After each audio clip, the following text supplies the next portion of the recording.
This is a true crime discussions channel. We speculate. This is all just speculation. Because it's true crime, it's for mature audiences only. There will be no children allowed, no exceptions. Everything on this channel falls under fair use. Please remember to like, comment, subscribe, and share. It's free.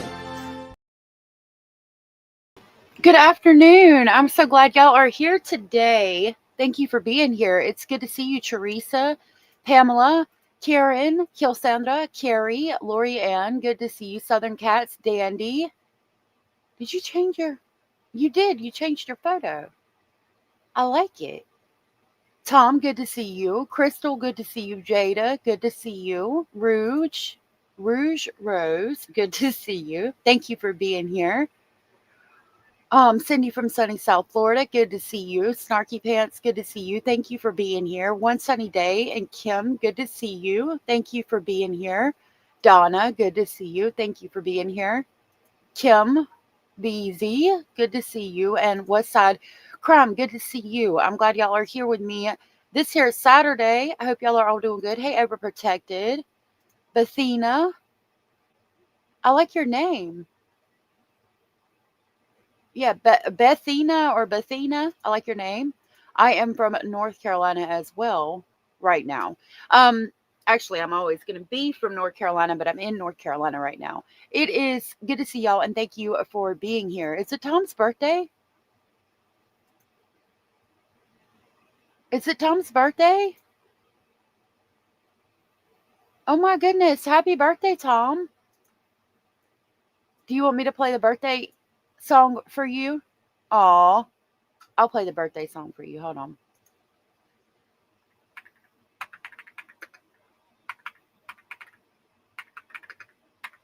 Toto.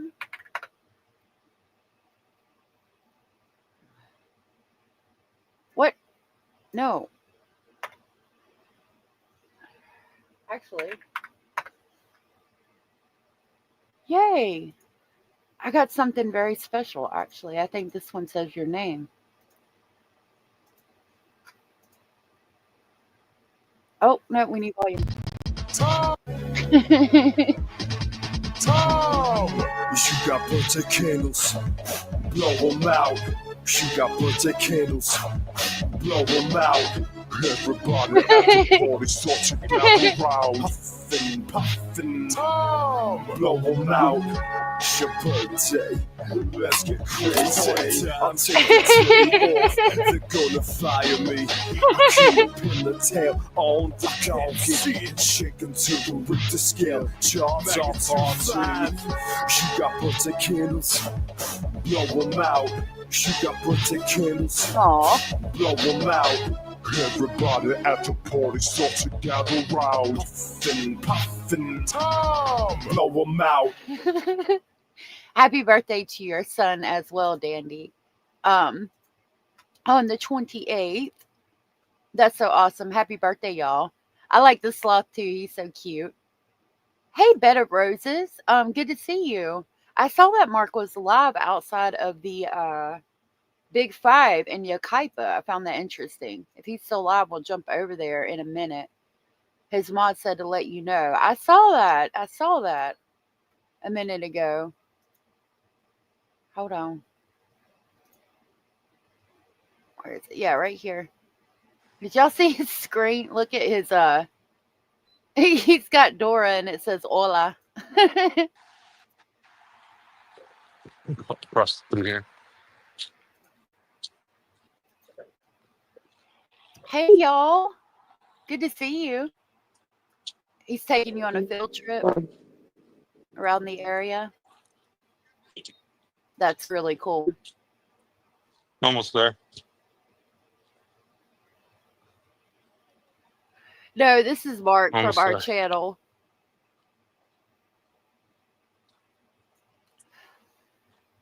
We're going to jump back. I'm going to drop his link, but we're going to jump back to him in a few minutes because I wanted to share something with y'all I found real quick.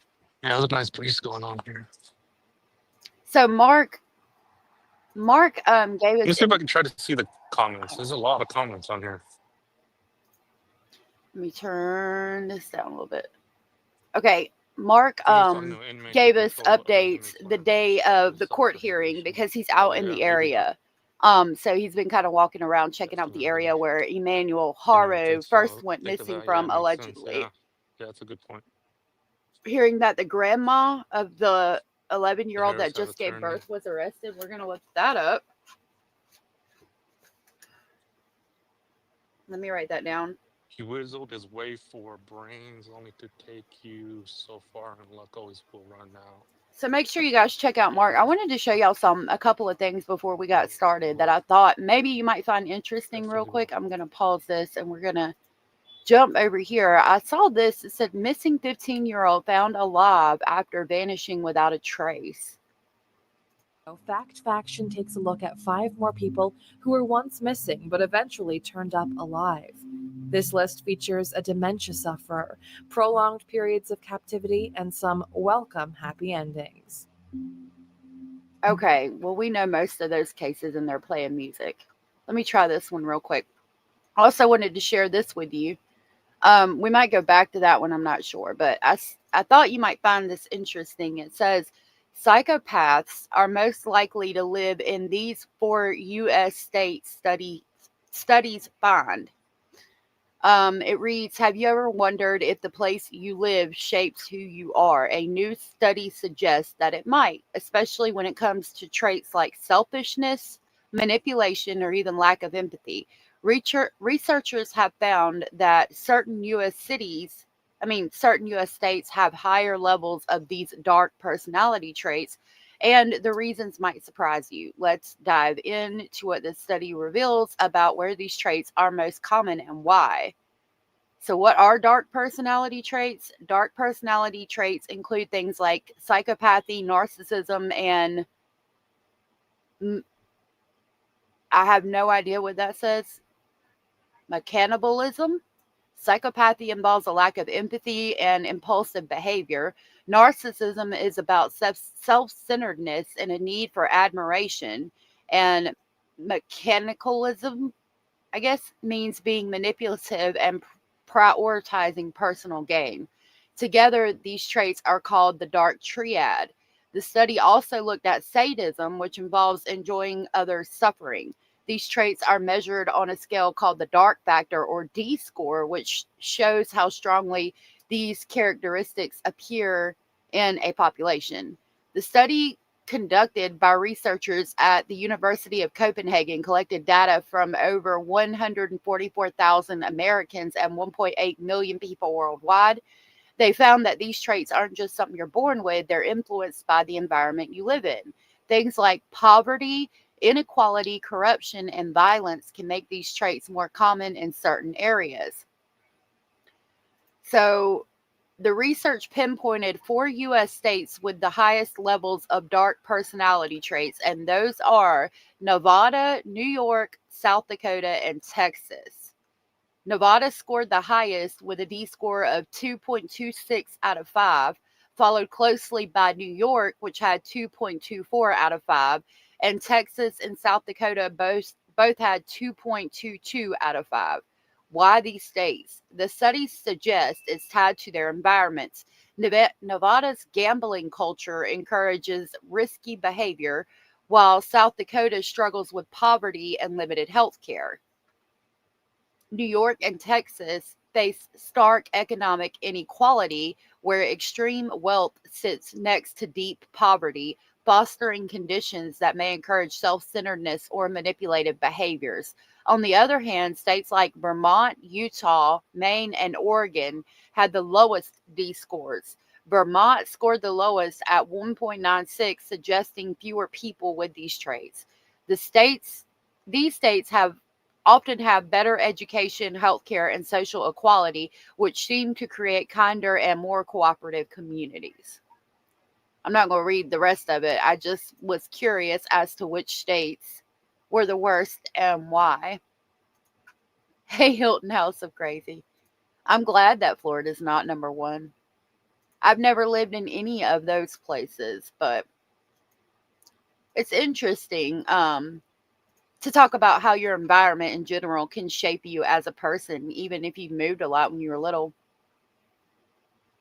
Chula Vista, San Diego. All right, so let's talk about, there's a couple of things I wanted to talk to you about in the Emmanuel Haro case. We're going to jump over there. I wanted to show you something because there appears to be a little bit of back and forth about who gave Jake the sweetheart deal. And I did grab a couple of timestamps that I wanted to talk to y'all about. So we're going to look at those real quick. First, we're going to go back to the presser and watch 2 timestamps I have from this. She is permanently bedridden. Now, we're talking specifically about who gave Jake the sweetheart deal after what happened to Carolina Rose, later renamed Promise, that put him back out on the street so Emmanuel could be created, and then kept him on the street even after all the probation violations and the 16 continuances and all that, so Emmanuel could be killed. Who did it? Who's responsible? I keep clicking on the wrong page. All right, we're going to go to 2339.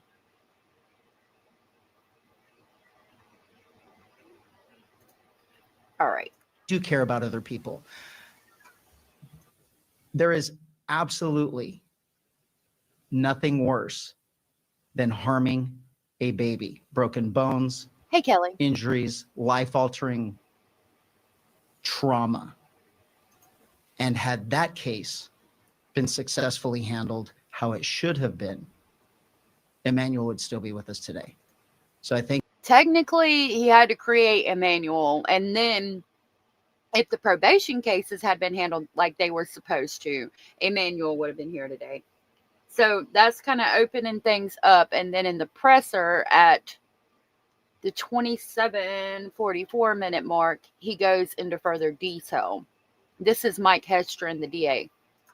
Yes, I will.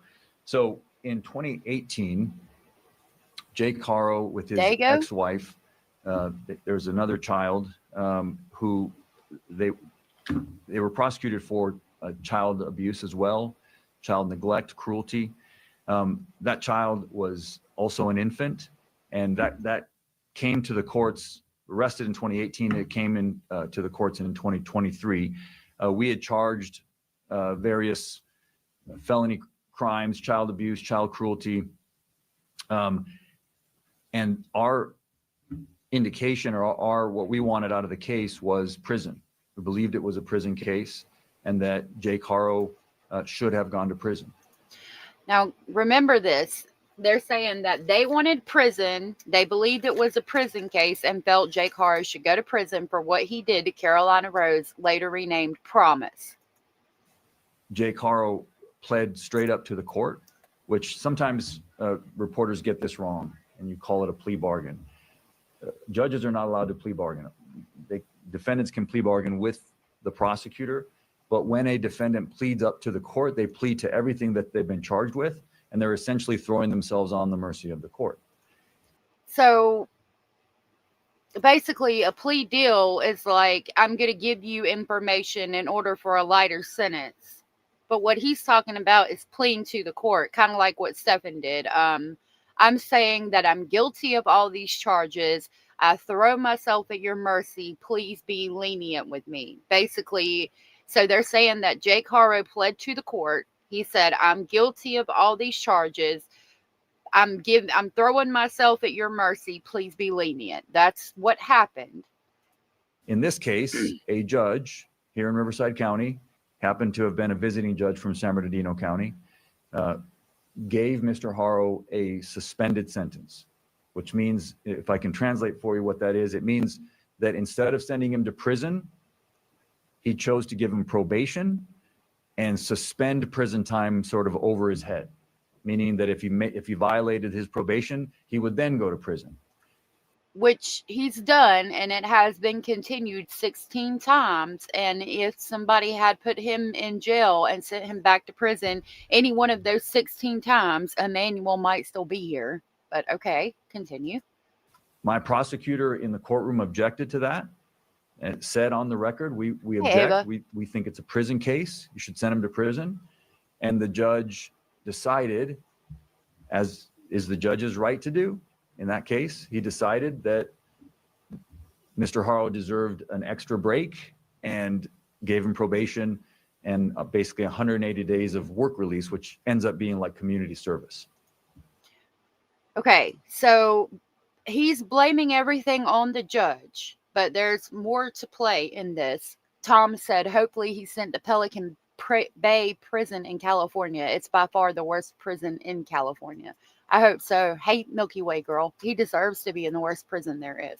So he's saying basically it was all in the judge's hands, and the judge made the decision, and that's why he was allowed to be free and not sent back to court. Basically, his DA did everything that could possibly be done, including protesting the fact that he wasn't going to go to prison. And it was all in the judge's hands at that point. And we've all been really upset with the judge up to this point.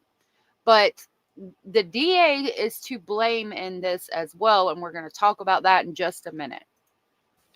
I will say that it was an outrageous error in judgment by this judge. And right there, I will say it was an outrageous error in judgment by the judge, but the DA is responsible as well, and he's not pointing that out. I don't have any problem saying that. I'm not attacking the judge personally. That decision was absolutely outrageous. Mr. Haro should have been in prison at the time that this crime happened. And if that judge had done his job as he should have done, Emmanuel would be alive today. Okay, but the DA also holds a role in this, even though he protested. Yes, I agree. If that judge had done what he was supposed to do, Emmanuel would not have been created and therefore still wouldn't be here today. If the judge after him that saw Jake Haro about the probation violation sent him to jail, then Emmanuel would be here today and have been created and still be alive. I'm with you on that. And I've been gung-ho about this crappy ass judge for a long time. But I heard something last night that made me realize, oh yeah, so it is partially the DA and the judge. Everybody needs to do better. And that's a shame, and it's an outrage. And I hate to say that, but when our criminal justice system breaks down, I'm going to just call it like it is and tell you it broke down. It's not how it's supposed to work. The judge had obviously meant well. At the end of their sentence, he told Jake, I'm giving you a big break today. Don't mess it up. But I want to point something out to you. I want to read to you the injuries. The child's name is Carolina. She is still alive today, but she is permanently bedridden. She has permanent damage, cerebral palsy, that is a result of long-term child abuse. I want to read to you the injuries that were presented in court to this judge. You know what? I was reading where you said this guy seems sleazy, Kimmy Doodles. Anybody else that came in, if I didn't say hey to you, hey, and thank you for being here. And what popped into my mind with the way his hair is slicked back and the way he looks was Bugsy Siegel. But I don't even know if I'm saying it right. He was a mobster. I get really into mobsters. In the mafia, I get really interested in that kind of stuff. But Bugsy Siegel, I think is his last name. That's who he reminds me of. I'll see if I can find a picture. I don't know why that name came to mind. He might not even look nothing like him, but that's what I thought of when he said that. The time of that previous prosecution. Acute fracture of the posterior left rib, fifth rib, healing fractures of the posterior lateral 6th, 7th, and 10th through 12th ribs, healing fractures of the 6th and 9th through 12th ribs, partial bone fracture of the skull, brain hemorrhage, significant prevertebral soft tissue swelling of the neck, and a healing tibia fracture of the right leg. This is severe abuse for an infant. And so whatever you think of the criminal justice system and people need a break, someone who does that to a child belongs in prison, period. I agree, but your DA should have done a better job. And I was going to show you, I did pull it up. So you see him right there, right? Here is Bugsy Siegel. So maybe that's why he come to mind. Like they do have similarities. Could you imagine what it would be like to live back then? I think he created Las Vegas. I could be wrong though. One of them did. Las Vegas was created by a mobster. Anyway, let's go back over here. Okay, so you've heard him blame the judge, but again, the DA was responsible as well. It was a hand-in-hand kind of thing. Now we're going to learn about how the DA was a little bit more responsible than he liked to lead on in that presser there. Jake Haro is I'm going to skip it ahead to 55 because we know all the information so far. over another case involving Jake Haro from 2 years ago and another baby Yeah. of his, a baby Hey, girl Chucklex. who authorities say is permanently disabled by Jake's violent acts. Jake pleaded guilty to child abuse in that case, but despite the hideous injuries the 10-week-old baby girl suffered, he never served any time in prison. So I'm talking about when he was charged for that crime, the probation violation. If they tried to bring it up, it would have been relevant because the original reason he was on probation was because of what he did to Carolina Rose, later renamed Promise. If you're talking about that case, if you're talking about this case with Emmanuel Haro, yeah, they could have told them that it was a different case and it shouldn't be brought up at that time when they had their most recent arraignment. But for I'm talking about not Emmanuel's case right now. I'm talking about back at Carolina's case. Everybody wants to blame the judge, as I do as well, and he does hold responsibility in this, but it was also the DA. He got up here and made a whole entire statement about how the DA said, I don't agree with what you're saying right now, Judge. This is a prison case and it needs to be sent to prison. He needs to be sent to prison. He doesn't need to be let off. And like the judge just disregarded everything and said, nope, I'm going to do what the hell I want to. And in a way he did, but the DA is more responsible than Mike Hester, and that DA wants to let on, and we're going to learn about it. Hey, Ever Love Me. I hope he does. I really hope he does. I have no idea what that is. Brile cream? Okay. The district attorney says that if the judge had put him behind bars, baby Emmanuel would still be alive today. He would have been created if he went behind bars for the probation violation. Baby Emmanuel would have been created and still be here today. Okay. Joining us now is Kim Dagonia, former assistant district attorney from Riverside County, California. Thanks so much for joining us. So the current DA, Mike Hestrin, had really harsh words for the judge in that previous Jake Haro case. Hestrin said it was, quote, an outrageous error in judgment and that a baby is now dead because of it. He did, and I think Sheriff Chad Bianco said it best when he started the news conference and indicated that there were several opportunities and several people to blame for why baby Haro is no longer with us and why Jake Haro is not in custody.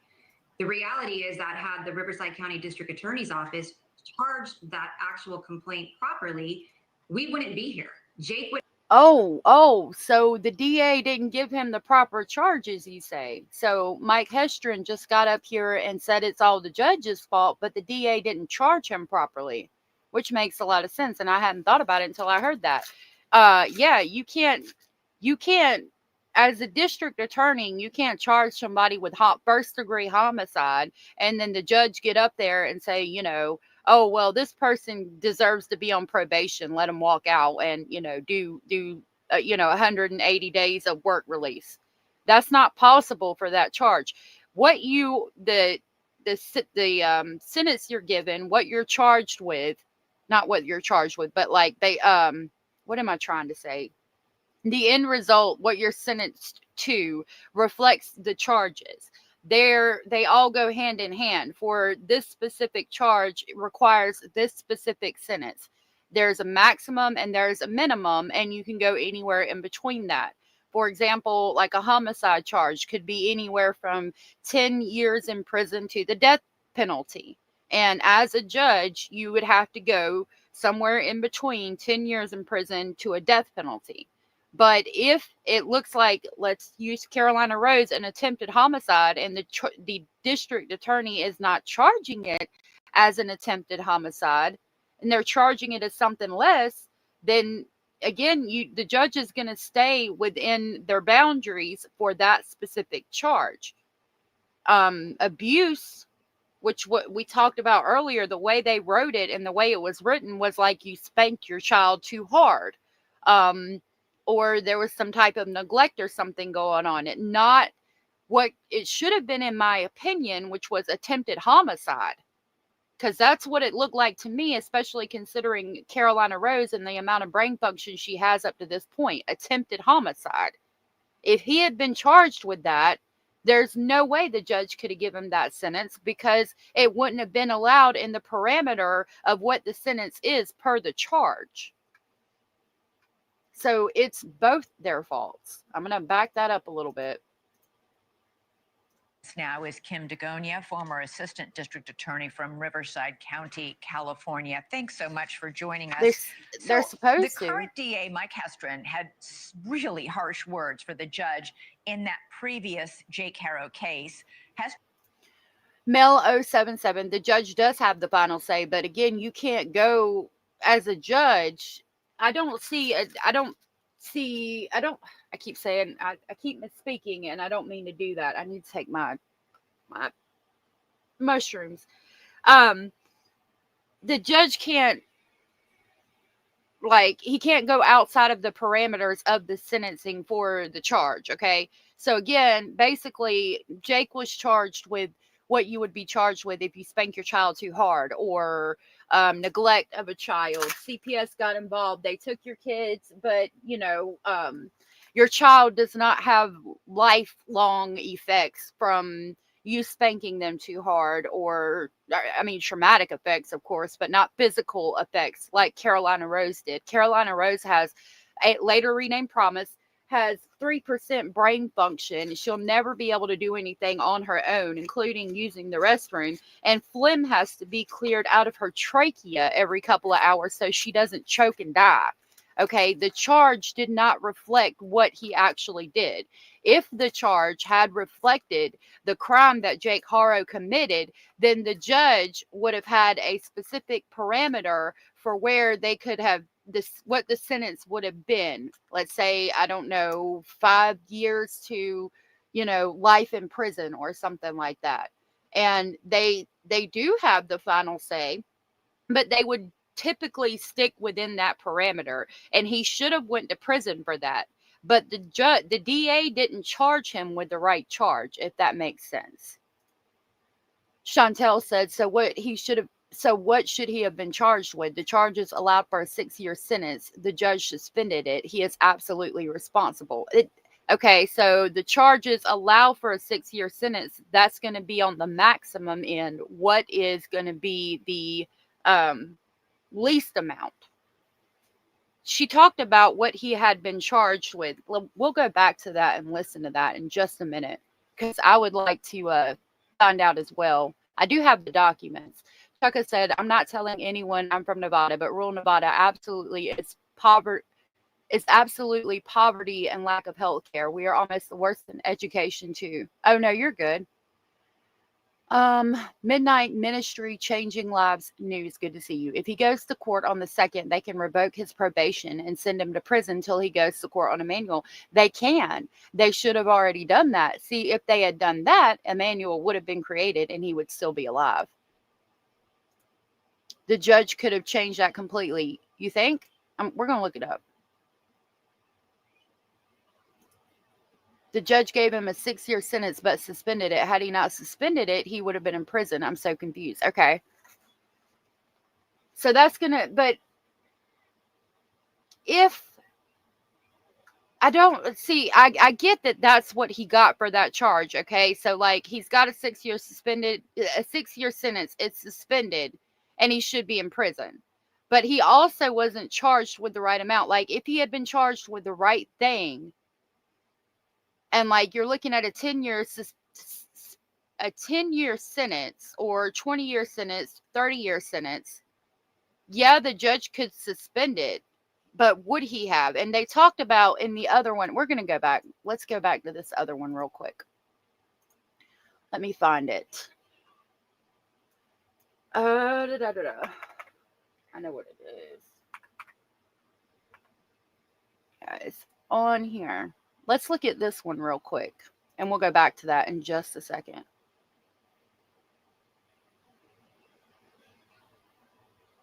Where is it?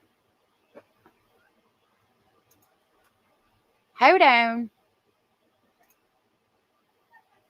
Because if I'm wrong, I want to make sure I'm right. All right.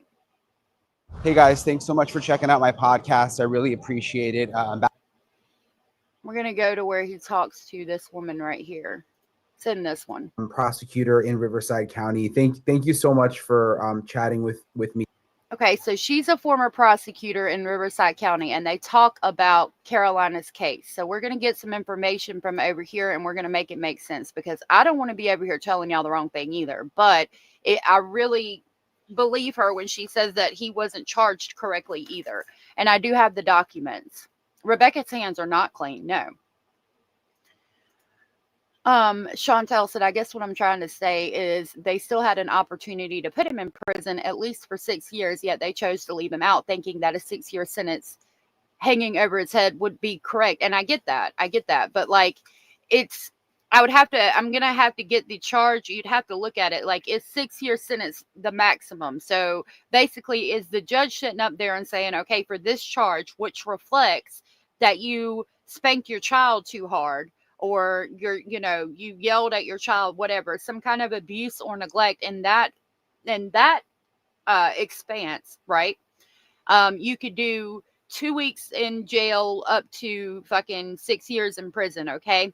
And the prosecutor's like, this case absolutely deserves prison time. And the judge is like, yeah, but, I'm looking at this charge. He says it's an accident. I want to give him another chance. So I hear you, and I'm going to give him the 6-year suspended sentence, the maximum sentence for this charge, but I'm going to suspend it to give him another chance. Is something like that what happened, as opposed to if he had been charged with the right thing, and let's say the minimum is the 6-year prison sentence all the way up to the maximum, which would have been life in prison, because it's an attempted murder charge. We know, like, it's presented to the court that Carolina had bones that had been broken and that were in stages of healing, and that the only way this could have happened was a quick acceleration and deceleration force, and then the strain on her neck, which clearly reflects from the doctor's own mouth that he squeezed her chest and shook the shit out of her and hit her head on something. If that had been presented and he had been charged with what he should have been charged with, that is associated with that crime, would the judge then even have the opportunity to suspend a 6-year sentence? Is that making more sense to anybody? You pick up what I'm laying down? Let me see what y'all are saying. The Turpin case lawyer. Oh my God. Are you serious? Lord Jesus, help us all. It doesn't matter. The judge could have brought him formal charges down on him himself. He could have, but he didn't. Penal Code 273AB. Let's see. Let me get my pen and write it down. Hold on. We're going to figure it out together. Where did my pen go? Chat, give me back my pen. I know he stole it. Y'all give me my pen back. Okay. 273AB. All right, we'll look into it. And I thought I heard another attorney state that they couldn't file aggravated charges because the medical records at the time didn't warrant higher charges. It's really confusing. Any court records avail. I mean, if you just look at, hold on, I'll pull them up.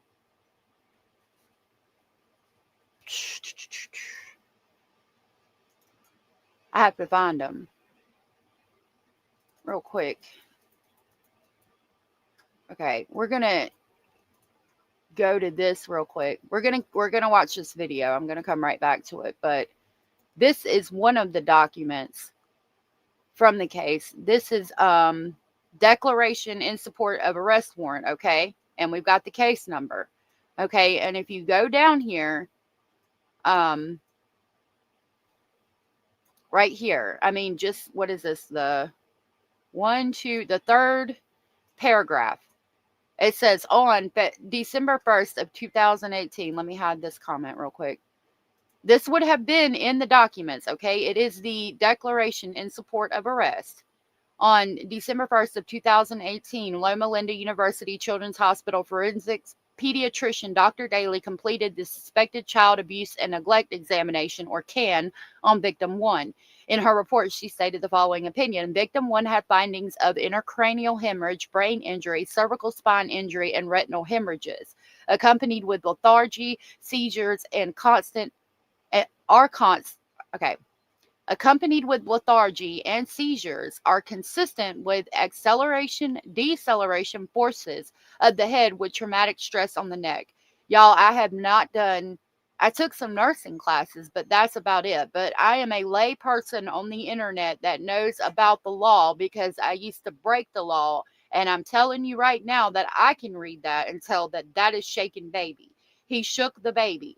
The baby's head was going real fast one way and then going real fast another way, and there was stress on the neck. He shook the shit out of her. Continuing, the skull fracture is consistent with an impact to the head. I'm a lay person knowing about the law because I used to break the law, but I can tell you that in the act of shaking the shit out of the baby, her head hit something. Multiple rib fractures are typically caused by a squeezing mechanism of the chest. I don't know how he could have made it any more clear. The hearing oblique tibial fracture is likely secondary to a traumatic twisting mechanism. That fracture on her leg is done because somebody twisted her fucking leg. Dr. Daly further stated the combination of the above findings in a pre-mobile infant in the absence of a plausible history of significant trauma to explain the injuries, again, think a car accident or something, is indicative of abuse, head trauma, child physical abuse, and nutritional neglect. This history of a short fall onto the kitchen sink does not explain her extensive and severe head trauma or her multiple bilateral rib fractures.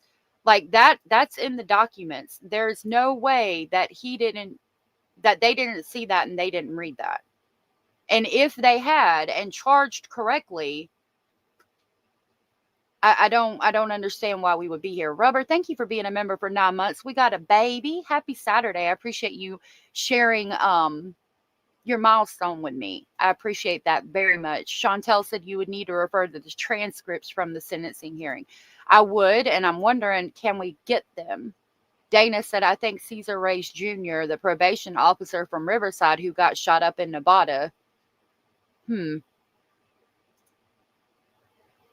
don't have to figure it out. Has been an attorney for 36 years, passed it in 4 judges. Charges should have been CP 273AD.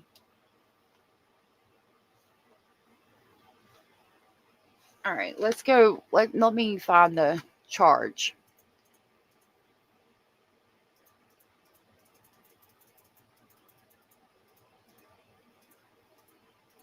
Hold on.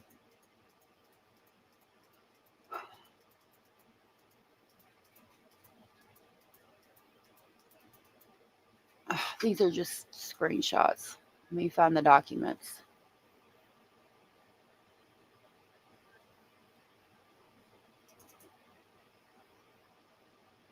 Okay, this is the 17-page document. Hold on.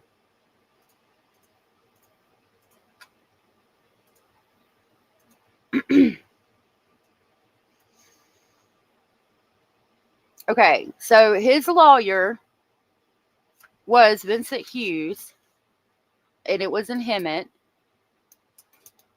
Trying to see where his charge is.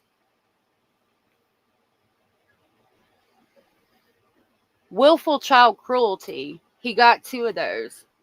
So it's PC 273A, which is willful child cruelty.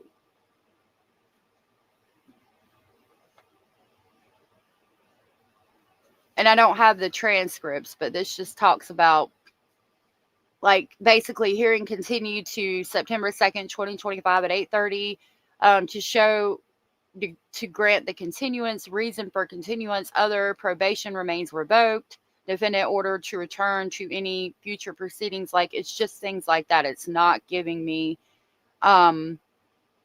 information like transcripts. Hearing on petition to violate or revoke or modify or terminate probation. Like, there's 16 of them. Okay, but we're going to go with the charge right now. It's willful child cruelty, okay? So we're going to jump over here and we're going to look up willful child cruelty in the state of California. Again, willful child cruelty does not sound anything like what he actually did, what we just read about. Freaking attempted homicide almost.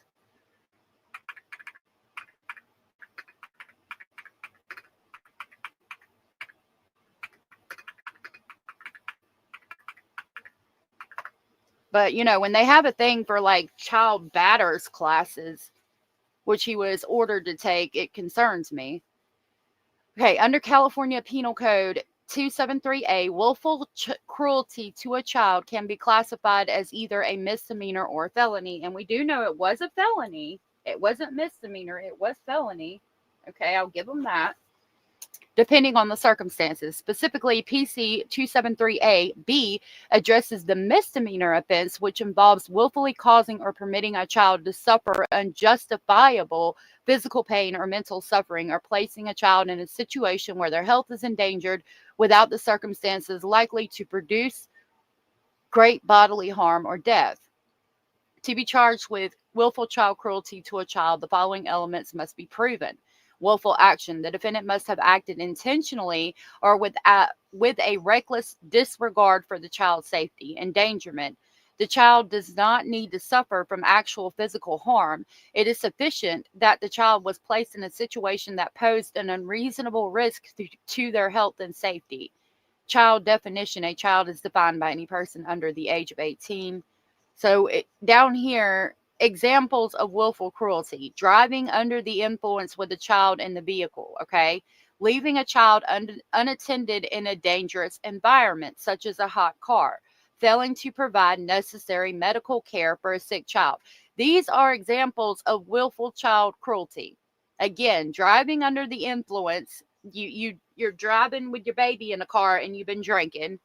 You left your child in a hot car by accident. You know, somebody tells you your baby's in the car. You come out screaming at the top of your lungs, oh my God, I didn't mean to do that. I'm so sorry.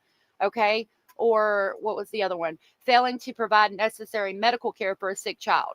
My child is sick, been running a fever for 2 weeks, throwing up, can't hold down water or anything. I've been giving the baby feverfew until I picked all the feverfew within a 5-mile radius, and I ain't taking the child to the doctor, and the child's pure throwing up water and just sick out of her mind, and I ain't take her to the doctor. Okay, those are all examples. Not fast acceleration, deceleration, hitting the baby's head on a damn wall, squeezing them so their ribs are fractured and broken, twisting the leg so that it was broken and now it's healing, hurting the baby to the extent that she only has 3% brain function and a trachea so she can fucking breathe. None of that falls in this definition at all whatsoever. Basically, allegedly, in my opinion, it was fucking attempted murder. He didn't take the baby. You're comparing fucking picking a flower in a park to tearing down the freaking garden at the Biltmore estate, right? Like, what, driving under the influence with a child in a vehicle, but you got home safely and the cops pulled you over, whatever, et cetera, is nothing compared to broken ribs that are in multiple stages of healing and a child that will need lifelong care. Do you get what I'm saying? You're picking up what I'm laying down. Let me see what y'all are saying. Does he have to prove he was trying to do it? Is it not enough just to say what he did, like DUI accidents? It wasn't intentional.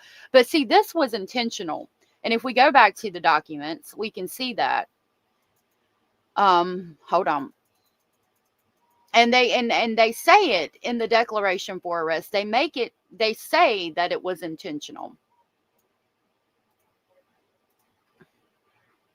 with these kinds of injuries that he should have been charged with attempted murder. Right. Okay, Dainty, I'm trying. I click on several pages. Can the district attorney prove beyond a shadow of a doubt that he meant to murder that child? Yes or no? Well, let's go over here. That he wanted to murder the child, maybe not. But that what he did was done in disregard for human life. Okay, let's look at what just the end part of this again. The history of a shortfall onto the kitchen sink does not explain her extensive and severe head trauma or her multiple bilateral rib fractures. So, okay, Dr. Daly further stated the combination of the above findings and a mobile infant in the absence of a plausible history of significant trauma to explain the injuries is indicative of abuse, head trauma, child physical abuse, and nutritional neglect. The history of a shortfall onto the kitchen sink does not explain her extensive and severe head trauma or her multiple bilateral rib fractures. So, you can't say that I dropped the baby and all this shit happened, because it's consistent with acceleration, deceleration on the forces of the head with traumatic stress on the neck. The skull fracture is consistent with an impact to the head, and multiple rib fractures are typically caused by a squeezing mechanism of the chest. They were in different states of healing. Could you say that he was trying to kill her? Not necessarily. It might be hard to prove in a court of law that his intent was to kill the child. Okay, but his actions of shaking the baby, head trauma to where she had a brain hemorrhage and all of that, squeezing the ribs, and mainly the bones being in different stages of healing, prove that this is something that happened more than just one time. So you could say that basically his actions were going to cause her death if nobody had intervened. And it is stated in the report somewhere, I can try to find it, that if she had not been taken to the hospital, she would have died.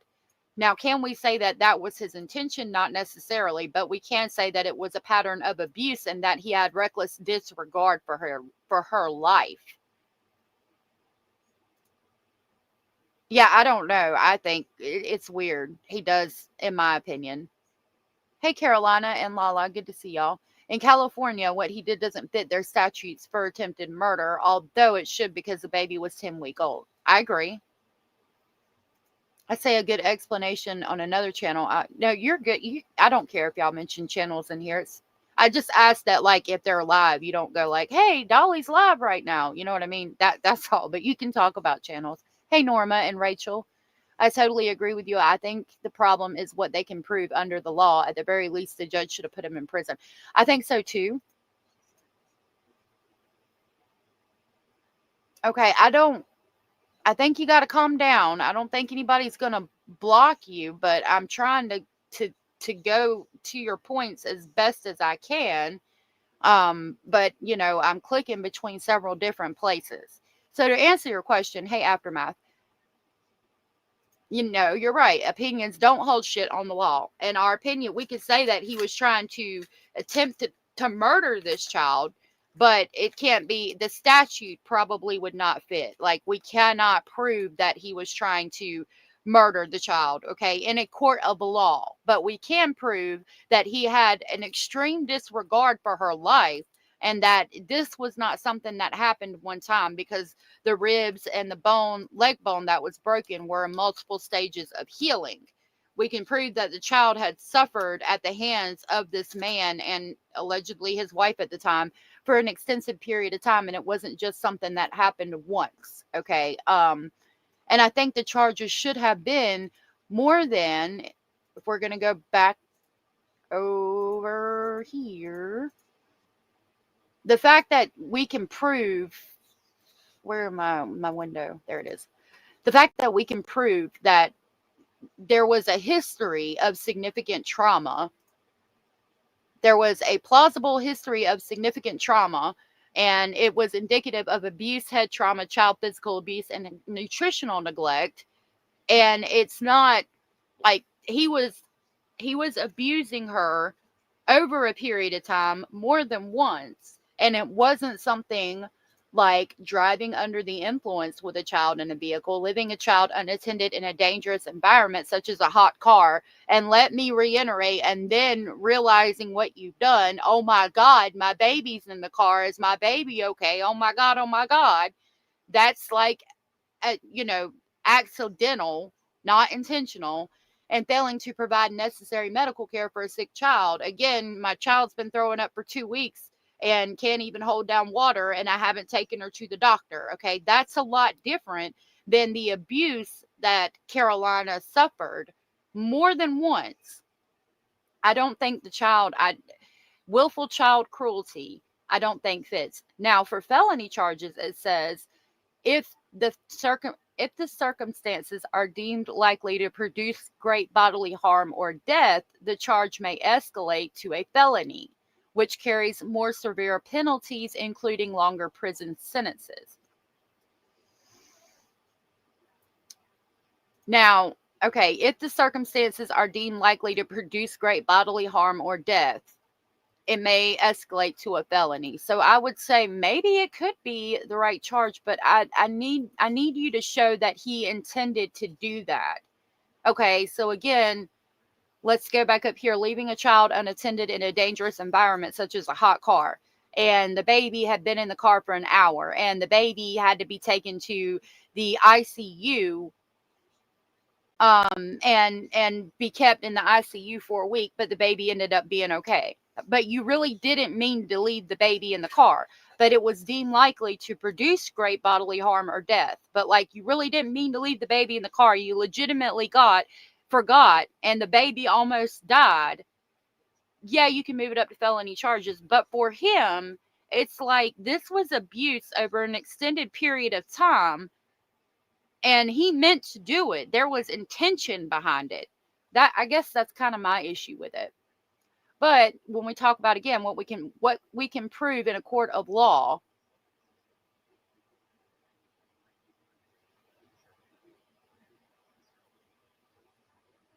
okay.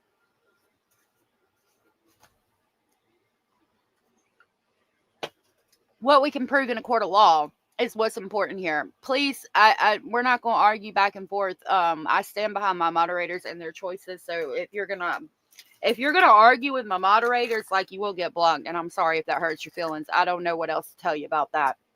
So I'm moving on to this now. Let's go over here and listen to the former DA of Riverside County talk about the previous charges. Kim Dagonia joins us now. She is a former prosecutor in Riverside County. Thank you so much for chatting with me, Kim, and for giving us your perspective, since you know that area so well and have sources in that community. First of all, I want to get your reaction to baby Emmanuel's father.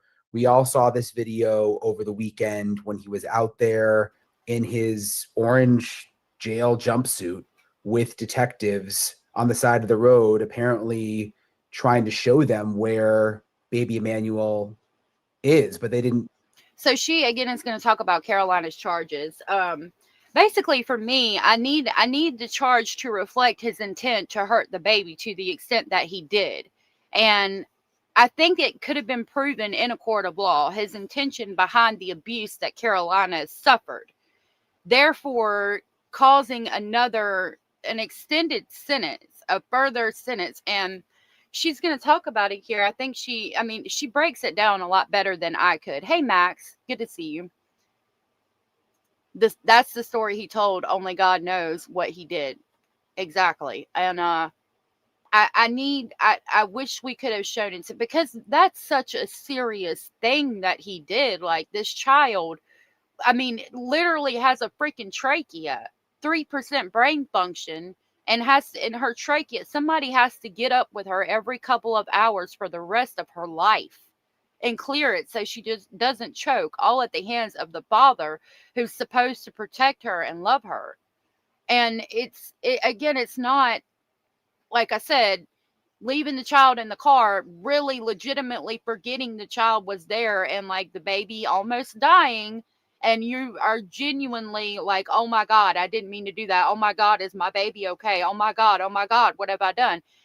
that's a lot different than I'm going to slam this baby up against the wall because she's screaming and crying because she's freaking hungry, and I'm going to squeeze her ribs to the point that they're broken, and then I'm going to search on the iPad how to look up how to feed a baby with broken ribs because I know her ribs are broken and I need her to eat, but I don't want to get in trouble, so I'm not going to take her to the hospital and let them help me, feed the baby with the broken fucking ribs. I'm not going to seek medical attention. It's a big difference for me. The charges don't reflect the crime. Can we prove it in court? I don't know. I think that he should have gotten a prison sentence too, Donna. Hey, Banana Bottom. How can anybody do this? I don't know. I don't know how anybody could do shit like that. Hey, Tay in the wind. CPS does fail a lot of kids. I think of Rebecca Baptiste will always come to mind about CPS failing kids for me from now on. They didn't find anything. What did you make of that? Right. Well, Brian, thanks for having me. I enjoy talking about this stuff, especially when it's close to home and I know exactly where all the players are and the different locations. Yes, exactly. Renee said, wait, she was 10 weeks old. So various stages of healing. He had been doing this for 2 months. This is beyond horrific. Exactly. It's not like he accidentally did drop the baby in the sink and, the baby got hurt that way. That would be different. This was intentional, deliberate. And this child was suffering for an extended period of time, and I don't feel the charges reflect that. But again, in a court of law, I get like the trouble proving intent, but I feel like you had it. If you just read the doctor records that state that there was bones and multiple stages of healing, you're proving that it happened over a period of time just by that. You know what I mean? Catherine said, evil walks the earth. There are demonic spirits that are in human skin. Well, we need some holy water. When I heard Jake's statement that his wife told him to feel the baby's back, and when he felt her back, the bones crunched, I physically got ill at that point. I know. Like, yeah, that part was hard for me too. I heard something crackle in the baby's back. Like, what? What? Like, how can you even say that? And you didn't. Jesus. I don't get it. I don't get it. Yo, I think I broke my rib when I was leaning over the goat pen, and that shit hurt for weeks. Hey, Pickles. Hey, Miss Sarah. Getting my hair did. I know it's an emotional topic, but stay respectful to the mods and each other. Yes, please, and thank you. I appreciate it. Had to be like when she was 1 day old. I hope she was older than that. All right. So we're going to listen to her talk about the original charges and why they don't fit the crime. I've been a prosecutor for 15 years. The last 5 years of my career, I was in the homicide unit where I was often out on crime scenes with the investigators, doing exactly what we all saw on these videos, which was, Jake Haro out there in his jumpsuit trying to lead detectives to where the body is found.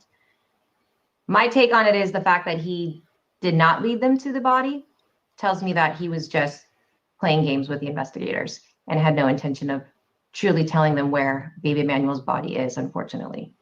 If he wanted the detectives to know where Emmanuel's body is, he would have taken them to the body. Since you've been behind the scenes on cases like this, would they have just gone out with him without him already saying, like, this is the spot and I'm going to show you? Or would they have sort of just gone out like, yeah, let's walk around? I mean, how does it sort of go down behind the scenes?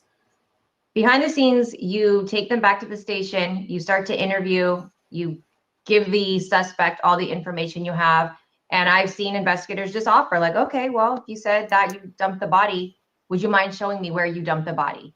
And oftentimes if they're trying to strike a deal, maybe be the parent that seems like he's not as guilty or as culpable as maybe Rebecca Haro, the mother, maybe he's trying to ingratiate himself with the investigation and take investigators up on the offer, or he could have offered himself and said, I'll take you right to where Emmanuel's body is, where we dumped him, or where Rebecca told me we dumped him, or she dumped him. I think that he's going to blame it on Rebecca. Carol, I will, Pamela. Thank you for the interview. Rachel said, so many people failed all these children. My opinion is sometimes they undercharge because they feel it's easier to prove in court if it goes to trial. And I agree. I think that could be part of what happened. But the judge and the DA are wrong in this. And Carolina Rose, later renamed Promise's case, in my opinion. Carolina, in our chat, said CPS here in California are going under extensive review. There's only so much they can do. According to Jake's 2018 case, CPS wasn't called because their parental rights were removed. And they were removed because the cousin adopted the baby, Carolina, and then Jake's other son. But Jake was on probation still for what he had done to Carolina Rose, from my understanding. And when you're on probation, you have to check in with a probation officer. You have to go see them. You have to pay money. I've had to do that before. And so, like, the probation officer, they ask you, like, they know, like, for example, when I was on probation, it was due to drug charges because I was on substances. So as part of my probation, I had to be drug tested, and he would ask me if I had been using drugs and things like that.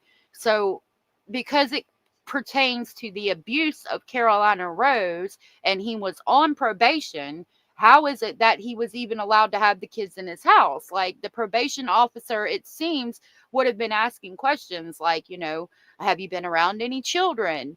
Do you have any children in your care? Like, that's another question I have. So I don't know. Maybe COVID, maybe. And we don't know if they were aware. He could have went there every time and been like, nope, no babies. Nope, no babies. If Rebecca didn't go when she, you know, with him, or she wasn't, you know, didn't have a child in her arms, or he wasn't, she wasn't obviously pregnant and the probation officer saw her, maybe he didn't know. They are understaffed and overworked.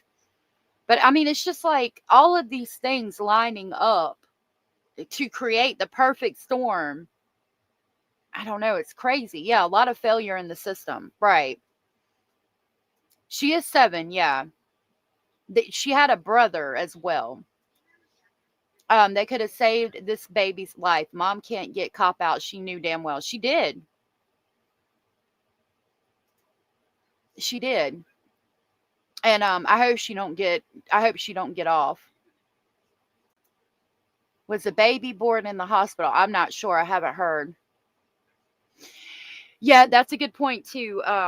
And baby Emmanuel was hidden as well, from what we've heard. Like, the grandmother hadn't seen him, and she didn't take him out at the game, claiming vaccination things. So that's a good point. It did seem like he was hidden, so maybe they were. Dakota, it's so bad, less attention, but the case is in Ohio. It's a national system issue with DCF. I'm gonna write it down, but I think Hio might do it. You guys, Hio has a channel. Hio, drop your link. She might do it. One of us will look into it. She does a really good job too. I'm writing it down. See what we can find. Please drop your link, Hio, when you get a chance. No one knows if Rebecca was pregnant, allegedly. What if Rebecca's not the bottom? That would be a whole nother level. I think she was, personally, but it would be a whole nother level. I want to know about the 2-year-old too. I want to know if it's the 2-year-old that they charged the Haros with abuse for in the Moreno Valley. Remember, about a week ago, they said there was another case against the Haros involving child abuse in the Moreno Valley the day before he went out there searching. I think it was a 2-year-old. He has 3 baby mamas and a lot of children. I heard in one of the chats the baby was born at home because the mother was on substances and the neighbor was there present when this was going on. It's possible. I've heard the neighbors have said some things, and I haven't heard them personally what they've said. I haven't found that. So, but it's referenced in news clips, so I'm not sure what they said. It could be possible. If you guys have receipts, let me know, or email them to me so we can pull it up and talk about it. Dumped him. There could be a litany of different scenarios that went down behind closed doors, but what essentially came down to, they were interviewing him, they being the detectives, and as a result of that interview, he offered to go out to this alleged crime scene. I think I do remember that. He lived with his dad, and they lived in the house, and the police came, and the dad was like, he had behavioral issues or something. I think I did. Hey, Indy, my love, I've seen you in chat. I don't want you to think I was ignoring you. Thank you for the super chat. That was very sweet and supportive of you. I greatly appreciate that. I think I remember that case, and that is a horrible one. Indy, thank you so much for the super chat. Hello, my love, and thank you for being here. I will start reposting Monday. I'm glad. If they never had reported kidnapping, they might not have ever known anything about this baby. That's true. Thank you again, Indy. I really appreciate that. Beaver asked details, but heard very horrible things. She took life if her baby and dad was more at fault. I don't know. Someone pointed out poor Emmanuel doesn't have a birth certificate or a death certificate. That's interesting. I would think they would have to. Yeah, I think that's it, Lorianne. Like, yeah, they were making him eat his own feces and all that. It was a crazy case. Sad case. And show them where he believed Emmanuel's body was. And I hate to even say this because we're talking about a little baby, but it crossed my mind just the way that the landscape looked. Is there any chance that like animals got there or something and that he did show them the spot where the body was and it's just no longer there? Hey, Justice. Is it possible? Yes. Is it likely and reasonable? Probably not, because from my understanding, what I've been reading is that they had the cadaver dogs out there. So if the dead body had been there, you would expect that the dogs would have reacted to the scent of the deceased body, and they did not, from my understanding. So that tells me maybe the body wasn't where Jake is saying it is. So even if the body had been there and was gone, the cadaver dogs probably still would have picked up on something. You would have expected the dogs to still pick up on the scent, from my experience. What do you think his motivation was for going out there? Yeah, happy Labor Day, everyone. And yeah, you can give birth at home with a doula. I had a doula that lived here by me, and I was interested in it because I was curious as to how you could have a baby at home. And I was curious specifically about vaccinations. Like, did you have to, after you had the baby, did you immediately have to go to like the hospital and have the baby checked out and everything? And evidently you don't. You can have the baby at home, and as long as everything goes okay and everybody's healthy and everything, you know, nobody's bleeding profusely and the baby is healthy, it can be done. I think you would typically go get a birth certificate, but I'm not sure exactly how it works, but it happens from time to time. Thank you, Justice Jane, for being thumbs up number 86. Yeah, it is. He did. I think he did. You think the animals took him away, Tay in the Wind? Do you think that the cadaver dogs would have picked up on a scent if that had happened, even though it was old? I would love to know. Ange said, I also found it odd when the parents talked nonchalantly to a reporter or supporter. Jake asked pointed questions about her baby that recently passed. The supporter's child had an eye issue. Strange interaction. Interesting. Let me know where you found it. Okay. Can they make any promises to him? Would it have impacted charges or something like that? So the investigators cannot make promises to him regarding charges or reducing charges or a plea deal. That lies solely with the district attorney's office. They cut out. Would have formal charges have been filed. However, they can say, and I've watched the investigators say things such as, look, this will go a long way in your case. When we take this to the district attorney's office and we ask them to file charges, we will tell them you were cooperative with us in the investigation. We will let them know you were the person that offered to give us the location where Emmanuel's body is. So they say things like that to coerce them into thinking that they have somehow the power to make the charges be lighter with the district attorney's office. Do you think the parents could be pointing fingers at each other right now or sort of turning on each other based on what we saw the dad doing? I think that's a good possibility, yes. What makes you think that? Because it's interesting Rebecca wasn't out there. I'm sure they gave both parents the opportunity to go out there and show where the body was. Rebecca seems to Yeah, Rebecca's sticking to her story because she knew the baby wasn't out there. Angela said, I wonder if Emmanuel was his real name or maybe a middle name. And that's a good question. That could be why nobody can find him. Another thing Joyce said to consider is several reservations in that area regular public don't have access to. You're talking about children being at home? Yeah.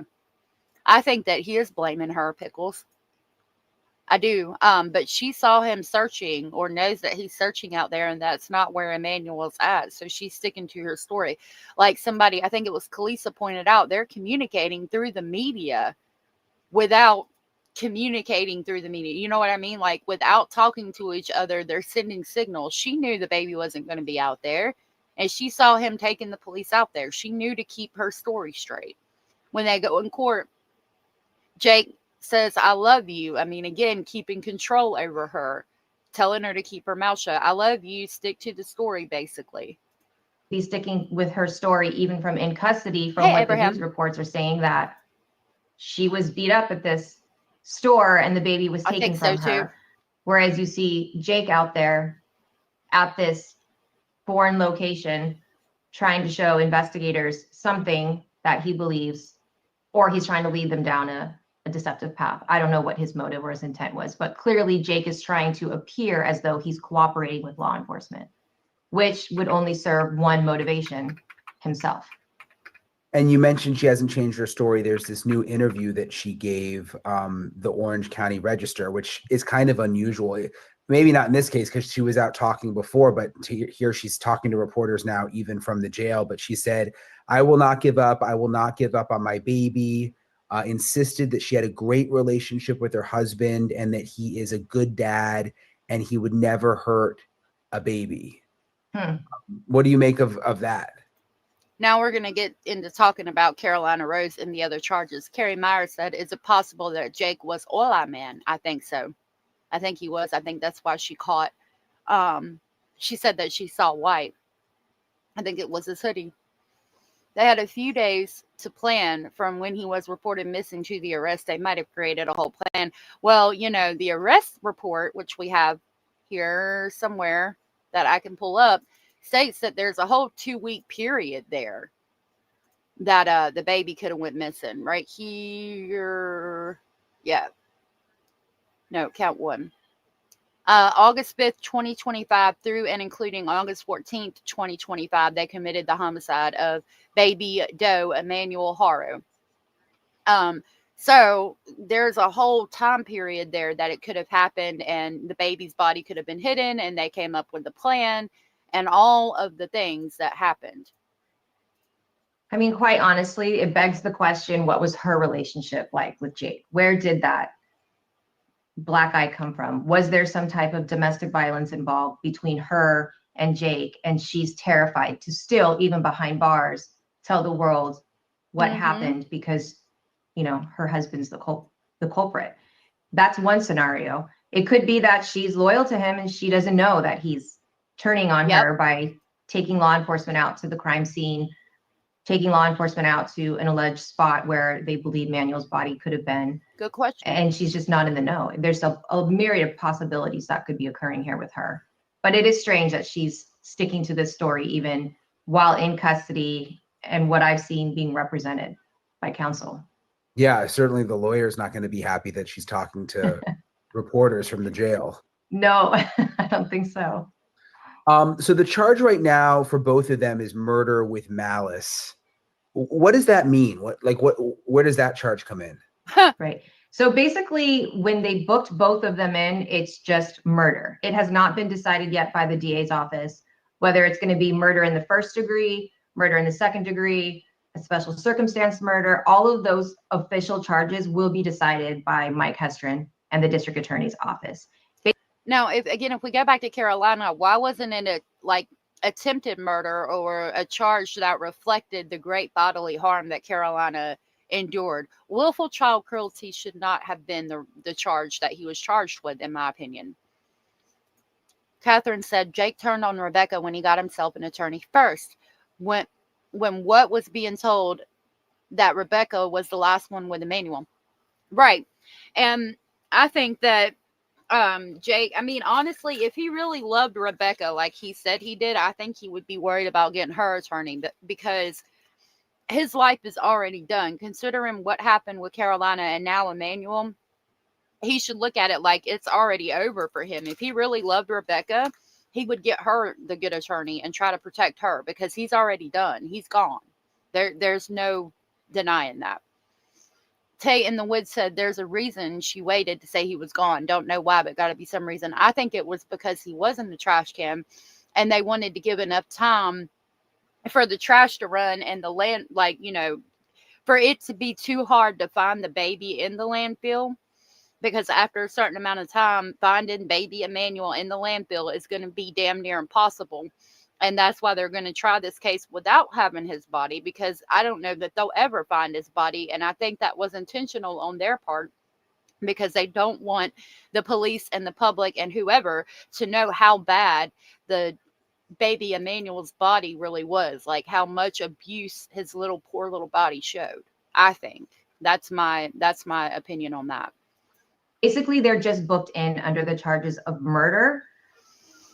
Although it should be noted, I think it's really important, Brian, in Riverside County, there have not been very many murders that they have booked suspects on without the body being present. This is what we call a no body homicide in Riverside. It's very unusual, let's say that, to book somebody in, two people on a murder charge without having the body, because on a body carries a lot of forensic evidence, a lot of details, a lot of the story usually. So the fact that that is not in this case tells me that there's probably quite a lot of evidence that San Bernardino Sheriff's Department has collected, and it's significant in order to put two separate charges on two separate parents for the charge of murder with malice. It just simply means murder, and now by tomorrow morning, when both are arraigned, the district attorney's office will decide potentially which degree of murder and whether it'll be a special circumstance murder. And now we're going to talk about the special circumstance, which again is going to talk about Carolina. CR said Jake now has a female attorney. Vincent Hughes quit on him. I did see that. I think that Vincent Hughes wasn't getting the publicity that he wanted, so they both got a public defender, or one of them has a public defender, and the state is going to pay for an attorney to represent the other. Hey, Lynette. Lynette said, this man should never be able to go around another child. God will judge them both. Hopefully, I mean, I don't see how it could happen that he is able to ever go around another child. Hey, Mama Mia. It would be difficult to find him after a week in a landfill. At this point, I think it's impossible. Exactly. And I think that was intentional. I do. Do you think that the prosecutors are concerned that they don't have a body right now, or do you think they have so much evidence, other kinds of evidence, that it's not really a worry? I keep saying we're about to talk about it. It's in this video. These are all good points, so I'm just letting it play. But it's in this video that she talks about how the charges should have been different. Pamela said that attorney also worked on the Turpin case. That's interesting. They did find parts of him. And then I think after the court hearing, they might have found more. I'm not sure if they ever found more or not, but they found part of him, but not all of him. And Quentin was bigger. And I don't think as much time had passed either. I think it's probably something that they are talking about as far as proving the case that is I'm sorry, baby. An obstacle for sure. Not having the body is always an obstacle. However, typically when you do file these cases, I'm sure they're sifting through all of the other evidence that they do have, whether it be cell phone data, ring camera video footage, forensics from the house, different witness statements, potential jail calls that they're listening to. If they're going to choose to decide to file charges and stick with murder for both of these two, I think what the district attorney's office is telling the world is that they have sufficient evidence to move forward, despite the fact that they don't have the body of baby Emmanuel just yet.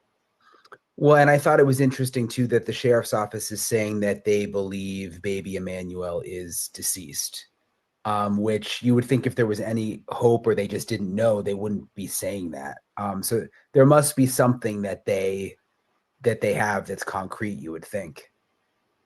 Right. Yeah, and them saying that they think that baby Emmanuel died from suffering abuse over a long period of time is interesting. Again, I'd like to know what they have on that. Carolina said Jake took them to the Badlands because there is a landfill not too far from where he took authorities to. There are always truths in everything that both he and Rebecca Haro have said. Yeah, I agree. I didn't know that there was a landfill close by, but there's always truths in the lies. Do you think these two monsters were fighting is how baby Emmanuel died? It's a possibility. It's a possibility. Or baby Emmanuel was crying or something. We see how these men deal with that kind of thing. I mean, babies cry. That's what they do. They can't freaking talk. All they do is eat, sleep, and use the bathroom and cry. I mean, that's what babies do until they get old enough to where they can tell you what it is they want or what's upsetting them. I don't like people that hurt babies. I can't. They're innocent. I don't know how you could see anything but love when you look at a baby or a child, or I can't. It makes me furious. They would only know that the baby suffered long-term abuse if they had its body. Otherwise, how can they say that? I guess testimony and witnesses, right? Possibility, or they confessed. But he said there's no confession. So I don't know. I mean, I'm perplexed. What's going to reveal part of this tragedy is the blood DNA, which will take weeks. Yep. Hey, D's nuts. Everything you're saying is spot on. He should have had a higher charge. The entire justice system failed both children as well as CPS. I agree. But Banana Bottom said, but I wonder about the floorboards and all the stuff we first heard. I don't trust this dude. I'm sure it's so much more awful than we can imagine. I want to see the discovery, what they have. Like, I'm going to be looking for that document. I want to know what Mike Hestron has. That is very, very true, Brian. The fact that there was so much blood found Very on the truly, carpet Linda. inside the home, and then the home was kind of deplete of any photographs of Emmanuel, any, baby clothes, any type of bedding for a child. I think that the reasonable conclusion is that baby Emmanuel has been gone for some time, and the parents know it, which is why they tried to cover up all the blood that was in the carpet, and then covered up baby Emmanuel's clothing and photographs and took them all down because they knew he wasn't coming back. I think it's a fair conclusion. It's so awful. I mean, we're talking about the law and everything, but when you just think about it, it's just terrible. It's terrible. It's heinous, quite honest. And the fact that Jake Haro should have never been out of custody is more egregious. He should have never been out of custody to do this to baby Emmanuel. Exactly. Yeah, and I'm going to ask you about that in a second, but just while we're on the charges, so the DA has until 10 a.m. Tuesday to basically upgrade these charges, or kind of explain that. What's going on behind the scenes as they get ready for this 10 a.m. hearing? So, and we know that was pushed back because there was some kind of argument going on about the charges yet again that they were charged with. So I found that interesting. Lynette said, didn't he have another child that passed? He had, not that passed, he had his son that was named Jake Haro Jr. that was born with a fetal alcohol syndrome. I always want to say fecal. I don't know why, but fetal alcohol syndrome. And then Carolina Rose that he abused to where she only has 3% brain function. And then we've got, obviously, Emmanuel. Your channel continues to grow, and maybe we can have an effect on CPS in this country. That part of the government is failing and seems to be doing it all wrong too often. I agree. Yeah, I mean, I appreciate that people are coming here to hang out and be here, and that you guys enjoyed the channel. I enjoy going over these cases with you guys. Hopefully something can be done. It's a tricky thing with CPS because legally they only have the right to do so much. But again, Rebecca Baptiste, they didn't do shit, and something should have been done. Blood evidence was also found in the floorboards in their home. Also, Rebecca donated all his baby clothes and things to a thrift store. The state is going to present strong circumstantial case. I agree. Court, I think I have so many that I get them mixed up. I think it's September 4th is the next court date for them. CPS is broken. Okay. Did you hear a different date? Because like I said, I could be wrong. Let me check. I'll look at the documents while we listen to Sure. this. So basically what happens with a homicide, typically a homicide occurs, 911 gets called, and the homicide detectives go out to the scene. At that point in time, the homicide detectives call what's called the on-call deputy district attorney for the homicide team. That deputy district attorney who's on call goes out to the scene with the detectives. In this case, it doesn't seem like that happened because San Bernardino Sheriff's Department was handling the calls and the investigation. So at some point, San Bernardino Sheriff's Department would have looped in Riverside Sheriff's Police Department. Once the Riverside Sheriff's Police Department is looped in, then the district attorney's office becomes also looped into the investigation. So yeah, I just looked it up and it is September 4th. Hey, Cara. I hope the 2-year-old's okay as well.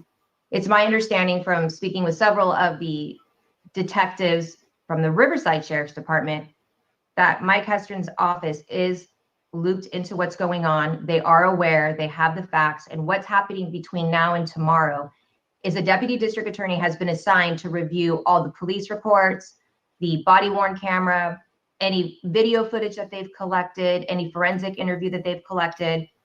That deputy district attorney is writing a memo to present to Mike Hestron, who's the DA of Riverside County. In that meeting, there will be several individuals sitting with Mike Hestron, his chiefs, his supervisors, and also the deputy district attorney who's going to likely be assigned to that case. This memo is being prepared to basically summarize for Mike Hestron and all of his colleagues and his staff the strengths of the case, the weaknesses of the case, the prior history of both parents, their criminal history, basically all. Crime Wars. I wish I created better thumbnails. Like at this point, I'm at the stage where I want to take a class on it because I feel like my thumbnails suck. But thank you for the compliment. I don't know if you're being coy or not, because I felt like that thumbnail sucked, but I figured the information is what's more important. I'm trying to like watch some videos on YouTube about how to be a better creator, but thank you. Lala said, one of the things I appreciate most is being part of the community. It's how much I learned from all the other members and of course all the creators and all the experts we watch and talk about. Thank you. Thank you guys. I learned a lot too, and I really enjoy learning with you guys. On the chata said Jake donated new baby clothes to a store, then he used their dumpster to throw away 2 bags the next day and then donated more used clothes. That's interesting. I hope the cops have looked into that. When is there so little talked about his son that was born with fetal alcohol syndrome, who is also in custody of his cousin, Baby Mama 2 drank with promise as well? Yeah, there's not a lot talked about him, and that's a good question. They do need to be locked up forever, or at least until the children are over 18. I don't know if the 2-year-old is all right, because within a week after CPS took her, another child abuse was charged, right? And I think it was the 2-year-old. I do. I really do. Oh, I'm sorry, Jada, but I'm glad that you're getting better. Hey, Mark, I saw your live stream a minute ago. We looked at it for a little while. That was interesting. I appreciate you doing that. Thank you for that. And it's good to see you. We were enjoying it at the beginning of the stream as well. Yes, thank you. Are you making coffee? Oh, thank you, baby.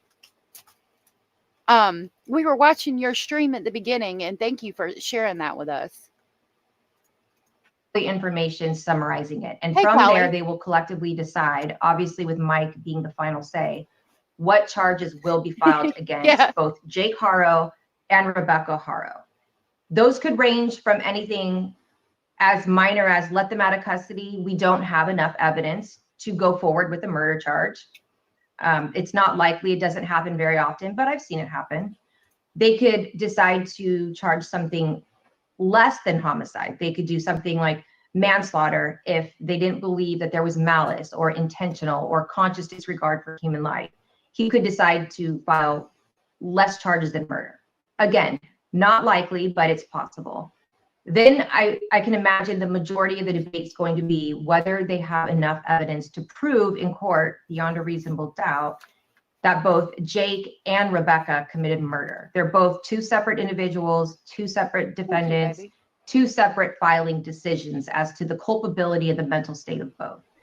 And so in that meeting, my guess would be that they're going to spend a lot of time deciding what mental intent they can prove for each parent, and whether that is first-degree murder, whether there's some special circumstances that could give rise, potentially making this a capital litigation case. So when she talks about the mental state of the parents, when it references the charges and the special circumstance is going to be Carolina Rose, later renamed Promise, and all the abuse that she suffered. That is the special circumstance, the 1109. Include proving the mental intent. I think that was the biggest issue with Carolina Rose's case. And I think they're going to be able to prove it with Emmanuel without a doubt because of Carolina Rose. So maybe that's why the charge wasn't as stiff before. Connie said the son at the football practice is the son from the woman from Walmart. Is that correct? That's what I've heard. Cousin has custody of all of Jake Haro's smallest children, 2, 7, and 9 years old. Thank God they aren't a part of the system and they're all together. I didn't know she got the 2-year-old. I hope that she did so they can be all together. CPS needs to be restructured completely. As someone who worked for CPS, I know that 90% of workers are overworked and underpaid. Sad but true. I agree with everything. Aw. Thank you. Yeah, he just made some coffee and brought me some. You guys are so sweet. I'll tell him that you said that when he comes back in here. What's sad is that some of these foster homes sometimes are worse than a home. That happened in the Turpin case. Sure did. All of that will be talked about and fleshed out in this meeting. Because Jake and Rebecca have been booked into custody, they're now in custody defendants, which means they have a statutory right to be brought to arraignment within 48 hours. So they must have charges filed against them by tomorrow, which is why there's that deadline tomorrow morning. Thank you, that Mark. Mike Hestrin must decide what the charges are. And just while you were talking, I was thinking back to, again, these images of Jake Haro out there with the deputies over the weekend. I've covered a lot of stories where you'll hear about a defendant who takes the detectives out to show them where the body is or to show them where the murder weapon is.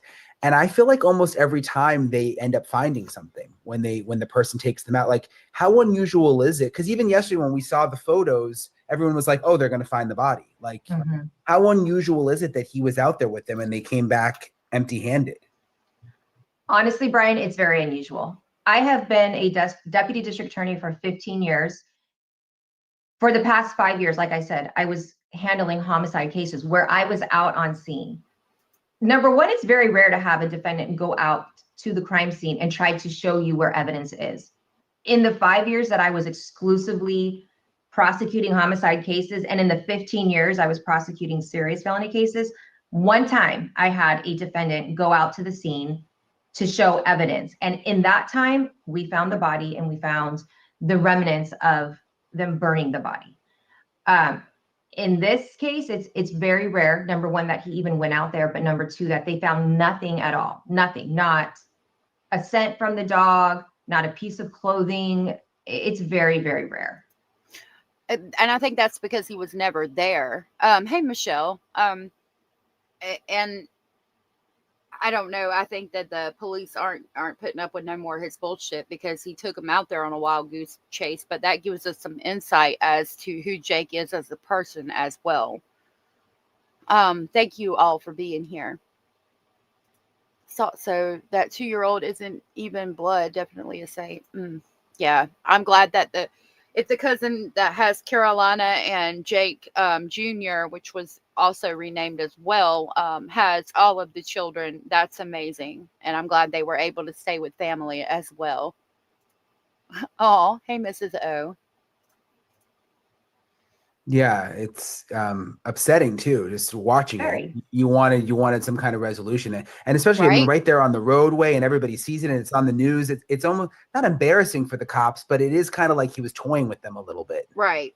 Kind of, it makes you wonder that if he was completely toying with them or if he's got such like sadistic mental behavior that it was fun for him to almost create this scenario and this show for the world.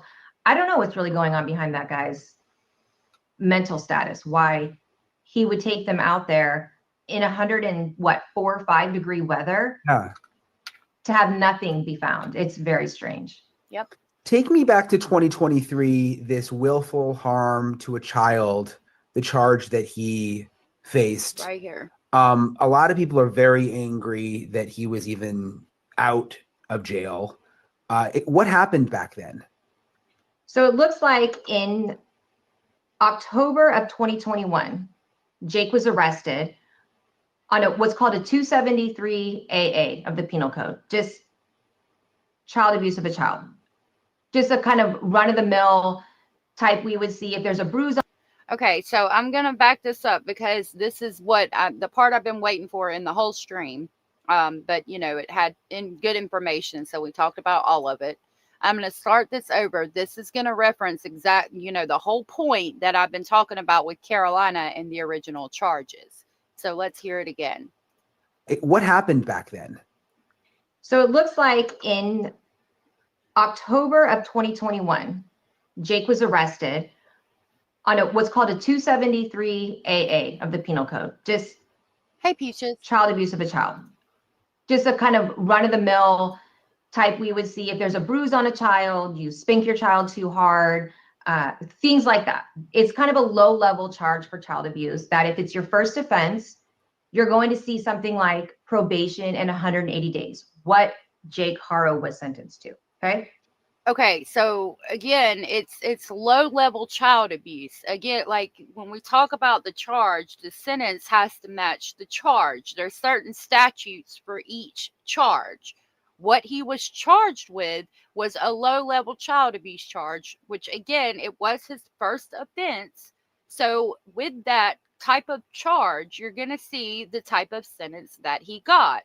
It was a low-level child abuse charge, and it was his first offense. But a low-level child abuse, the examples she gave again are like spanking your child too hard. It doesn't match the crime. This child is left permanently disabled due to what he did. She gives examples. I try to back it up a little bit so you could hear the examples. It does not match at all what he did to her.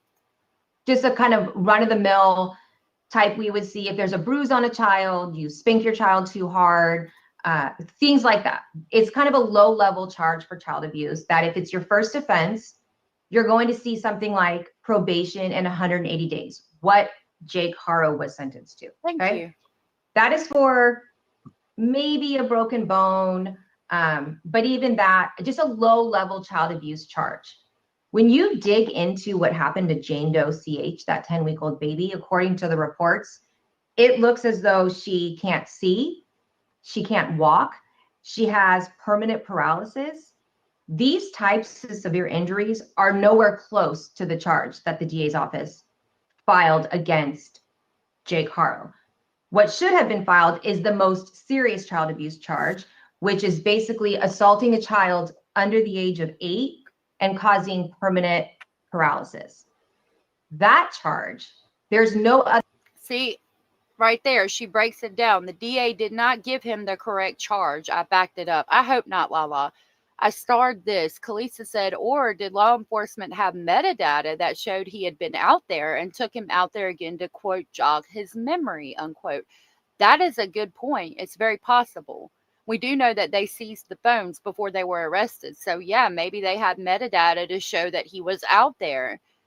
We heard rumors and speculation that, Rebecca was pushing that stroller around freaking construction site and wanting to have it washed at the car wash. So at some point during all of those things, could some of that be true? Could Jake have actually been out there and they had the metadata to prove it? And they're like, well, maybe if we take you out there, you'll remember. I don't know. That's a good question. Boomer, I'm not sure if he was part of a gang. And I appreciate you, Banana Bottom. These nuts said, no, we haven't talked about Deb yet. These nuts said the damage done to Carolina alone should have increased his charge. I agree and understand what you're saying earlier. A generic charge wasn't enough, obviously, because he reoffended. Even worse, right? Exactly. Yeah, right, Bed of Roses? Exactly. Good to see you. So she said what he should have been charged with. I think I backed it up to that point. First offense, you're going to see something like probation and 180 days, what Jake Haro was sentenced to, okay? That is for maybe a broken bone, but even that, just a low-level child abuse charge. When you dig into what happened to Jane Doe CH, that 10-week-old baby, according to the reports, it looks as though she can't see, she can't walk, she has permanent paralysis. These types of severe injuries are nowhere close to the charge that the DA's office filed against Jake Haro. If the DA's office had filed the correct charge against Jake Haro, then the judge should have stayed within a specific set of sentencing that would have reflected what he did to Carolina. Now, can the judge go out of that sentencing? I do believe so, but it would be completely abnormal. And what the judge did was abnormal. He was sentenced to 6 years in prison, and the judge suspended it for probation. I get that. But I don't think it would have been as egregious if the charge had been correct. You know what I mean? Okay. I do hope that in this case, they see that the DA made a mistake. And they do. I think Mike Hestron said that they are doing that, and they're going to use an 1109, which is basically a special circumstance. So they're going to bring Carolina and everything that happened to her, and they're going to use that in this case. What should have been filed is the most serious child abuse charge, exactly, which is basically assaulting a child under the age of 8 and causing permanent paralysis. That charge, there's no other sentence for a judge to give them if they're convicted of that other than life with the possibility of parole. That's the sentence. But you see, Jake was charged only. Okay, let me grab it. She said assaulting a child under 8 causing, I think, permanent damage. I'm going to play that one more time. Just a low-level child abuse charge. Baby, according to the reports, it looks as though she can't see, permanent paralysis. These types of severe injuries are nowhere close to the charge that the DA's office filed against Jake Haro. What should have been filed is the most serious child abuse charge, which is basically assaulting a child under the age of 8 and causing permanent paralysis. Permanent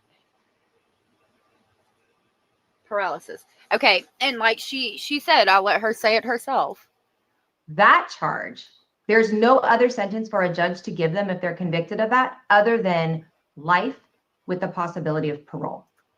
So if he had been charged correctly, and the only sentence that is allowed under that charge is life without the possibility of parole, there's no way in hell that judge would have looked at the charge, assaulting a child under 8, causing permanent paralysis, and the sentence being life without the possibility of parole, and said, you're sentenced to life without the possibility of parole, but I'm going to suspend that and let you do probation. That would have never been possible to even happen if the DA had charged him correctly.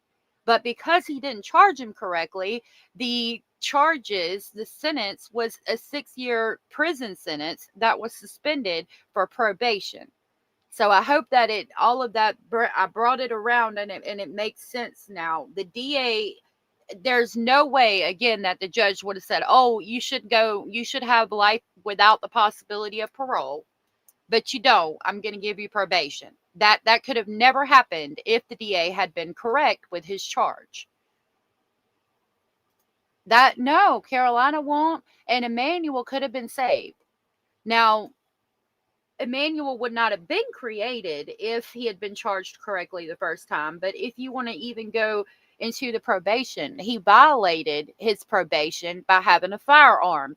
That case has been continued 16 damn times. Okay. If you had taken when he violated that probation and you had put him in jail instead of continuing it 16 times, but let's say you continued it 4 times, there is still a possibility that Emmanuel would have been created and also be alive. But no, they've continued it 16 freaking times. Mandatory minimums need to be required in these situations. Well, I think he got the mandatory minimum, or that for the charge, the mandatory minimum or maximum, I don't know which one, would have been 6 years in prison, right? I don't think 6 years in prison for spanking your child too hard. That was probably the maximum, and then suspended for probation. I don't know that they even went over the paperwork to see how bad Carolina was hurt. It was a judge from out of town that was not on the case. And why is it that that judge was even trying the case? Why wasn't there a continuance handed out that day? Is another good question I have. But the DA should have charged him properly, and the judge should have given the proper sentence. So they're both to blame. The judge should have had the DA go back to the drawing board, right? But the judge was from out of town and didn't know the extent of Carolina's injuries because the district attorney did not charge him correctly, I think. You think? That's the sentence. But you see, Jake was charged only with the lowest level of child abuse and received 4 years probation and 180 days county jail, with a 6-year suspended sentence over his head. So when he pled to that charge in June of 2023, it begs the question, whatever prosecutor allowed him to plead to that and be sentenced to that, did they ask for Jane Doe CH's medical records? Why? So basically the DA said, okay, what you're going to do in here today, the prosecutor, the district attorney said, you're going to go in here and you're going to say, basically, I'm guilty. This is what they agreed upon. He pled.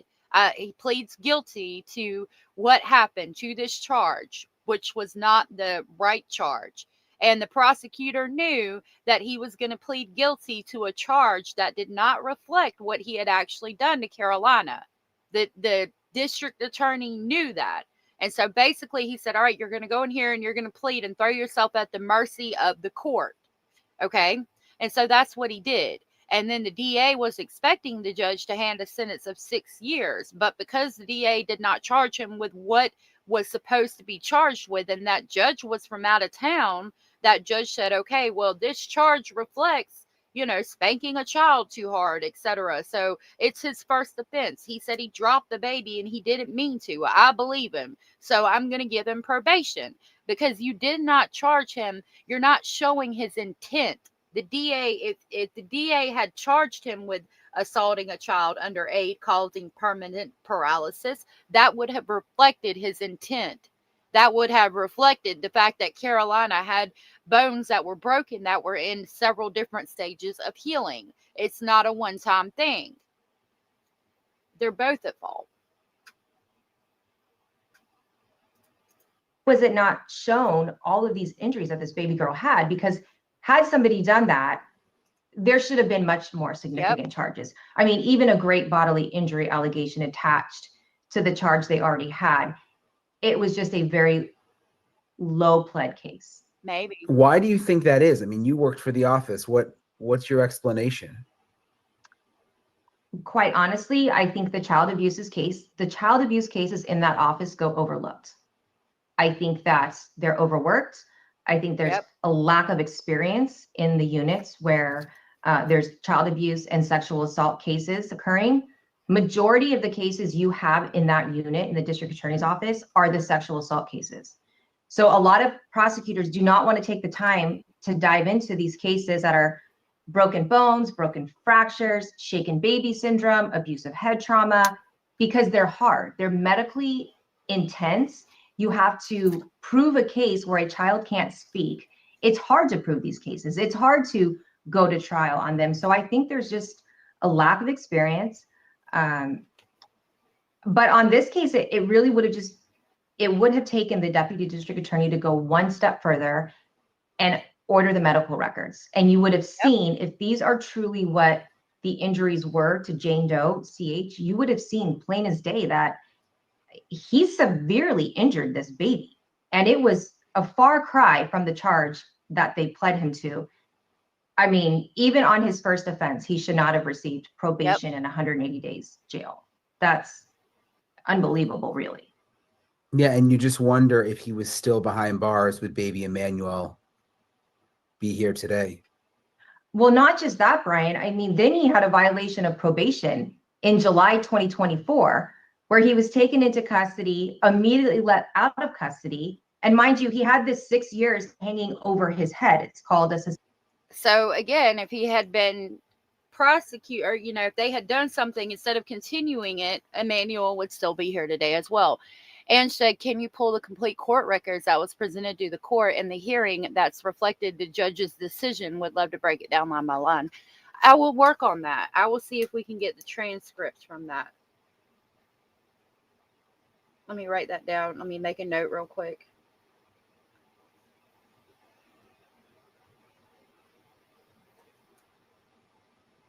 Yeah, I'll work on that this week. And I would like to, yeah, that would be good. I'd like to know exactly what was said. Suspended sentence from the original charge of hurting Jane Doe CH. And again, nobody caught the severe injuries on the probation violation. The district attorney's office continued that probation hearing rather than demanding a hearing and sending him back to prison for 6 years on that violation. They continued it August 9th, October 7th, 2024, December 13th, 2024, April 25th, 2025. He was in court July 2nd, 2025, still with this 6 years hanging over his head, where they could have demanded the hearing and put him back in custody for 6 years. And Emmanuel would be here July 2nd. Emmanuel would have been here. Emmanuel would have been alive. Next court day, Brian, is September 2nd, 2025, on that violation of probation. Any one of those months, they could have demanded to have this hearing and put him away. And he wouldn't have even been out of custody to hurt Emmanuel. Yep. But here we are. Gosh, that's infuriating. It is. I mean, what about the judge, too? Couldn't the judge have gotten involved and said, why do we keep continuing this thing?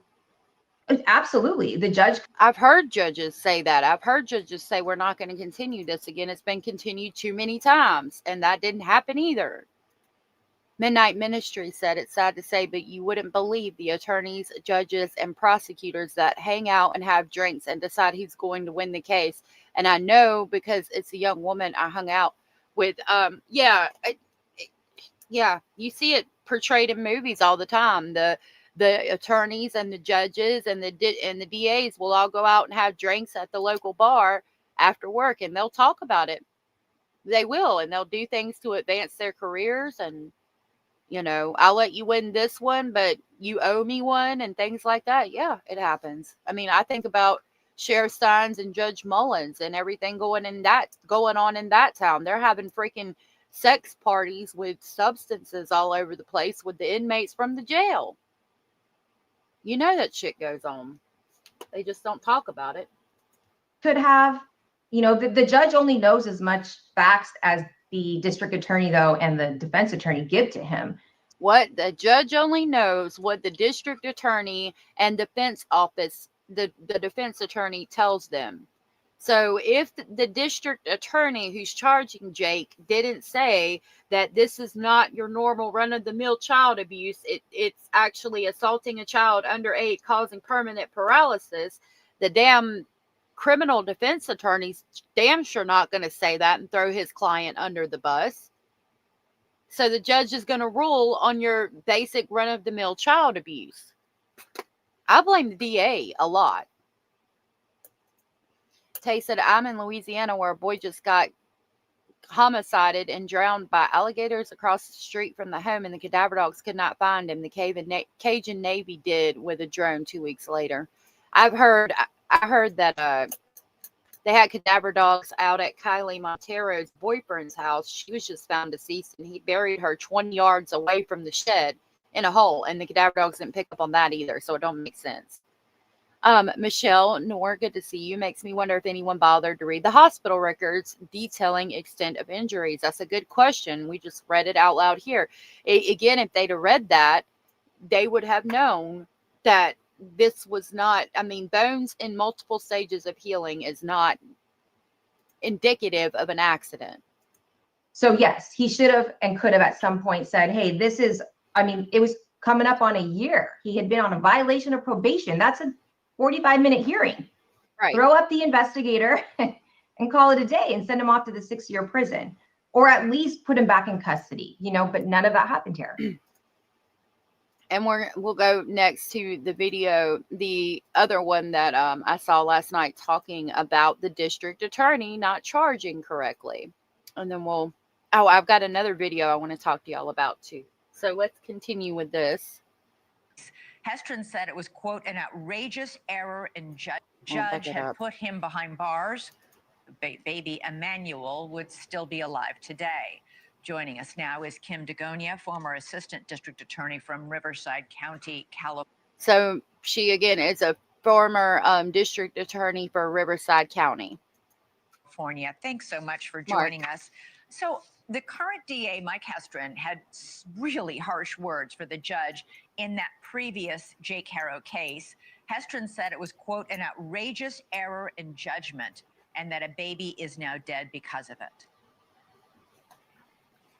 He did, and I think Sheriff Chabianco said it best when he started the news conference and indicated that there were several opportunities and several people to blame for why baby Haro is no longer with us and why Jake Haro is not in custody. The reality is that had the Riverside County District Attorney's Office charged that actual complaint properly, we wouldn't be here. Jake would not have been able to even conceive Emmanuel Haro because he did not charge what is the most basic charge, which is the assault with a child under the age of 8 causing paralysis. Yeah, he was charged with child cruelty. I mean, we've got the current DA blaming the judge in the case, and you're saying actually it was the former DA's mistake?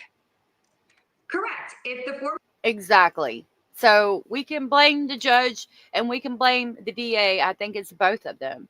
Joyce said in court, when these cases are heard, large stack file folders in order of appearance, judge opens next folder and listens to the brief summary, then rules in good move, gives leniency that's allowed. Yeah, that's what happens. That's what happens. Cara said, but didn't they say that it was the judge and not the DA, that the DA was even against the judge? They did. If we go back and listen, the DA says that his district attorney said, no, I don't think you need to do that. I think you need to send him to prison for 6 years. But the problem is, even though the DA said that, he had not charged him correctly. Jake was charged with your basic low-level child abuse.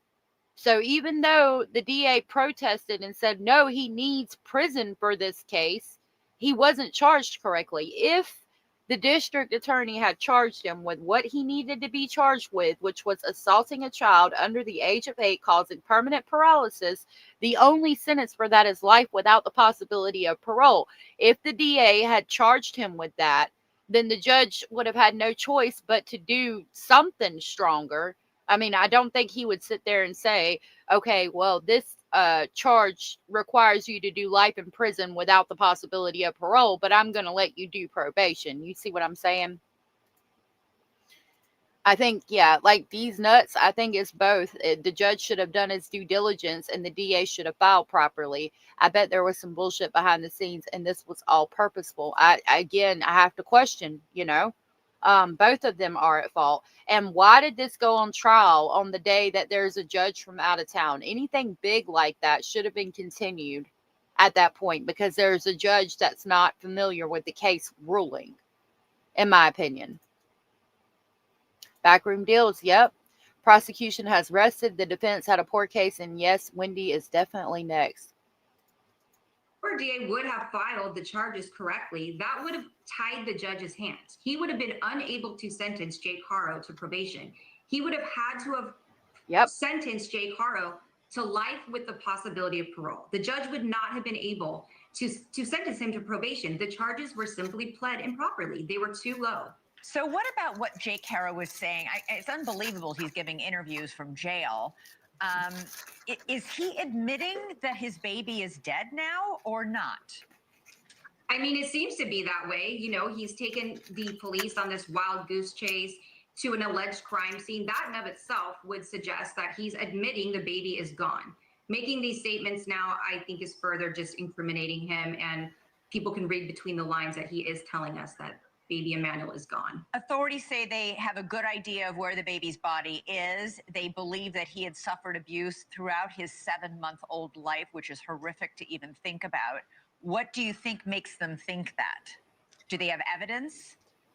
You know, Elizabeth, I'm sure they do. I'm sure Mike Hestron is very detailed when he does backgrounds, when he does investigations. I'm sure they did search warrants into Emmanuel's pediatrician. But the reality is, common sense tells us he injured a 10-week-old baby a few years ago.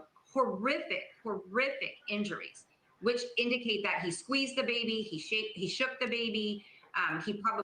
Right. Using common sense, we know that Emmanuel was abused. Donna said maybe the DA couldn't prove which of the parents caused the physical abuse of that poor baby since Jake blamed the ex-wife. That's a good point. It's a possibility. Isabel Gonzalez has filed a domestic violence restraining order against Jake to be heard on September 9th. I did hear that. I saw a part of the filing, but I don't have it. Yeah, she should have gotten that a while ago. Yeah. Yeah, that was crazy. The people going up to the home and going in and offering tours and things. That was insane.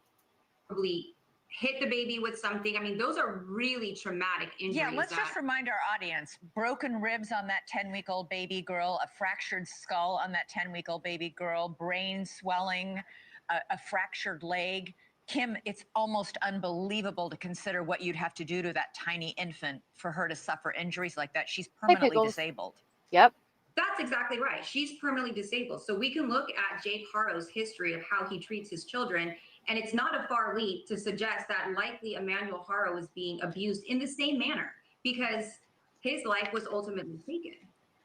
Yeah, this is a terrible, terrible case. But obviously, we will continue to follow it as the authorities search not just for the baby's body, but for answers. This is really... Yep. Yeah, a lot of people are paying very close attention to this. Kim Dagonia, thank you so much for joining us. So it's both the DA and the judge's fault, in my opinion. Yeah, without the hospital, she would have passed. I think it should have been attempted homicide. At the very least, it should have been the correct charge, which was assaulting a child under 8, causing permanent paralysis, not the charge you get for spanking your child. Stop. Like, I can't. The judge could have took a recess and overlooked the claims against Jake. It shouldn't have even been handled that day with a judge that was from out of town, I think. Plus, parade today picked up cardboard Yoshi left behind. Oh, my goodness. Could also have found photos or text messages showing other signs of abuse. I agree. Is anyone watching Cardi B trial? Oh, I saw parts of it, but I haven't watched it. I saw that she had the older order dated 2016 or 17, so definitely need to get another one based on the circumstances. I think she's the mother of the stepson that was at the football game, and it makes sense. I don't have sympathy for him. Willfully getting someone pregnant and knowing what he's capable of. He got off scot-free, and he still did this. He needs to go away forever, and I hope he does this time. I genuinely hope that he does this time, and it seems like the DA is going to make that happen. Now, I did see this video. I haven't watched all of it, but it's talking about the restraining order that we were just talking about. Hey guys, so right now we are going to do our... I'm going to give this video a like, and I'm going to grab his link, and I'm going to share it with you in the chat. Sometimes I do forget to put it in the description box, so if I do, this is Matt Thibodeau, Thibodeau. And it's titled Rebecca Haro's RO against her adoptive mom and info about the trash pickup at Emmanuel Haro's home. I thought we would look at this and go over it because sometimes he seems to have pretty spot on information. Now, I don't know if it's true. I can't verify it. I haven't seen the court documents, but we can at least talk about it. Do our morning update on the Emmanuel Haro case. In this video, we are going to be talking about a restraining order put on Mary, Rebecca's grandmother / adopted mother, by way of Rebecca, as well as the trash and where the landfill actually is that the trash from the Haro's residence goes to. So on... So evidently Rebecca has put a restraining order against her mom, which doesn't make a lot of sense because the mom is the one that's protecting the brother and saying, "Oh, he didn't kill his wife. She harmed herself," and all of this, and saying, "Oh, they would never hurt a baby," but at the same time saying she never saw the baby. So I don't know. It doesn't make a lot of sense. The grandmother seemed kind of unhinged to me. September 2nd, 2005, when Rebecca would have been 21 years old, she requested an order for DV prevention against Mary Boyshausen, her grandmother slash I adopted don't know mother. about On that. September 14th, 2005, Mary was served this temporary restraining order. She denied any allegations against her. And then on the 23rd, the case was ultimately dismissed. The order was terminated, and that was it. Now, this is the second filing that we have seen of Rebecca trying to do this to someone else. We've seen her do this now with Mary. We also seen her do this with her ex. And her ex. Okay, so there is a court document. I will look for it. I'm going to back that up because I was confused. I apologize about a Red Lake mom. Grandma reminds me of Daniel Martell's mom, Janie McKenzie. You think she reminds you of Janie McKenzie? That's interesting. On the 23rd, the case was ultimately dismissed. The order was terminated, and that was it. Now, this is the second filing that we have seen of Rebecca trying to do this to someone else. We've seen her do this now with Mary. We also seen her do this with her ex. And her ex reportedly said that they had a normal relationship. So what is her reasoning for making these filings? Is it to get people out of her life? Has Rebecca really been a long-term victim of DV by multiple people in her life? Is it a red flag? Is it a coincidence that Mary Boyshausen's two adopted children, Rebecca and her brother, end up behind bars for taking the life of someone else? That's interesting. The adopted mothers, adopted children both end up behind bars for taking the life of somebody else. That is insane to me. I would love to know what these restraining orders say. That's how we're going to find out. Yeah, the grandmother does seem to be a bit delusional, but why is Rebecca filing restraining orders against people? I don't understand. Like, does she get some kind of financial gain from it? I could see with the ex maybe trying to get custody of the children, but the grandmother, like, was she trying to keep the grandmother away so that she wouldn't find out about Emmanuel and that they were hurting him? I've got a lot of questions. I'd like to know what the allegations are in those. I'm going to see if I can find them. I don't know. Now, what I will say is that given Rebecca's past of filing these reports, making these cases, I do think that it is possible that Really? she will eventually turn on Jake Haro.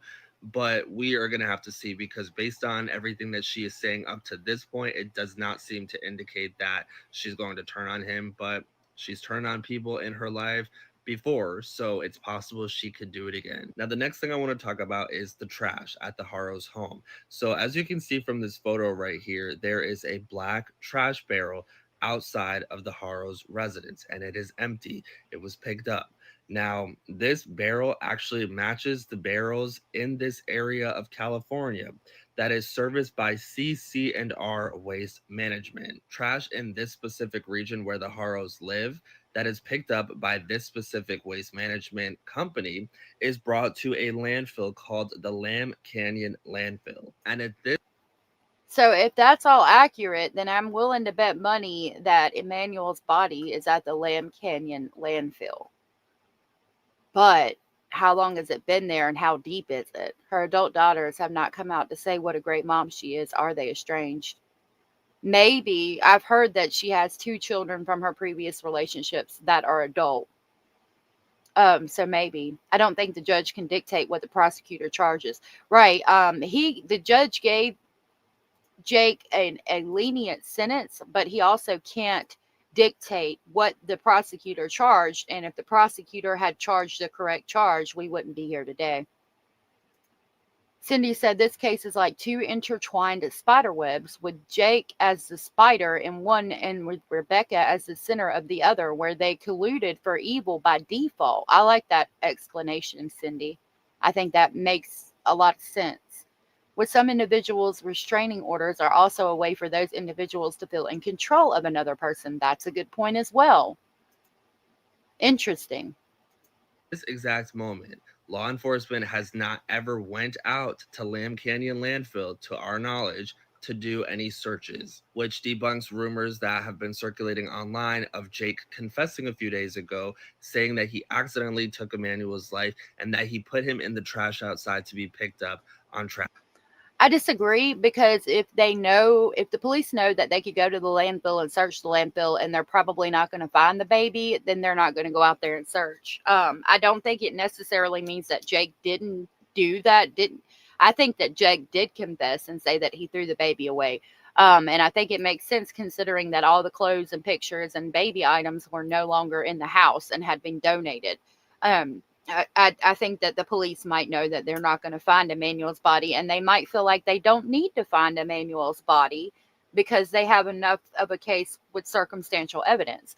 Banana Bottom, thank you for the super sticker. I really appreciate that. That was so very sweet and supportive of you, and I really appreciate it. Thank you.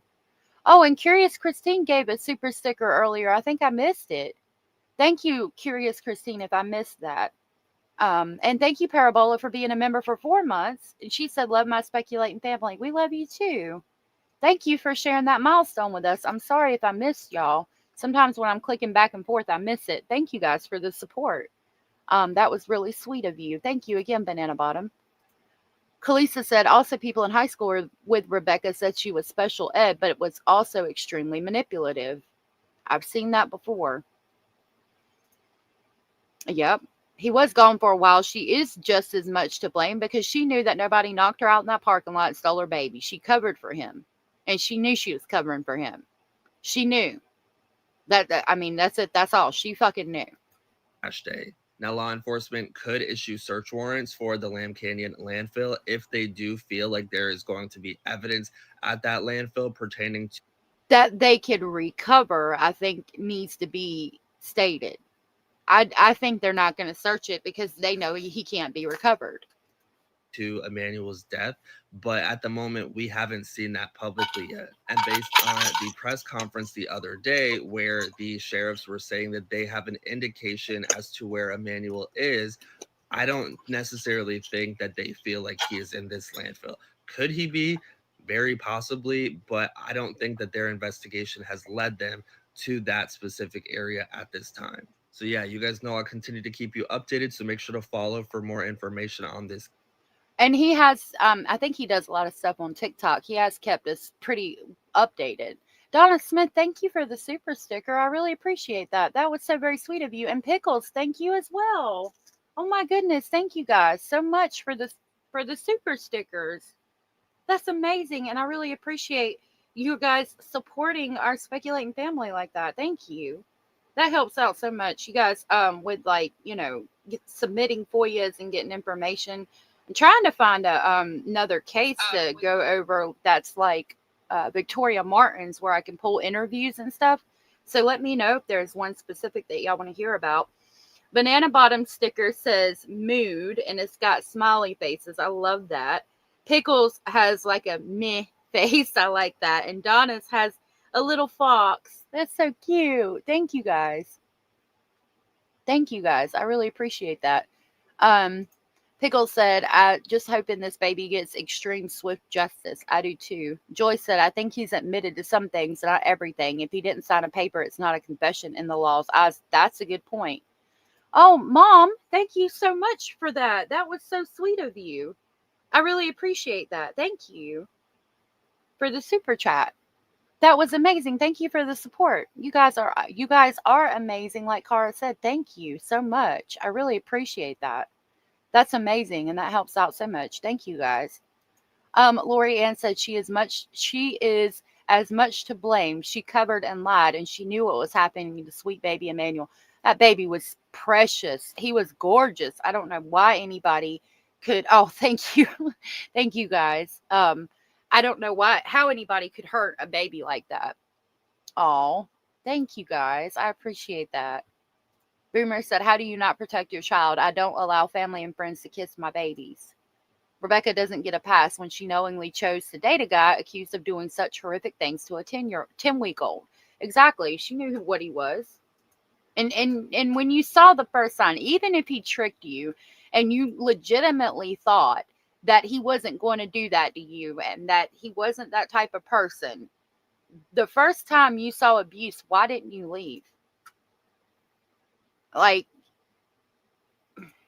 I don't know. Do you think someone started asking about Emmanuel and then they came up with the kidnapping? I think it's possible. That was Southern? I'm sorry if I said the wrong name. Cara, thank you so much for gifting 10 Speculation Station memberships. That was so very sweet and supportive of you, and I really appreciate that. Thank you, guys. Charles Cara said, choo choo. Those memberships went to Mama Jax, Belinda Vershin, Penny Williams, Lenny, Old Cute, Texas Tornado, Danny, X23, Amy Fain, Canary in a Coal Mine, and Angela Johnson. Thank you guys so much. If you guys were gifted from Cara, please tell, and you are aware you were gifted, please tell Cara thank you. Thank you so much, Cara. And I will grab the Polar Express to pick y'all up on the way to Speculation Station. Thank you so much, you guys. I really appreciate that.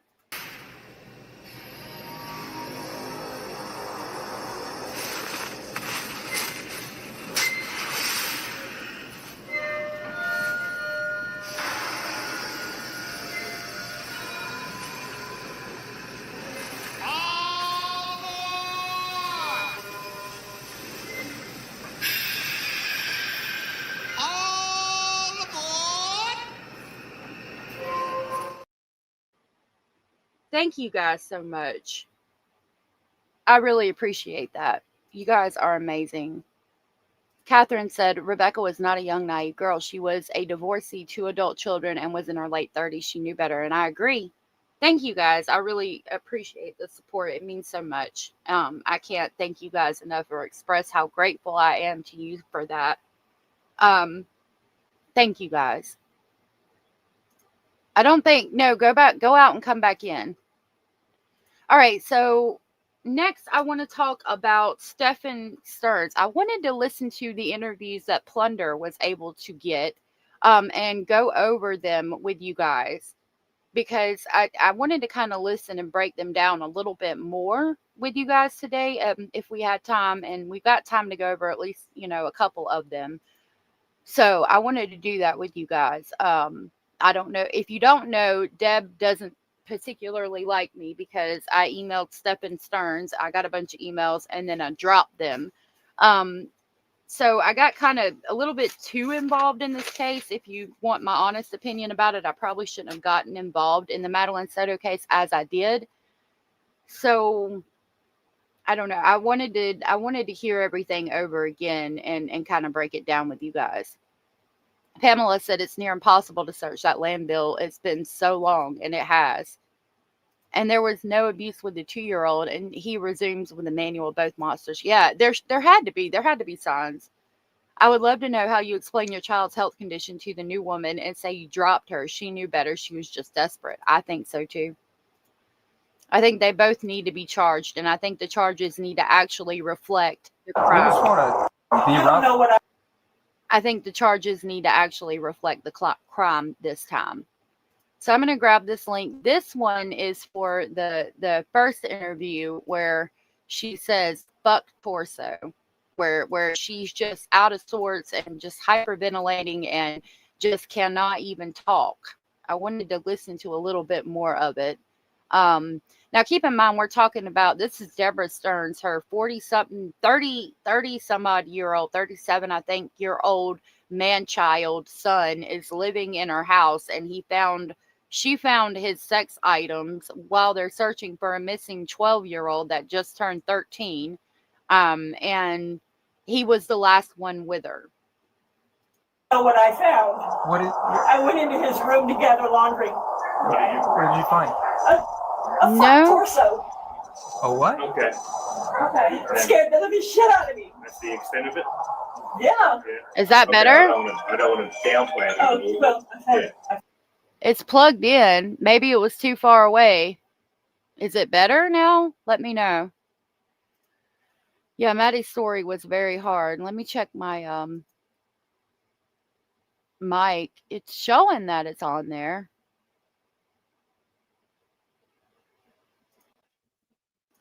I don't know. Oh, I'm good. Okay. Okay. Maybe it was too far away. It's closer now. I found a dildo. Yeah. That's in the trash can. And If you want it, I'll give it to you. Yeah, this is your son, right? Yes. Yeah. Ma'am, Because he would have wanted his Kimber. his what? His Kimber. Oh. Yeah. Stefan at the 1017. What's up? So what do you guys know? Huh? What do you guys know? I just know what Commander Myers said. They have the 1017 in custody in Orlando. Supposedly we're supposed to come here and interview the mother. Okay. See if we can do a protective sweep of the house and then maybe ask her questions about if Stefan had access to the storage units today. All right. Well, that's his car. That car comes back to him. Okay. So the other vehicle comes back to Dad, and then Mom is in the house. We just saw her in the front door, and she was out earlier when we were driving by. Okay. So how long have you guys been sitting on this? 7-10 minutes. So yeah, I'm sorry. This is the beginning. This is where she finds things in the house, and they're talking about going in the house, and she's freaking out with the cops because she's just found a torso in Stefan's room, and this is the torso that she thought could be Maddie. So this is the beginning. Yeah. Did it not start over? This is where it starts at, where they're on the porch, and it shows that. I'll start it over again. And she's talking to the police. She's just found a torso in her son's room, and she thought it could have been Madeline, and she's hyperventilating and freaking out. But keep in mind, I mean, she called the cops after she found the torso. She's had time to calm the hell down, and she's like freaking out and just exaggerating, in my opinion, because it took the cops some amount of time to get out there, and she's had all this time to calm the fuck down. She realized it wasn't Maddie. There's no blood around the torso. We've seen photos of it. I'll pull up the photos while we're listening to this, but they come out. She calls them and they come out because she found a torso that is as she put so eloquently, a fuck torso in her son's room, and thought it could have been Madeline. His room together, laundry. What did you find? A fuck torso. A fuck torso. What? Okay. Scared the living shit out of me. That's the extent of it? Yeah. Okay, I don't want to downplay it. Oh, well, I found a dildo. Yeah. He's like, that's the extent of it. I don't want to downplay it, but you're kind of fucking overreacting a little bit. She says, I found a dildo, which is fucking great, I guess. Excuse my language. That's in the trash can. If you want it, I'll give it to you. Yeah, this is your son, right? Yes. Yeah. She said, I found a dildo and it's in the trash can. If you want it, I'll give it to you. They're like, no, you can keep your dildo, ma'am. Thanks. Ma'am, because he would have wanted his Kimber. his what? His Kimber. Oh. Yeah. Stefan at the 1017. What's up? So what do you guys know? Huh? What do you guys know? I just know what Commander Myers said. They have the 1017 in custody in Orlando. Supposedly we're supposed to come here and interview the mother. Okay. See if we can do a protective sweep of the house and then maybe ask her questions about if Stefan had access to the storage units today. All right. Well, that's his car. That car comes back to him. Okay. So the other vehicle comes back to Dad, and then Mom is in the house. We just saw her in the front door, and she was out earlier when we were driving by. Okay. So they're talking about the car at his parents' house. Here is what she found. She found that on his bed. And I mean, you can see that there's obviously no blood around it or anything like that. So it's obviously not Maddie. And we went over the photos of his nasty ass bed and all the nastiness around it. So, and she's still hyperventilating. She found that. She called the cops. It took the cops however long to get there, and she's still hyperventilating to this extent after finding that on his bed. How would Mom know what it was is a bigger question. That is a bigger question. Yeah, it's ridiculous. She acts completely ridiculous during this interview. So How long have you guys been sitting on this? 7-10 minutes. Oh, okay. Yeah. Hey, Blue Jay. Yeah, I mean, who's that? Is that Jarvis? Yeah. No, not Jarvis. Jared. Vegan? Yeah. Okay. So yeah, she said he would have wanted his Kimber, which I do believe is a firearm. So they're saying that he came back to get the Kimber, and then she found the fuck torso on the bed. Yeah, we're just gonna talk to her. I'll let you guys take the reins. You guys know more than I do, and he knows. But Yeah. I'm gonna go look around the house if there's any rough dirt or anything, just in case you brought back. Thank you. Are you recording? Yeah.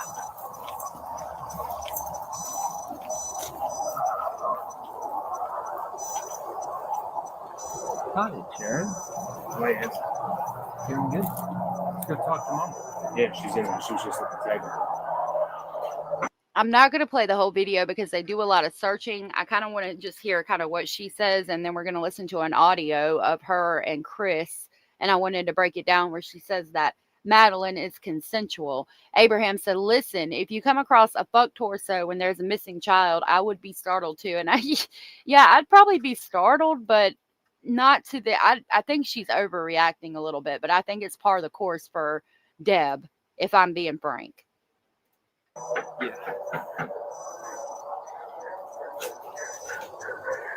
That's true.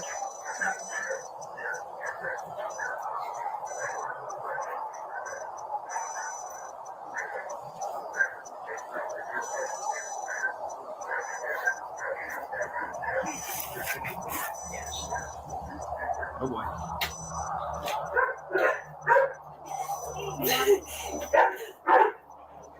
Are we okay?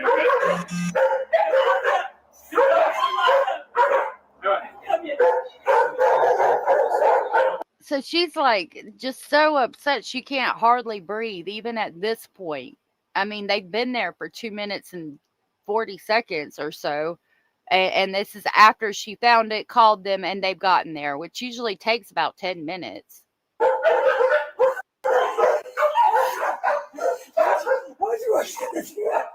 So 12:56. Yeah. I'm sorry. Is she here? Are you alone inside? Yes, why not? No, I'm just asking. Yeah, you're upset. I just want to make sure everything's all right.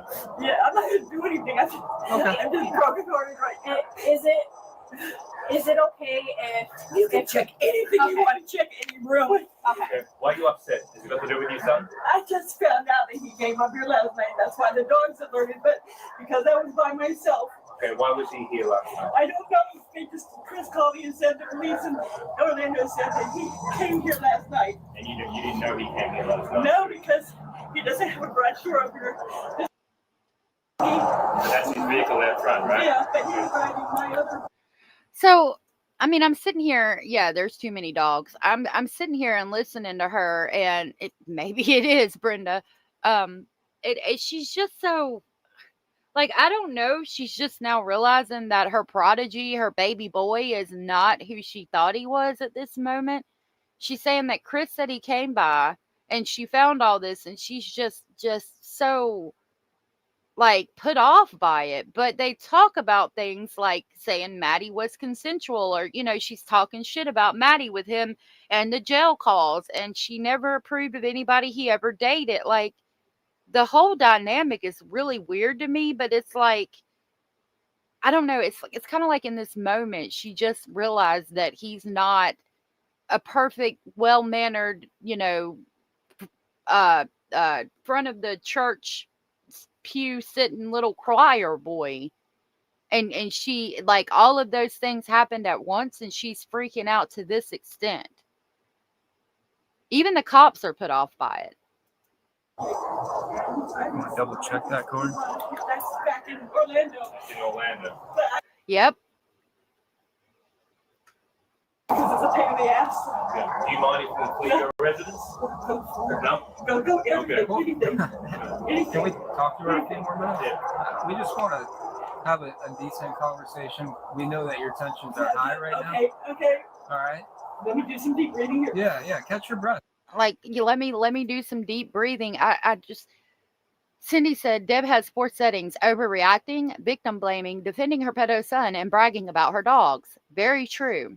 CR feels bad for the parents. I mean, I don't think that they intentionally raised a monster, but their actions enabled him to be that, I think. Cara said, yeah, she talked down about Maddie saying a child had a consensual relationship with her 30-plus-year-old son. It's disgusting. Right. And yeah, she, I don't know. It's weird to me to see her acting like this. She deserves zero sympathy for blaming Maddie. And that's what makes me the most pissed off about it. Like, nothing about anything that happened was Maddie's fault. It was not her time to go. Ange said, in my opinion, Deb and Stefan's relationship would rewrite abnormal psych medical journals. Yeah, they need to do a study on that, I think. Snarky says she was supposed to be looking for laundry, but she had to dig pretty deep to find the sex toy. Well, I mean, it was laying on the bed, evidently.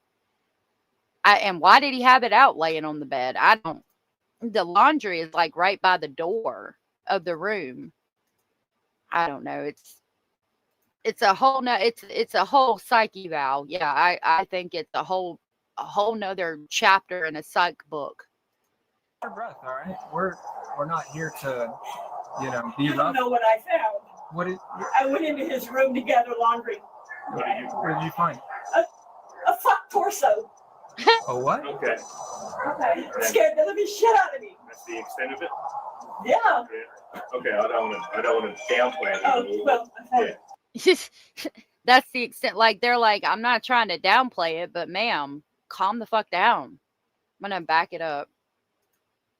Yeah. Okay, I don't want to downplay it. Oh, well, I found a dildo. Yeah. That's in the trash can. And If you want it, I'll give it to you. This is your son, right? Yes. Yeah. Ma'am, the torso that you speak of. It's silicone. Oh, it's okay. It's silicone. Like, what? She's gonna give him the dildo too. Yeah, very sick. The cop said, "Oh, what?" Cara said, Debra Sterns is manipulative. Stefan Sterns learned it somewhere. I wouldn't be shocked if she left it out, knowing what he was doing to Maddie, and left it out to show he's got a sex addiction. I don't know. It wouldn't surprise me to learn that was true. You know what I mean? Because she is very manipulative as well. It's funny to see her, to me, because she called me what did she say? She said I was a typical druggie and I'll do anything to get my next fix, which, I haven't been on drugs in 10 years. So it's funny to see her freak out like this over a sex torso and then say all the things she said to me. All right. Is it a fake fuck buddy? A fake fuck buddy. You go in the house, the dogs are locked up. Okay. Come on, let's I go. just I want to give you a second to breathe. Yeah, catch your breath. Catch your breath. There's no rush. I was in the military for 16 years. I was sorry I could get through this. Now she's saying it's no big deal. I was in the military for 16 years. I was a drill sergeant, and okay. So is it so overwhelming that you can't hardly breathe, or is it something that, okay, what it is, what it is? Like, what are you doing here? Why are you so freaked out then?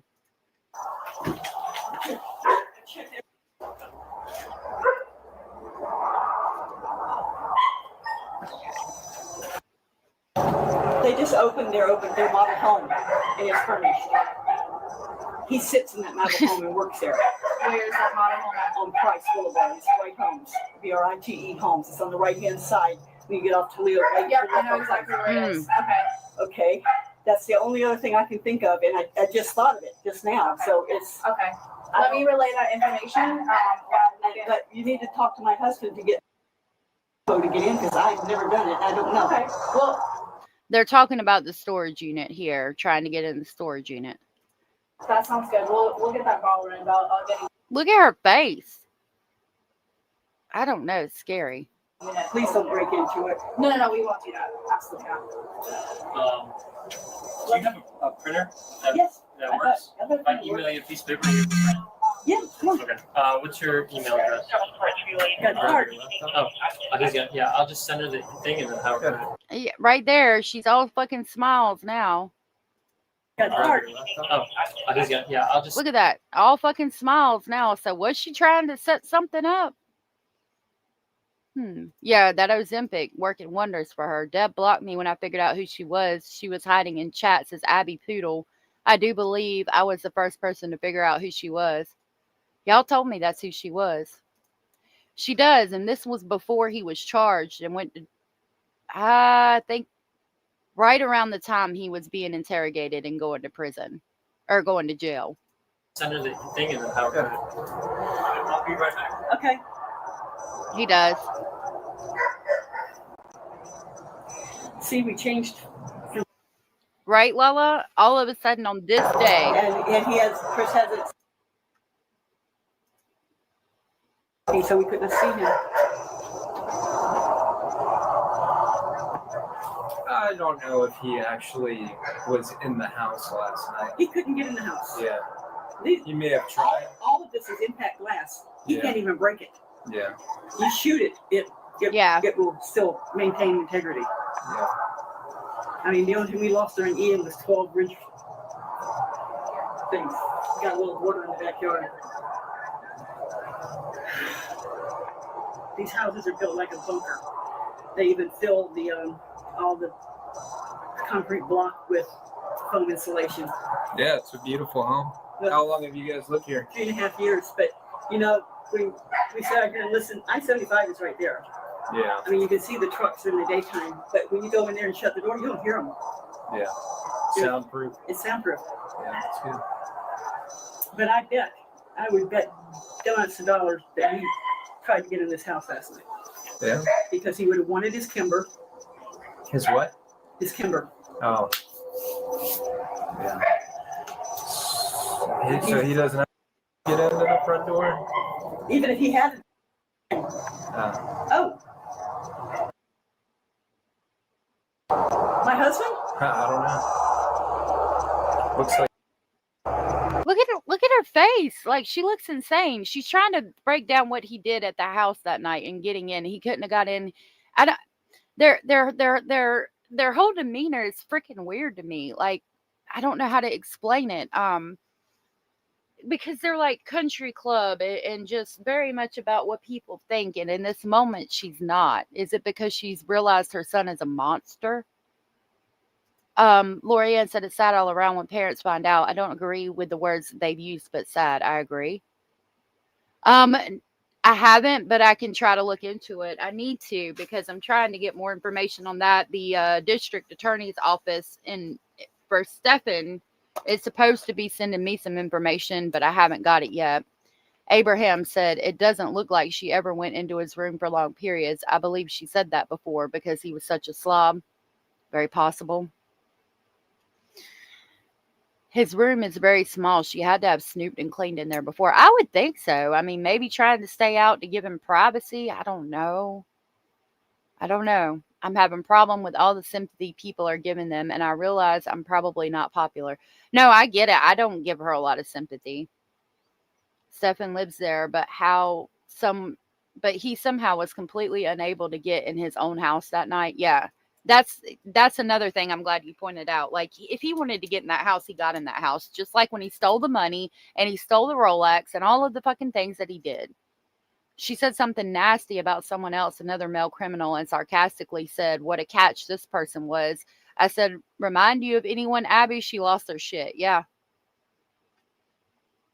Her grown son used a child as a sex toy. I have no sympathy when the mother of that man says it was time for her to go. Exactly.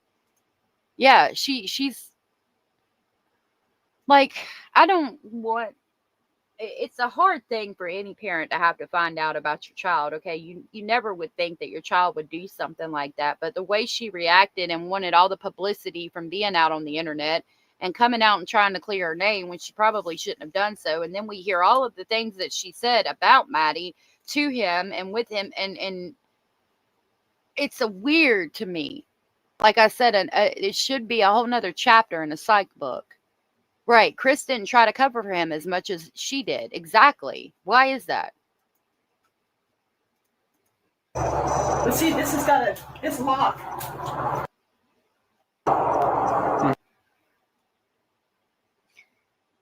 If he wanted Yeah. to get in, he would have. You're not missing anything from the house? Yeah. A lot. A lot inside. They still would have woke me up. Right. Did he send me that thing? Do I need to go and print it off and sign it? Well, I don't even think he has your email yet, does he? It's on the card. Oh, okay. Yeah, let's go in. We'll see if it was sent. All right, they're going to search the yard for a little bit. I think that's about it. I'm kind of trying to skim through. Oh, hold on. Let me back it up. Hold on. Because I was by myself. Okay, what was he Oh, it's another angle. Chris called me and said the police and You didn't know he came in last night. yeah, because he doesn't come drive through over there. This locked the vehicle. That's his vehicle. Yeah, but he's driving my other vehicle. He's driving a Silver Lake. He was. Okay, all she said was that Chris told her he tried to get in last night and he was driving her other vehicle. We have a little bit of her right here. And then we're going to go into the audios. Abraham said, I don't blame them for their son's depravity, but I do question the level of support they're giving him, despite knowing the horrors he committed against that poor child. I agree. Now that I agree on Jen Soto should at least be arrested on the negligence that led to her child's homicide. I think she should too. I can understand them wanting to do damage control and possibly lying, but honestly, I hope he speaks the truth. If a psychiatrist interviews him, we need to understand how they are born and made. I agree. Yeah, she is another one who knew. She knew. She paid off his roommate for watching his girlfriend get in and out of the shower. The roommate said he was a senior in high school dating an 8th or 9th grader. Deb knew. Yep. I've never done it. Okay. Well, that sounds good. We'll get that while we're in. I'll get a unit. Please don't break into it. No, we won't do that. Do you have a printer that works? If I email you a piece of paper, are you able to print it? Yeah. We saw that part. They're talking about getting into the storage unit. Okay. What's your email address? Yeah, I'll just send her the thing and then have her print it. All right, I'll be right back. Okay, that's about all for that video. They go through the photos. I wanted to see if it shows you where his well, she blocked most of them off. We'll go back over here because of YouTube. There's one that shows where the clothes hamper was, and it's like not. Okay, you saw where this one shows the clothes hamper right behind the door, and the torso was on the bed. So maybe like it could have been there if she didn't go in his room. See, the clothes hamper is right here. So she just opened the door and grabbed the clothes from there, maybe. But why, also at the same time, why was it just laying on his bed like that? Yeah, we played the birthday song for Tom. Apparently, they are no longer supporting him financially or mentally. They've had enough of him. It took them a while to see the light, but it seems they have seen it. I'm trying to give them grace. I'm not sure. I've heard that before and then found out that they were still supporting him, so I don't know. All right, we're going to go over here and listen to some audio from them where they talk about Maddie. I wonder if that girl got pregnant. I believe that girl got pregnant, I think.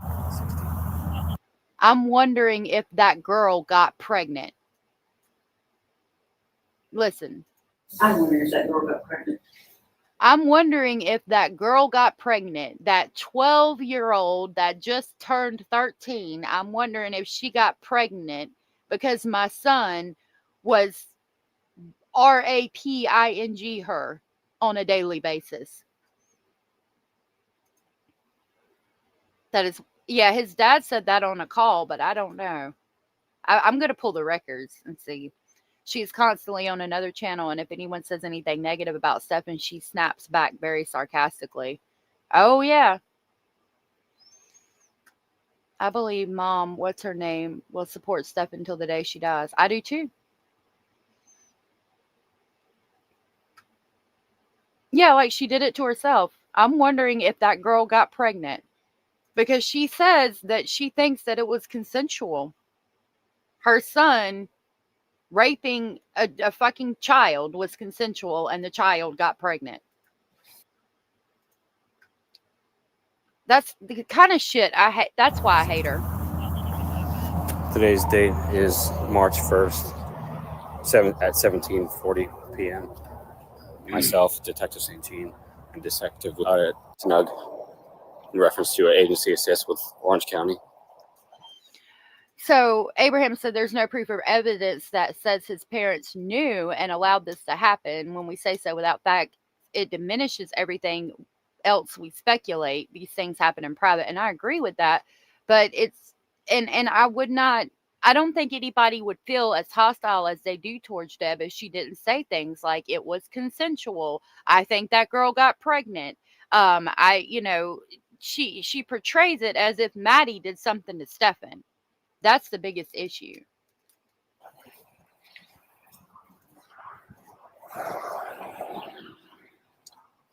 Yep.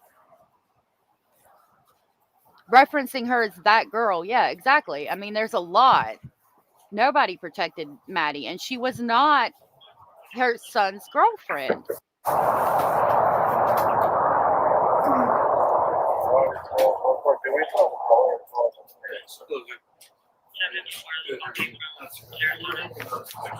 You and your boyfriend too about it. Can I ask everything here? Oh no, we were hoping to talk with you and your boyfriend the other day. Yeah, your son. And just him traveling back here. Your second hand, I'd rather just hear him. Yeah, we'd like to talk about that. Were you here the other day? No, I was. Oh, you were? Yeah, just for a bit. I was Bigfoot down the road. Sure. I mean, you want to come in? The dogs are out. They're outside. Okay, yeah. Back there. No, I had an energy drink. More coffee, I'd probably explode. I won't go to sleep tonight.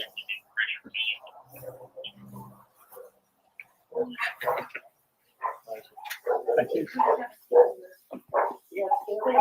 Yeah. I'm going to skip it ahead a little bit till they get into the details of things. Nice. Probably better than civil service. Well, you know, once you get it in your blood, you can't get out. Yeah. And I told the detective in Orange County, I said, I moved from Jacksonville to Orlando, rented a truck, moved down, and I was taking the truck back Sunday evening. I had to be in Jacksonville for a meeting 7 o'clock in the morning. That looks like a fingernail scratch on his hands to me. Morning. So it's late. I'm traveling on 436 towards I-4. I'm in Castleberry at the intersection of 436. So they're going to talk about, their past life, their past, all of the things. It's always about them. I'm going to skip it ahead a little bit. They always talk about themselves. They think they're so wonderful and so great, in my opinion. Information and told them what direction I thought he went. They came up with taking my story. They came up to take my story. In the meantime, I went back to get the guy. And I'm thinking as I'm walking up to him, I said, I better let him know that I was there to help him, that I didn't hit him. Yeah, right. Yeah, because he could, come up swinging, what have you. I have carried him and the bike and got back to the ABC store. And then while they were interviewing me, they got a radio call that they got the guy. Oh. So long story short, I didn't get out of there until after I gave my report till midnight. Meanwhile, I still got to get back to Jacksonville, and that's a 2.5 hour drive. The truck breaks down. It's south of where I live. These sailors come by, they pick me up, and they drop me off. Let me just tell you, it was a long Monday morning. That's all I can say. Start of the week too, right? And after that good deed that you did, your car broke down. What the heck? Well, of course, he was most famous for getting calls when he was in an orange grove and he got his car stuck 3 times. Well, no, so nature called, and I slid into the orange grove and got the car stuck. But wait. Twice that night. Oh, nice. Can you imagine me taking the car back and handed the keys to the sergeant, and it was like, I wish there were cell phones back then. I could have got somebody. You had to go over to a certain channel and they say, "Hey, John, my supervisor, switch over to channel 9." So they've been there for at least 6 minutes at this point, and they're just talking about, his past hurrahs and being a cop and all of that. It just they're so, I don't understand why they talk so much about themselves. Yeah, they're like, "Can you hurry up? I only have 6 hours left on my shift." Right. I mean, why are they so talking about themselves and just trying to make themselves seem so great? Doesn't law enforcement know it's the Deb and Chris Sterns show? Who cares about Maddie? Right. That's my point in this. You know what I mean? Like, why? Nobody cares. Sorry, they don't. I'm going to skip it ahead a little bit. Audio. So the morning of and everything, you were up. I know you already had this all out with Orange County guys. Yeah, I was at the hotel until I was up at 6:30. I wanted to get to the office by 8 o'clock before the 8:30 meeting, and so that's like a 20-minute ride. So I'm pretty sure I left just around 8 o'clock thereabouts. So. As far as I knew, everybody was tucked in bed at 3:15 when I left them. Sure. I was on the opposite ends. Had no idea where they were parked. I had to find the last parking spot out in 40 acres out. But now they're talking about being at the hotel, and he says specifically, I thought everybody stayed in bed when I tucked them in at 3:30. We're talking about 37-year-old people here, Jennifer Soto and Stephen Sterns, not a little baby. And he's talking about, I thought they stayed in bed from when I tucked them in. Like, what? Why are we talking about grown-ass people and referencing tucking them into bed? Like, all of these things are weird to me. And I would love it if somebody could break it down for me, because I'm not understanding. I had no idea that Stephen had left the hotel until 9:45 Wednesday morning. Okay, until 9:45. So was that how did you find out? Was it the called me? Okay. It gives insight to the relationship too when nobody else is around. Called me to ask if Stephen was with me, and I said no. Why? Well, he's not in the room. I said, well, how long has he been gone? Plunder. 25 minutes. I said, okay. We'll go down the lobby and find out if he's in the lobby. So then I hung up and I called back and I go, are your car keys there? Yeah. And she looked around and said, no. Okay. Then much later in the day, I found out it was more like 45 minutes. Because she said she woke up at 9. She called me at 9:45. So then I said, okay, it was really 45 minutes. And as somebody pointed out before, I'm wondering if Jen Soto did that to make it seem like she didn't know when she actually did, because he wasn't back in time for her to explain to Chris, he had taken too long to go out and do whatever it was he was doing. So she was going to have to come up with a story. So she was going to play dumb. Crime Wars said Deb and Chris repeat over and over, quote, "There's no way we could have known," unquote, as they describe red flag after red flag. Exactly. Hey, Jill. Banana Bottom said, I get the nervousness on their part and wanting to small talk. It's hard to put yourself in another's shoes, but this is also sad for Maddie. And like right now he's talking about the hotel, but it's a lot. And it's a weird, like, just to hear them talk. Again, I reference tucking them in. Grown-ass people after I tucked them into bed at the hotel at 3:30 in the morning.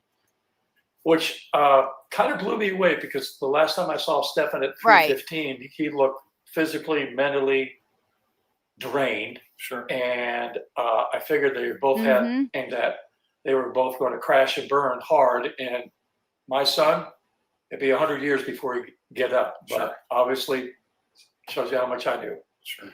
Yeah, I was blown away when the detective told me that, asked me what exit number I lived at, and I said, 179, what road is that? Said Toledo Blade. And he said, well, we have evidence that Stephen was exiting at 7:45 this morning.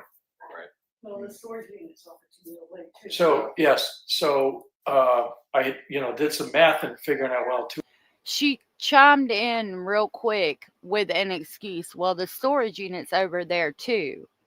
So maybe he wasn't coming to the house to do something nefarious. The storage unit's over there too. Go to the storage unit. I don't know. She always got to chime in. It's weird. 2.5 hours, 3 hours, he had to leave, I think, like at 4:30 to get down there at 7:45. God forbid what the traffic would be like out of Orlando on I-4, the intersection of 75 and then Sarasota. Yeah, you got 3 of those. And when I came home Wednesday, Thursday, and I'm looking at the northbound traffic, 2 times I saw huge lines of traffic stop. And I said, he must have had the luck of Irish with him or something going back north, because you never know what to experience, especially trying to get back during rush hour, what have you. Then he came back and he came back to the hotel room about between 11:15 and 11:30, because by that time I was over there. Okay. Because they called and said, hey, we're going to come over and we'll be at the hotel in an hour. I go, oh shit. Okay, he's not going to be there. There's going to be a bolo out for him, whatever. And then he showed up, and then the police never showed up. So I said, okay, that was a ruse. They were checking to see if she would say, well, he's not here. Sure. So she didn't say that. Okay. Yeah. And what time did he get? You said 11:15 back to the hotel. Somewhere between 11:15 and 11:30. Because I was thinking, well, when's the hour? I thought 11:30 was the witching hour, and he came in before that. Sure. And he was just very calm, and he had an energy drink, and his excuse was that he got lost. He didn't have a GPS, and he got lost in the back roads of Disney coming back. I said, okay, well, again, very plausible defense, because he had his phone on him then, though, didn't he? No, they already confiscated the phone the night before. Okay. So me with the GPS, I even took the wrong exit and had to do a U-turn to come back to get over to the hotel. Okay. Did he have? Do we know any other devices or anything, or? No, not that I know of. That we know of. I have no idea, because it's like I don't know my son. Sure. Right. No, my heart goes. I'm a father. Yeah. My heart goes out to. I can't imagine what you're. So there he does say, it's like I don't know my son. Yeah, the witching hour. They talk weird. Plausible my ass. Right. It's all very weird. Going through. I mean, the conversations he's had with me all week is just, both face lies, everything. There's nothing he said to me that is a speck of truth. Yeah, right. And that's kind of our concern too. Is right. We just he's not alone in this. No. So right there. Heavily. He's not alone in this. Jen's involved. She's involved heavily. Because my son didn't do this alone. Not my son, not my star child, not my prodigy child. I do believe Jen's involved, but she's got to make sure to throw that in. She's bisexual. Sure. She's bisexual. Like, see, let's go back to the comment she made about me. Typical druggie, do whatever they want, do whatever they have to get their next fix. And now you're talking about Jen. She's involved. She's heavily involved. She's bisexual. Ma'am, that don't have a fucking thing to do with what happened. Her sexual preference don't have a damn thing to do with that. And then she finds the fuck torso and freaks out. I mean, it paints a picture of very old school weird people to me. We just I backed it up. No. So she's involved heavily. She's bisexual. Sure. I don't know what happened, but right. So there's some monkey shit going on. I think there's some monkey shit going on here. She's bisexual. I don't know what's going on monkey shit. I think and if that's the case, I think he fell on his sword for her. Because my son didn't do this alone. Tom said apparently Stephen Sterns was meandering during the witching hour. That's exactly what happened. And it is a disgusting, I was laughing at Tom. It is a disgusting display of ignorance. Exactly. And like Blue Jay said, what does that have to do with Maddie being sexually assaulted by her piece of shit son? Not a fucking thing. It shows that Deb knew what was going on, in my opinion. You think?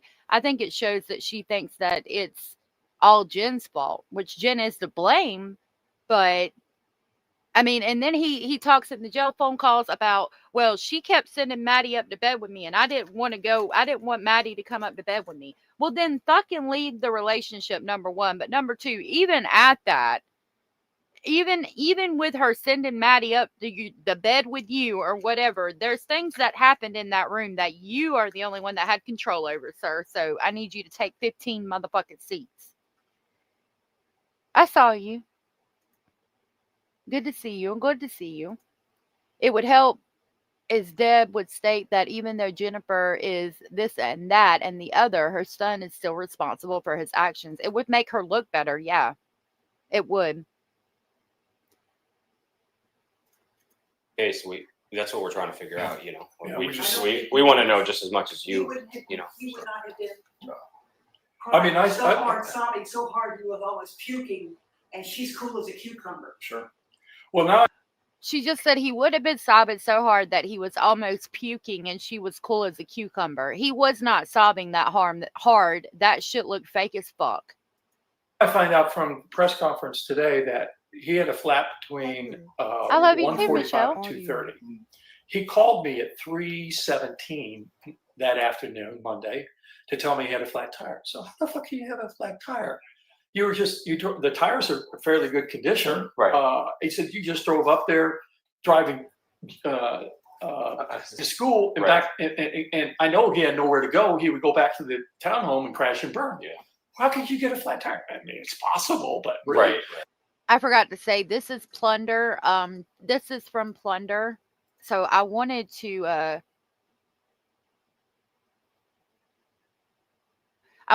drop her link. So that is the link to Plunder True Crime. If you have, I'm sure most of you are subscribed. But if you have not, make sure you subscribe, and I'm going to pin that link to the top.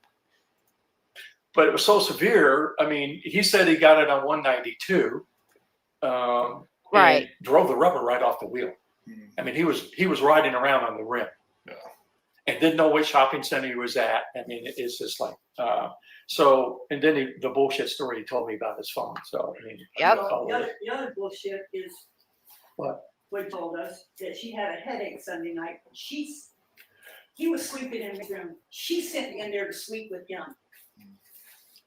Okay. And then Monday morning, all of a sudden, she disappears.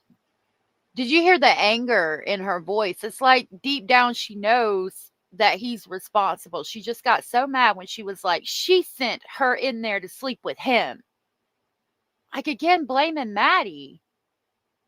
And she's angry about it. And then she's like a little bit more even tone when she says, and then all of a sudden Monday morning she disappears. Well, she supposedly had blood tests. Bullshit. But anyway, let's let the officers continue. What's up? I mean, we're just really trying to get or nail down his timeline while he's down here. Right, Lori. Just trying to help them out, and then The most I could figure, based on what the detective told me his arrival time was, and by the time he came back to the hotel. Carolina, have a good day. And those of you that are enjoying your Labor Day, please do so. I hope y'all have a good Labor Day weekend. Sorry. He had probably an hour here. And then I was shocked to hear that he went to the storage facility. and that we worked through that. That Yeah. ended up We just came from there. The their way their system system generates saying reports it is as messed if up. it was access, but I mean, honestly, when's the last time that you accessed it? When do you think? Well, I got a call a couple of weeks ago about the lock not being the unit not being properly locked, and I go, okay, maybe I thought I had slid the bolt over and put the lock in where I was supposed to. I said, hell, anything could be possible. So I went over the next day. I was trying to find on my phone when she called, but I couldn't determine it. But I would say within the last 2 weeks, I was there. Yeah, that matches That's up. the last time that your access codes or any of that. Yeah, and we looked at the codes way back when, and it showed that like it shows that somebody logs in every night at midnight, but that's just how it's set up. Like that's how it clicks over with their security systems.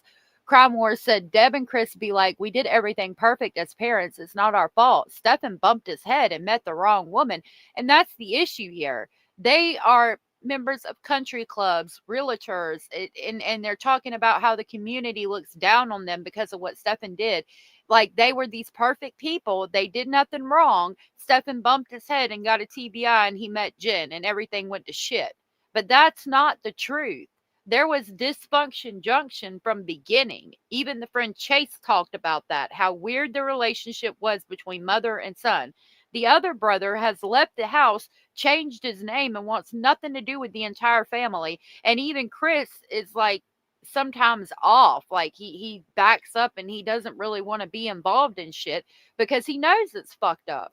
They portray it a certain way and they want everybody to believe it's a certain way, but then we hear what they say in private and we see the dysfunction. It's a bunch of bullshit, in my opinion.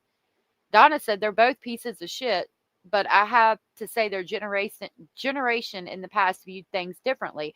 Sometimes young girls were viewed as seductresses. I'm sorry that you went through that. There was and Jen talks about the Electra complex, which was a Freudian theory that girls between the ages of 3 and I think 6 or 9 sexualized their fathers or something to that effect, but it was disproven. There is a generational gap there, and things were different back then, but not this to this extent is weird for me. You know what I mean? Like there's dysfunction there, and it's not just the generation that they are, if that makes sense. He was here during that time. He was living here during that time. Sure. There's only one time the year code was accessed between January and now, and it lines up to about when you're saying. Yeah, because what I moved him down here in December, so he'd been living, rented a room for the last year. Yeah. But prior to that, he lived there for a couple of years. Sure.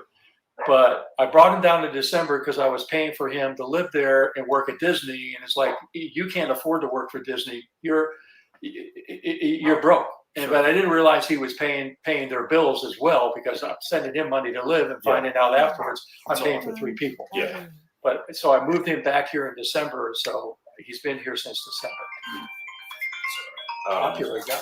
No, I'm on call, so it's just one of those things. But in this interview, as Plunder states, they get the call that Maddie's deceased, and you get to hear their reaction as soon as they find out that Maddie is deceased. Hold on just a second. Had to take a adaptive. Abraham said, I believe that Sterns manipulated his parents to think he was this innocent and stupid person who can't get ahead, thus remaining in arrested development. Parents treated him like he was still a teen. I do too. I think he very much manipulated them, and I agree with that. But at the same time, they're not stupid either. Like they had to know that he was manipulating them at some point. They had to know that he wasn't that. I mean, he wouldn't even get up and go take photos of houses his father was trying to sell. His father got him a fucking real estate license and he still wouldn't go to work. You know what I mean? Oh my God, I'm sorry. I'm so sorry, Kim, that happened to you. It happens a lot, unfortunately. And I hate the way some people view it. It makes me sick, angry, frustrated, and in a litany of adjectives. Jim said, I think their eyes are open now. But are they really? Are they really? Like, all of a sudden their eyes are open now after 37, 38 years? I don't know. And the same could be said for Jen. Yeah, so we have good reason to believe in that his car, he was actually down here a little bit earlier. So the time frame that they passed to you, that was him actually leaving and heading back. Like when they said, hey, he was down here at they said 7:45. He was leaving here at 7:45. So that's what we're seeing is that so he got here roughly, here as in off of Toledo Blade at 6:29. When the dogs alerted, it was 3:19 in the morning, and all 5. The dogs. Oh yeah, there's no way. I mean, I was in here the other night with you, man. I walked in, I just checked on you, and then I had to leave. For the dogs were absolutely gone. So there's no way that. But see, I left him at 3:15. Okay. Yeah. So in the hotel room, so he still needed at least 3 hours to get here. Sure. And you're telling me they went on full alert 3:19? You said? 3:19. Yeah, okay. So That it was so probably- equal. that probably All wasn't. 5 of us stood up on the bed looking at my window in full battle roar. Yeah. So what was the time that? Scared the crap out of me. When did you happen to wake up? When they woke me up. Well, I mean, like for the day, you got up at 3 or? You were up by 8:30 Yeah. because you had texted me or something, but she was up, I believe, by 8:30, which Yeah. surprised me because I knew she went to bed late. But Sure. No, I had a VA call. They do teleconferences, and Mhm. they never call me. That sounds about That sounds about accurate. Yeah. Yeah. I'm noticing as she put these photos in here that there are a couple of photos where he looks like really devious. Yeah, full alert. And we heard about how the dogs went on full alert that night. I was just thinking about it, and we thought it was Stefan. But if they went on full alert at 3:19 a.m. and he had just seen them at 3:15, there's no way that it was Stefan at that time. Yes, thank you all. You are all warriors.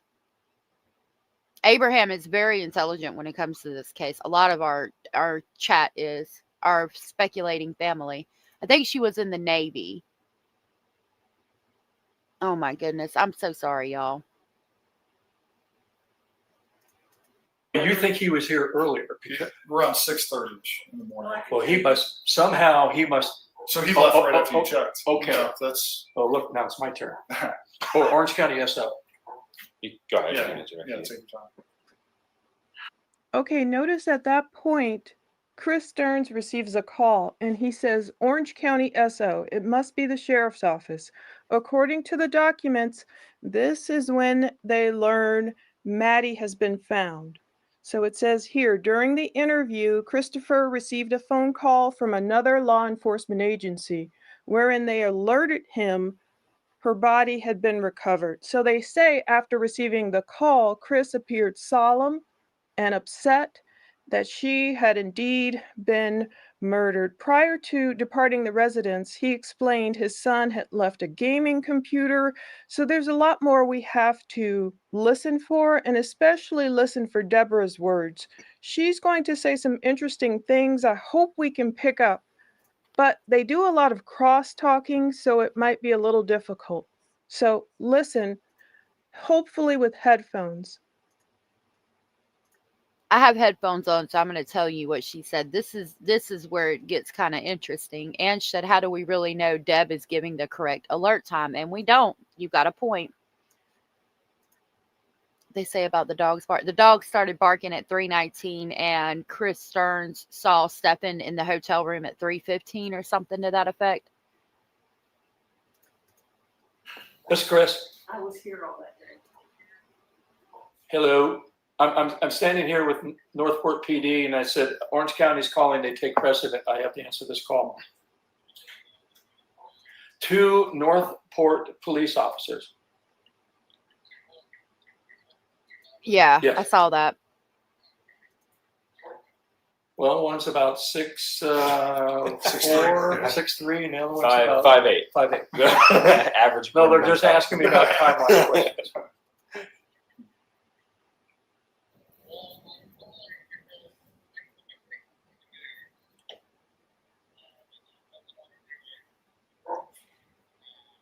I can't have my blood pressure go way down. Now she's saying she can't have her blood pressure go up. Okay. Yeah, we're in the middle of an interview. He's just been told Maddie is deceased, and he says, okay. She's what? Oh, yeah, deceased. Okay. Oh, yeah. What? She's what? Oh, yeah, deceased. Yeah, okay. We're talking about a 13-year-old child. Oh, she's what? Oh, deceased. Oh, yeah. Okay. All right. Keep going. Just another day in paradise. Can you call the on-call supervisor? Hang on.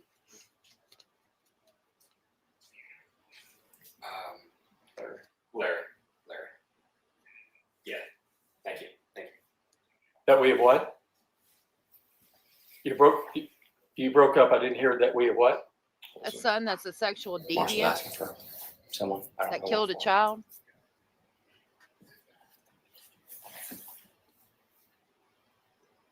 Okay. I'm wondering if that girl got pregnant. How were you able to locate it? Right there. Okay, so he's talking about she's deceased. You've located her deceased. And before he was able to ask, how were you able to locate her? Debra says, I believe that girl got pregnant. Oh, any of those answers, man. I'm sorry. So she's just found out that Maddie has been found deceased, and her response is, I believe that girl got pregnant. In St. Cloud? Yeah, in St. Cloud? Okay. I was still hoping she was alive. I was still hoping she was alive.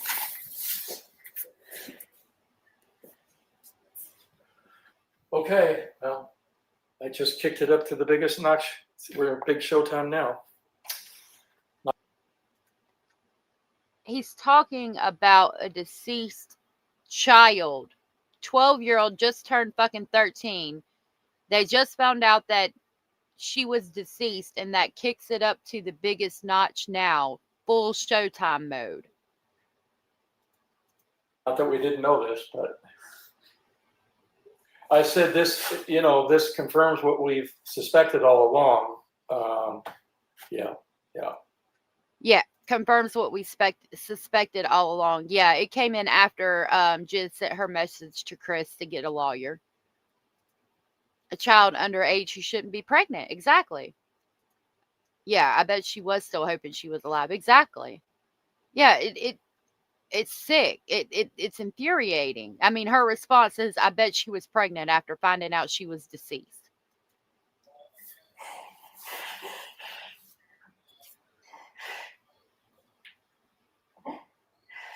Yeah.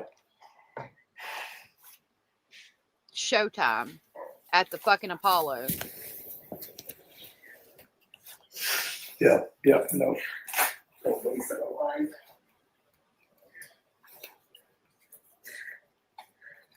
Now she's gonna cry? I was hoping she was in the woods someplace that waited on me to show up. Yeah. I swear she just said, I was hoping she was in the woods someplace waiting on me to show up. Hold on.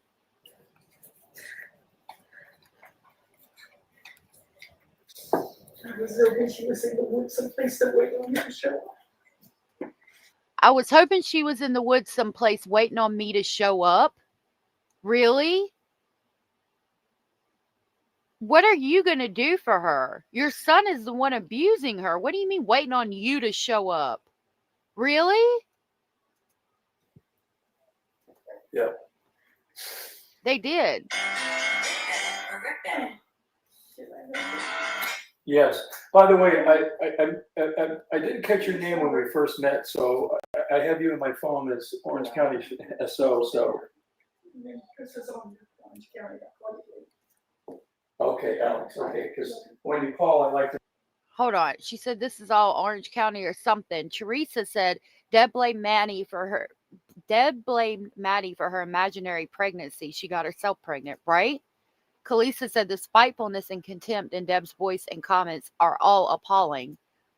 Boomer said, which tells me she suspected something was going on. Right. It's because he knows his son is going away forever for the things Chris said is not, but the things Chris said is not as bad as what Deb says. What Deb said is awful. They babied him way too long. Showtime at the Apache Correctional Facility. Exactly. She said something. Yeah.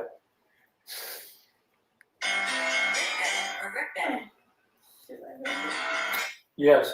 By the way, I didn't catch your name when we first met, so I have you in my phone as Orange County SO. So. This is on Orange County. Okay. This is all something Orange County something. Okay, because when you call, I like to refer to you by name, not Orange County SO. So, Alex,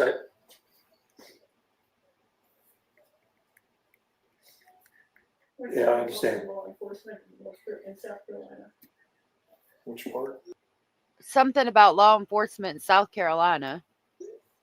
He's in Goose Creek. He's in Goose Alex, Creek. I appreciate it. He was Navy. All right, thank you. Now he works with security. Well, they found the body, Plunder, true crime and it's been audio. leaked. So he wanted me to know. What? They found the body. It's been leaked. So it's out there in the ether world, and he wanted me to know.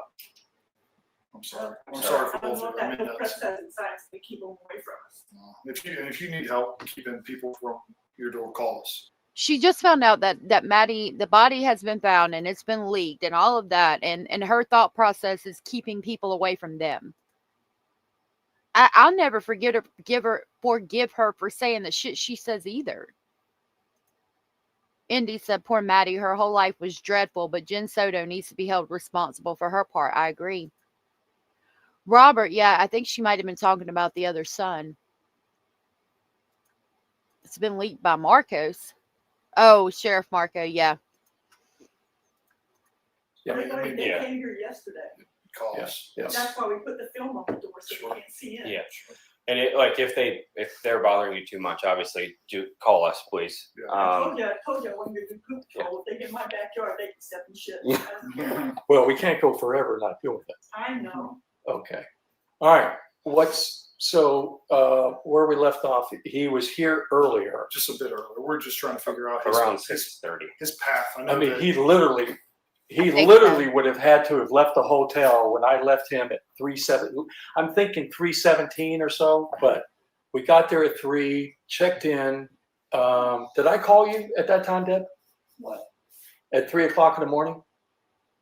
Probably you knew I'd be awake. I don't think so, but I don't know. let me Probably see. got the live stuff.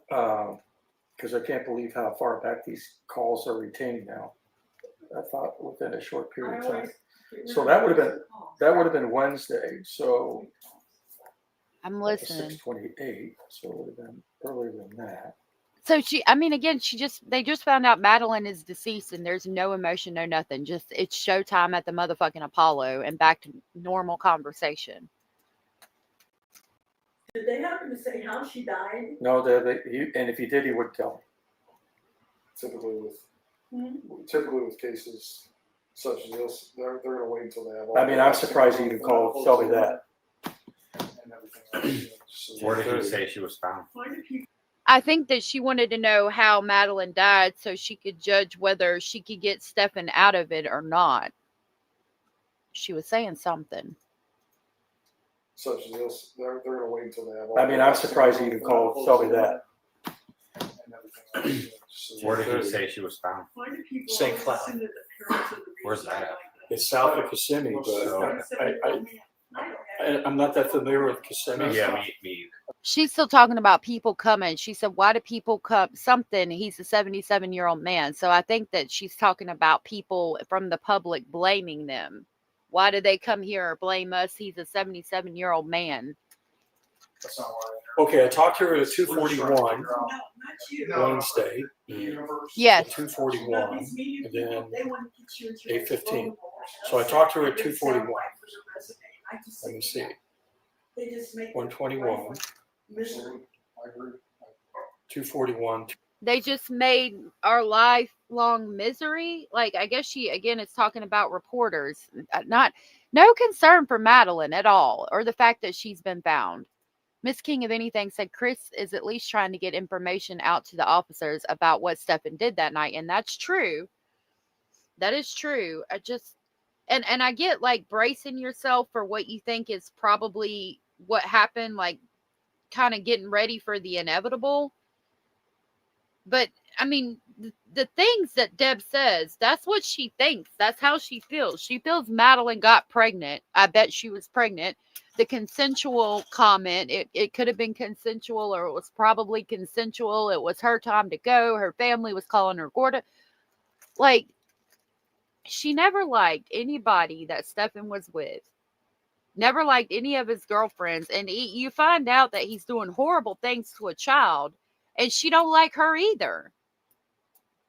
Why? Why is that? Like, she's blaming a fucking child, just like she blamed the other women for everything Stefan did. Like, she wanted her perfect son, and she didn't like anybody else around him, even though he was doing what he did to Madeline. It's still Madeline's fault, just like it was Jen's fault or any other girl he dated. It was their fault. They're all wrong. Everybody else is wrong except Stefan, even Madeline, because she thinks it was consensual and Madeline got pregnant. Kalisa said Deb is acting like it was extremely inconvenient for Maddie to have got herself homicided and involved her poor baby Stefan. Exactly. Why is that? I'm sorry, but if it started when Maddie was either 6 or 8, wouldn't you think Jen Soto would notice something and rushed her child to the hospital? You would think, but I think Jen knew. The reaction clearly shows that they know, even if they don't want to admit that they know. In all the years of studying crime, I've never despised a human being more than I despise the Sterns. Right. 229. When they got to the door, Yep. all I did is I got 8:15 a.m. So yeah. my So dad had turned around and left. yeah, I didn't talk to her after. Told her I was checking in. So I left him at 3:15, and he must have bolted out. I mean, you're not gonna bother us, the police. I'm kind of thinking he must have bolted out right away after I left him and headed down to Northport, which means that when she called me, that was bullshit. Do you know where Stefan is? Yeah, because she called me At 9:45. Oh, And so that had to be part of their game. And that is, got her ass to nail the rights here. 151, because they had. They're talking about the laundries and how the police helped them get through things. And let it go on for so many years. Like what? Yeah. And it happens, and sometimes the parents really don't know. But I think Jen knew. I do. Because she talks about Maddie having an Electra complex. That's where I got the comment. Being fearful of the Woody Allen situation. As I've stated many times, if I ever have to even question the Woody Allen situation, I'm going to step back and I'm going to say, wait a minute, why am I even worried about a Woody Allen situation? Whatever man is portraying the Woody Allen, going to get the hell out of my house. Video was put out on some of the views and opinions may have changed. Do not reach out or harass anyone you see in these videos at this point. At any point in time for any reason. Thank you. Yes, thank you. She created that monster and turned him loose. I think she did, yeah. Deb's worried about her social life or whatever people are going to think of them now. Right, exactly. That's the issue I'm having. Why? Why are you not... Like, Maddie did it to herself. That's Stefan's fault, so I was communicating with her. Right. So let's see. 9:48. Right, Dawn? When you came 9:48. Yeah, and so then let's see. Yeah, I told you what. Do I know where Stefan is? Okay, and then she called back at 9:49. Are you sure he didn't come here? If he did, And then Swear to God, you Sure. know I didn't. I'm not accusing you of anything. No. she called me at 10:17, and that's when she relayed to me that the police are on their way. Okay. I leave them loose so they can. And Sure. And then, there's no way. I mean, the window. yeah, 10:17. Yeah, So This is all impact. yeah, that was it. Well, Let's I see. mean, but like, Other call was 10:47. Outgoing I have call 16 seconds. So I love the poodles. So I think I may have called her to let her know I was on the way. I may have called her one more to let her know I was pulling in. So Deb again is talking about people coming by. They have impact glass and you know, nobody's going to get in. The dog's barking and shit like that. I said, I'm here. So when I got up there, She just said the girl's something. it's 10:47. Outgoing call 16 seconds. So I love the poodles. So I think I may have called her to let her know I was on the way. I may have called her one more to let her know I was pulling into. I said, I'm here. So when I got up there, She's talking about the poodles. The girl one is something than the boy one. He's a 37-year-old man. My little family, good to see you. Look up Sean Terry Young, she shot her husband for abusing kids. She survived, but I don't think she should have done a day in jail. I've heard about that case. Hey, Glitter. You think so? Not only is he sick, he's the type you don't see coming, which is the worst. Yeah. The room was completely dark. And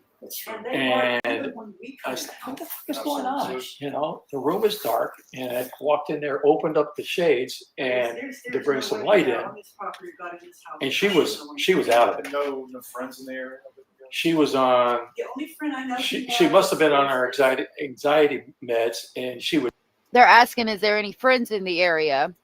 Bottom line, none of these people seem to be very bright, even though Deb thinks they are all geniuses. Good point. Deb is definitely off. She's an enabler. I agree, my little family.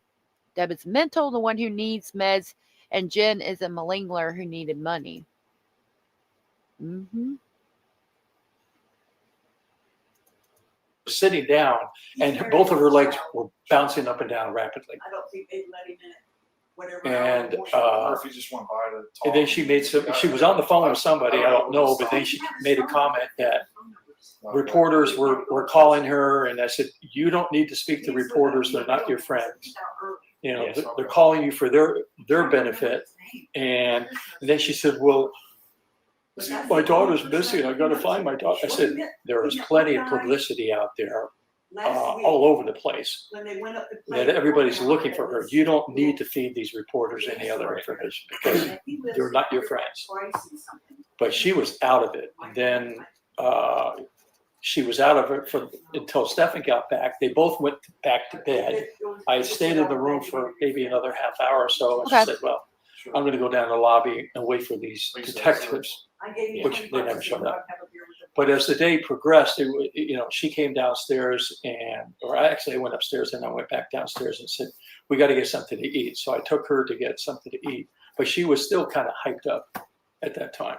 I don't know how she was. But by the time, then she got a call, notified me that they were 10 minutes away and that they would meet her in the lobby. So everybody got their act together collectively. Right.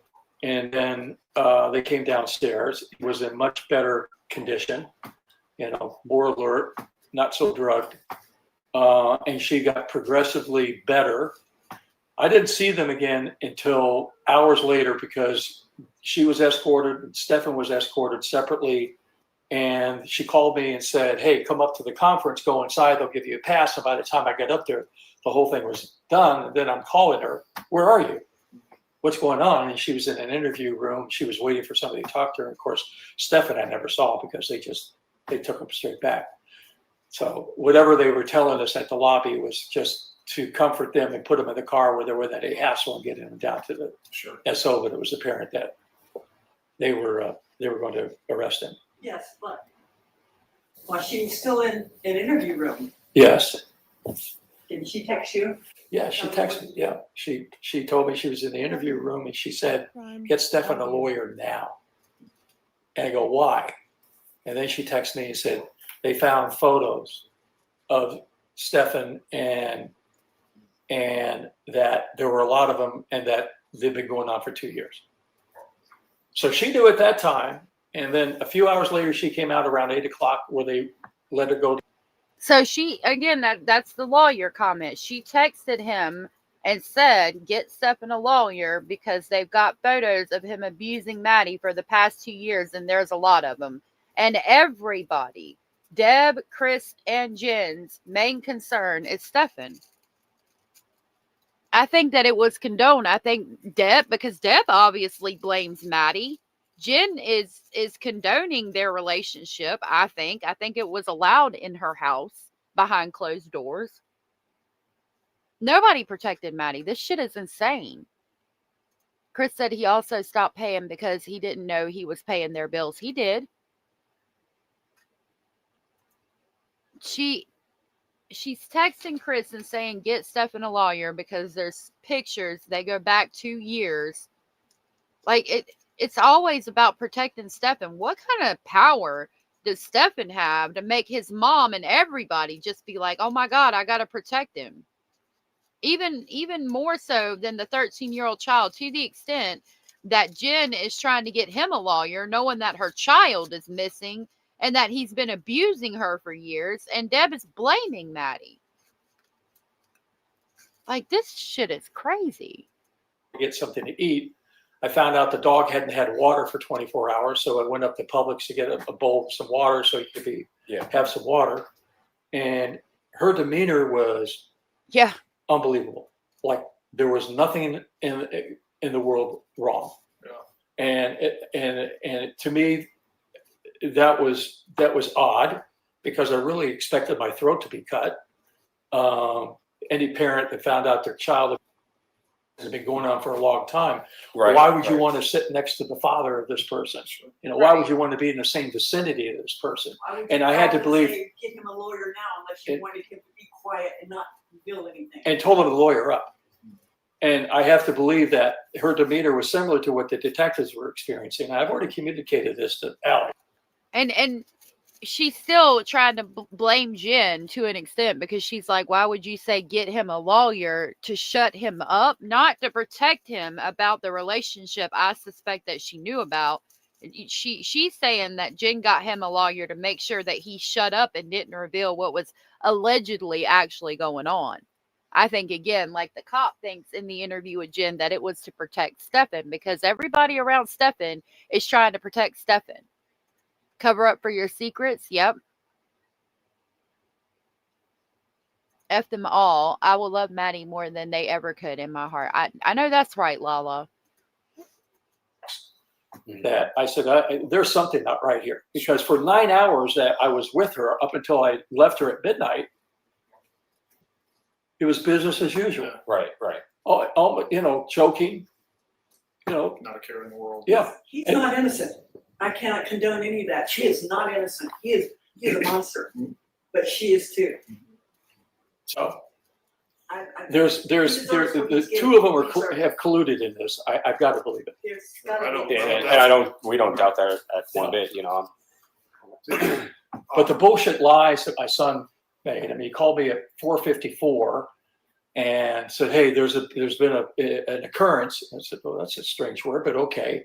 I'm on my way to the grandmother's house. It never made it to school. We think she's been abducted, and he gave me this whole story. And then all of a sudden he starts having this meltdown and breakdown, or what have you.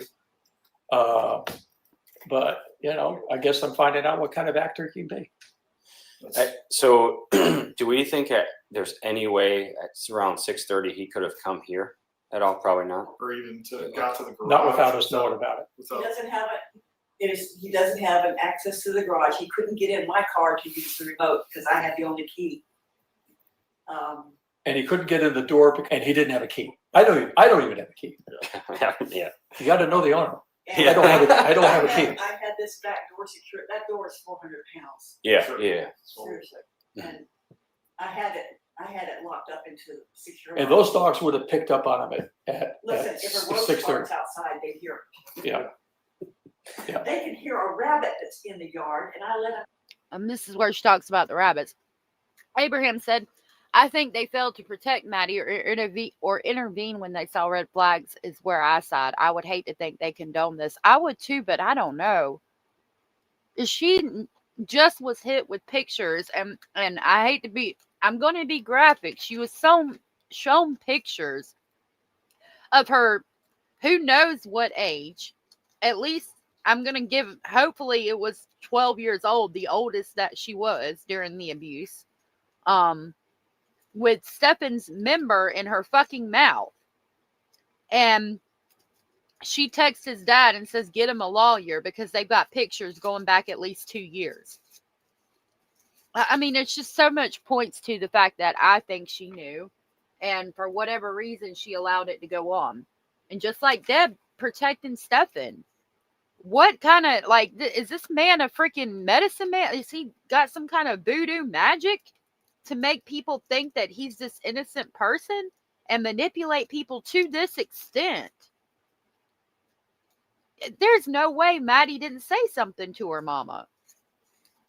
Hell, she told the counselor she didn't like Stefan being there. She didn't want him around. Like, all of these people are this manipulated by Stephen? I find it hard to believe. Terry Jones said if the police didn't doubt it, why didn't they arrest her? Well, that's a good point.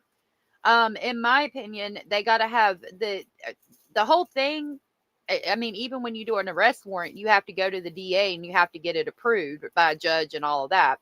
I think the DA felt they didn't have enough to charge her in a court of law and get a conviction. So they said to wait on it. And then now that Stephen has taken the plea and admitted to everything, the state of Florida has their boogeyman behind bars. That's who did everything to Maddie. Case closed. Jen will probably never see charges at all because the state of Florida has their boogeyman. He's locked up at Apache Correctional Facility for the rest of his life. She'll never see charges, in my opinion. And I get to see you. Chris says Jen just carried on after she told him about Madeline's abuse, but yet look what he's doing. It's the same fucking thing. Good point. That's a good point.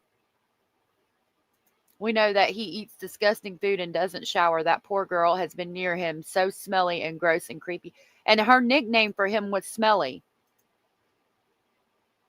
And that makes me think about the shit she endured. It's infuriating. And they go, oh, and you see these stupid rabbit run.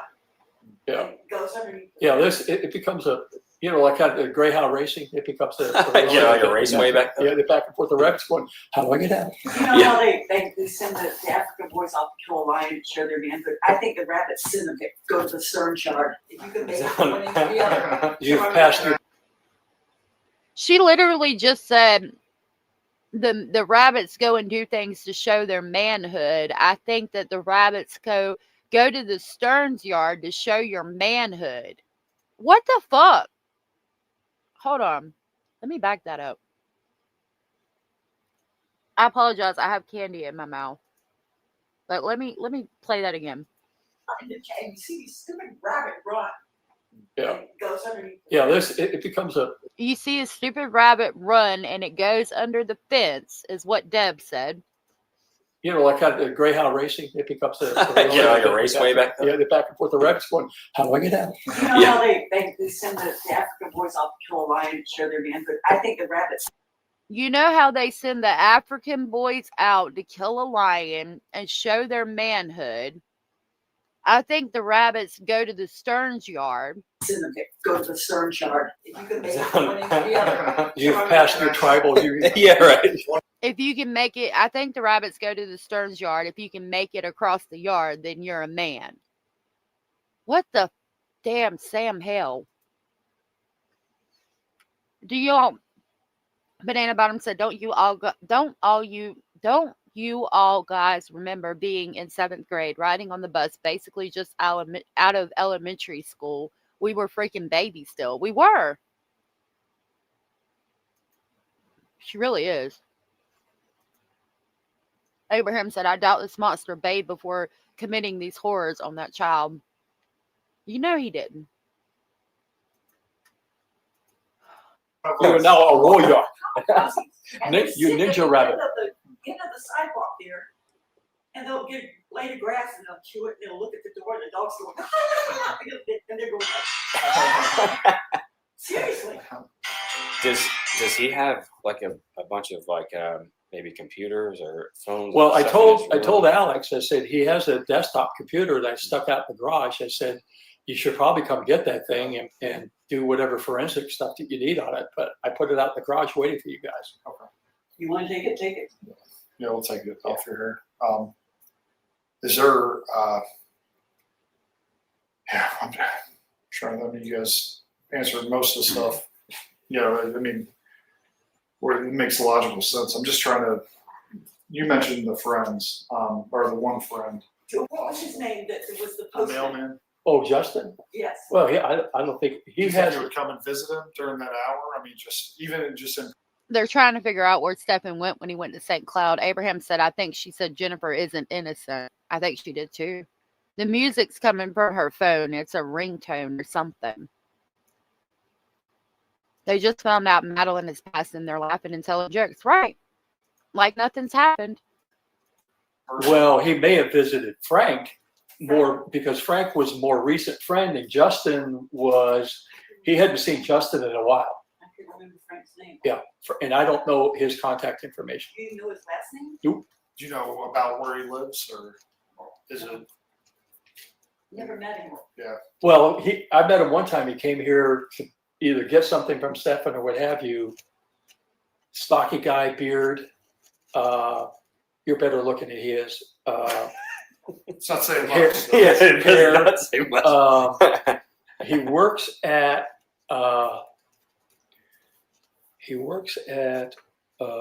They're talking about the 'cause Stefan said Warhammer he friend. had mentioned about going to work for him, and I said, "Well, there's manual labor involved. That won't happen." Yep. I said that would be a quick end to a relationship. Where does he work at? Is it lawn?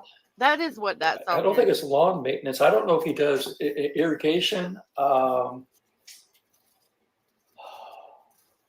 what was it? Physical in nature. I'll probably bolt up at 3 o'clock this morning and go, oh, I remember now. But it was some sort of manual labor. I said, that won't happen. He would be too unreliable. Won't get out of bed and certainly wouldn't want to do that kind of work. But I have no idea what his name is other than Frank. Well, if you do remember, I'll leave you my cell number and everything too. That's the Warhammer friend. But that would be kind of strange for him contacting Frank at 6 o'clock in the morning unless he had some elaborate story for him. But certainly not Justin. Yeah, he hadn't been in contact with Justin for months. That was the Long only time. person I knew, and whoever it was Right. he met the last time he went out here to play Warhammer. Yeah, he met some friends at whatever, some kind of gaming place. I think it was in Port Charlotte, not far from here. There's a game One game down store by, in Port Charlotte. Every Wednesday they meet there and they play this game every Wednesday. I can picture the play. It's near a. You can write him a letter. So if you really want to talk to him, you could probably find his inmate number online, or I think you might be able to write Stefan Sterns and you write a letter to the correctional facility, get the address, and write it to him, and he'll get handed it when the mail comes in. You can look up online how to write him a letter if you ever wanted to do that. I'm not doing that. And you can look up online how to contact him through email if you wanted to do that. I don't know that he'll talk to anybody other than the one person he's talking to that won't share the emails that they correspond between, which I think is kind of funny. But I don't know. You're more than welcome to try. Like on the back roads to the mall. So that was his first time since he came back here that he went there to play. Then Justin, you said no. What was Justin's last name? Do you know? Don't know, but he works at the post office. Justin, post office. Yeah. This used to be his route. That's how he met Stefan. Stefan got something in the mail from Warhammer. And Justin came up to the door and said, who plays Warhammer? You know, and I said, my son does. You want to meet him? He says, yes. And we got 7. I don't think there's anything great, else you know? we're trying to cover. We're just trying to narrow down some timelines and stuff and let you know that the storage unit didn't pan out. It was the way that they had ran their computer system ran a check. Right. It actually searched your specific unit and go in. It says exited and further able to interrogate it. That's what it. Well, and then I told Alex, I said there isn't much room in there. I mean, there was just a width between a bunch of stuff stuck there and the shelves, but he would have to pull, which again, manual labor. Yeah. He would have had to pull a bunch of shit out. Sure. The only thing I said, well, if he didn't put a body there, what was he there for? Well, maybe okay, I'm going to go live in the woods. Maybe there was some camping gear in there that he could go get and he could give it to her. But we don't think he was missing any tools or anything. I haven't. Look, they called me yesterday afternoon and said the police department dropped off the keys, and I said I'm not going to go over there right now. I said I have no reason to. I mean, I'd be curious to see if there was anything out of place. And I was going to look earlier to see at my phone if I had a before picture to tell, but I could tell when I walked in it because it's pretty full. Yeah, not much room to move around there. And I was actually in the process of cleaning out the garage even further to move that stuff out of there because I don't. Yeah, Stefan Sterns ain't never gonna do no manual labor.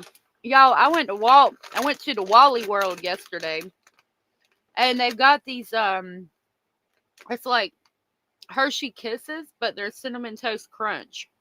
Like I eat Hershey Kisses, but I only eat like the white chocolate ones. I usually get cookies and cream. But these Cinnamon Toast Crunch ones are pretty good. Like at first I was like, I don't know about that. But they're actually pretty good. I also tried caramel apple cowtails recently. Those were not good. I would not advise getting them.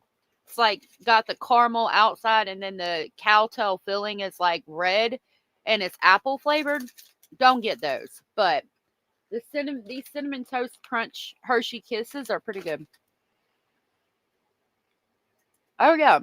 She turned her tears off talking about the dogs and blaming Maddie. Per usual. Don't need to be spending the money for that. Sure. If he came here and he had his body, the Labrador dogs would have hit. Well, the smell starts with them too.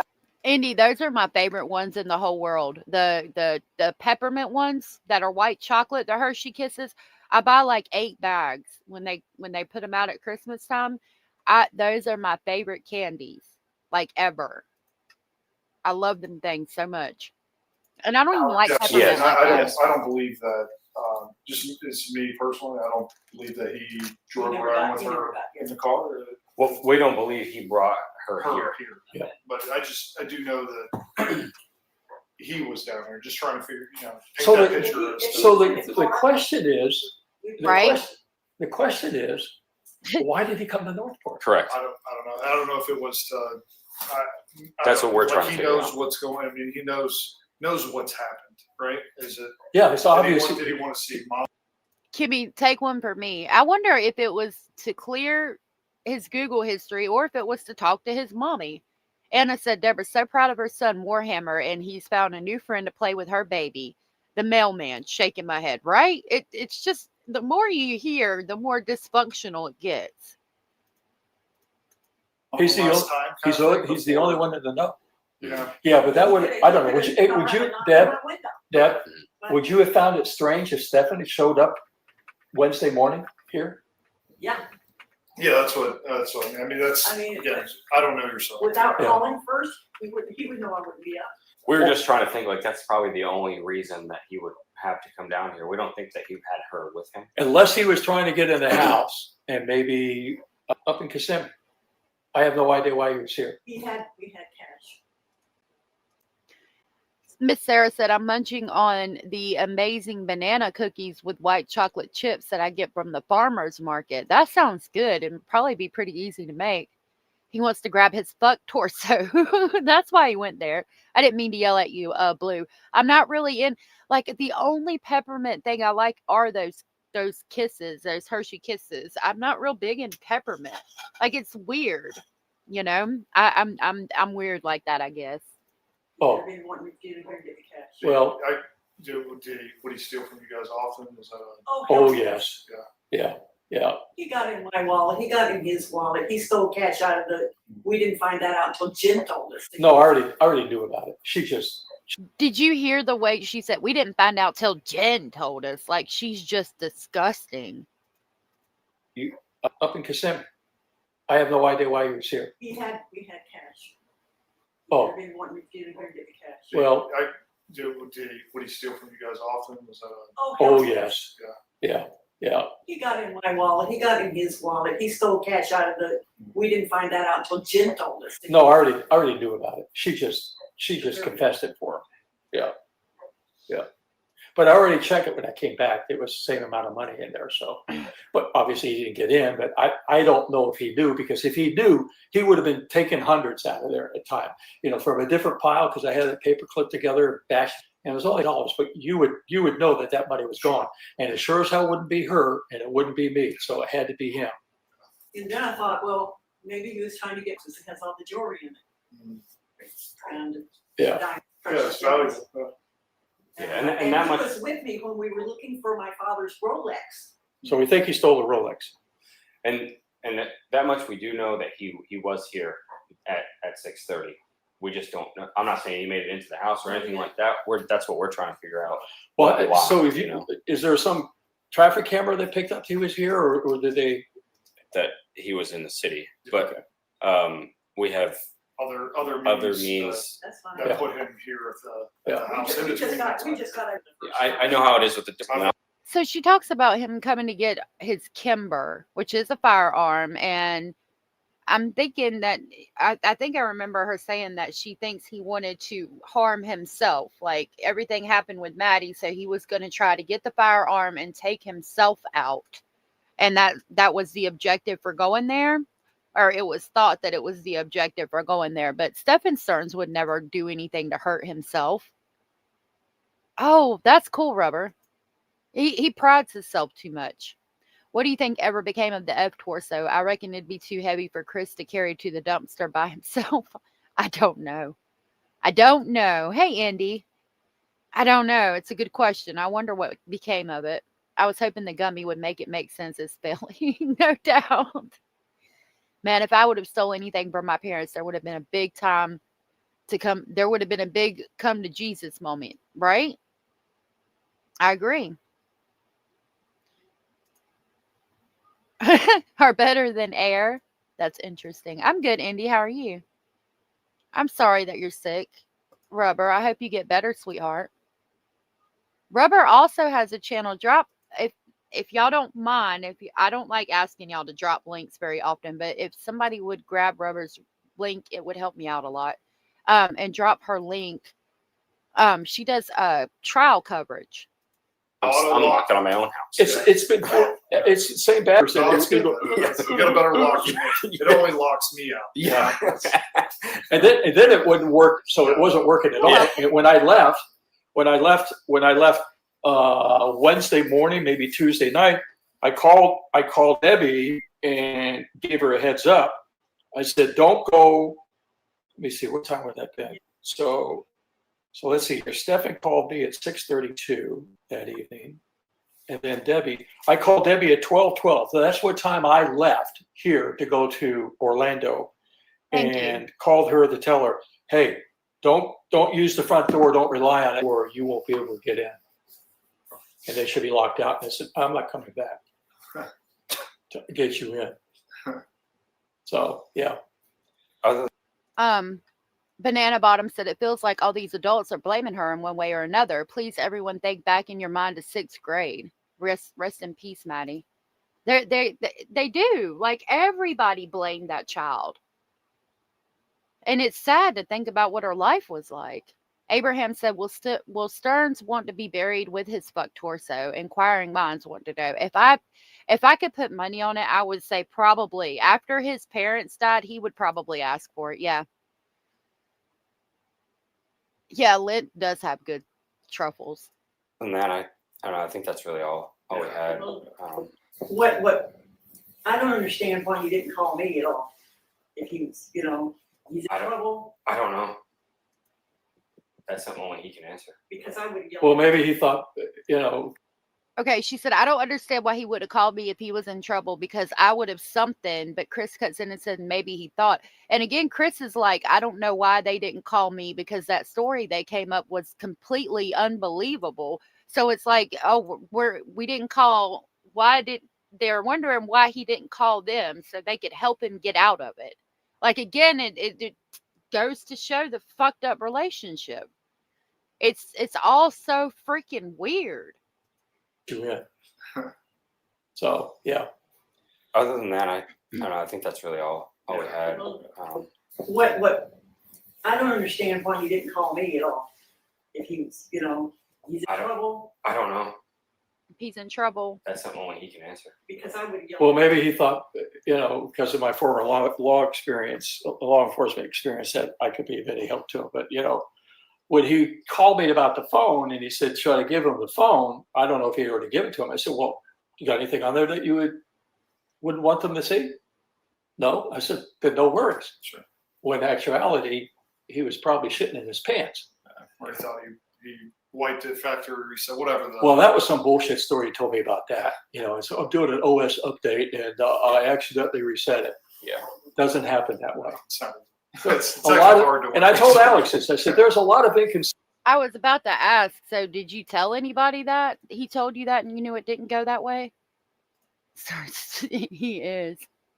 If he's cremated, he would be covered in silicone. Sounds about perfect for him. It does, doesn't it?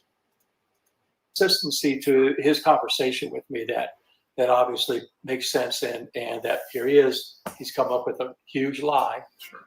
And dealing with that. The computer that you guys set out for him. How long have you had it for? Oh, he's had it for years. Okay. Like a gaming computer? Yeah, it's a gaming computer, but it's been here all the time he's been gone. Okay. And then he came back, and so I know he's been using the computer because he's been gaming on it. Right. But and he may have offloaded some stuff on it, which is why I told Alex and said, hey, there may be some information on here that you may want to get to. I'm sure they're gonna want. Yeah. So, and I wonder if that's where the USB drive came from. Mama Mia just became a member of Speculation Station. Thank you so much for supporting our channel and becoming a member. That was so very sweet and supportive of you, and I really appreciate that so very much. I'm going to grab the crazy train to pick you up on the way to Speculation Station. Thank you, Mama Mia. I really appreciate that.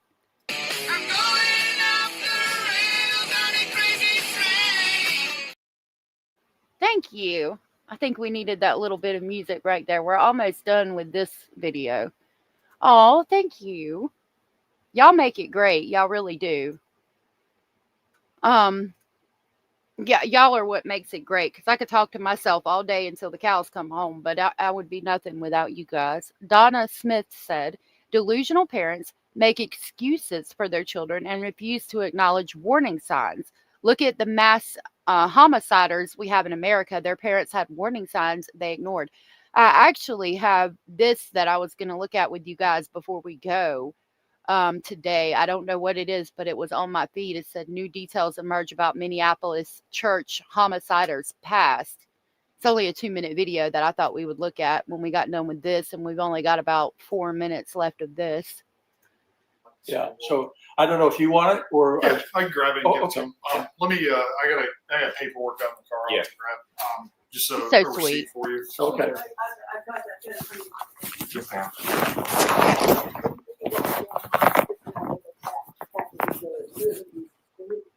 No, there's no reason to think. We are not. If we do something, we would. Yeah. Yeah, and I hope we don't come off. We're not coming off as like interrogate you or I anything. told Chris, I said they treated me with such respect. It's nothing that you did, and unfortunately, your son made the decision he made. And yes, it has nothing to do with how you raised him. It has nothing to do with any of that. The only thing that I can say. Circus. Yeah. And then all attacks that are unwanted, as if you have anything to do with. By the truck. You're like, how do you think I feel? So ask yourself how you. She said it could have been when he got hit by the truck. Something happened. It could have been when something. Hold on, let me try to catch that. She references the TBI, so she had that on her mind from the very beginning. And yes, it has nothing to do with how you raised him. It has nothing He's an adult. He's literally 38. to do with any of that. stuff on TV, you watch the news. The only thing that I can say. Circus. Yeah. And then All all attacks that are unwanted, as if you have. She said the only thing I can say is something, I don't know what, probably something happened or something is wrong. Anything to do with. By the truck. you're like, It could have been because he was hit by the truck. how do you think I feel? So ask yourself how you think you He ended up stabbing him. So It could have been, she said, the stabbing incident where he ended up stabbing him that we've talked about. It could be. Uh, I don't know what. I tend It could be the something. I don't know what. not to get emotional about this stuff because former law enforcement. She said, I don't know what, but something, and then I couldn't catch it. Just like when I called about that guy that in the truck had. But in the last 6 months. I'll have my moments to, figure this out. She said I think she said he was my only child. And she said within the last 6 months, and she's going to talk about the kitten she found that was sick. Play all aboard or okay, I will. Thank you for the $5 super chat. I really appreciate that. That was very sweet and supportive of you, and I appreciate it. I will play the Polar Express for you.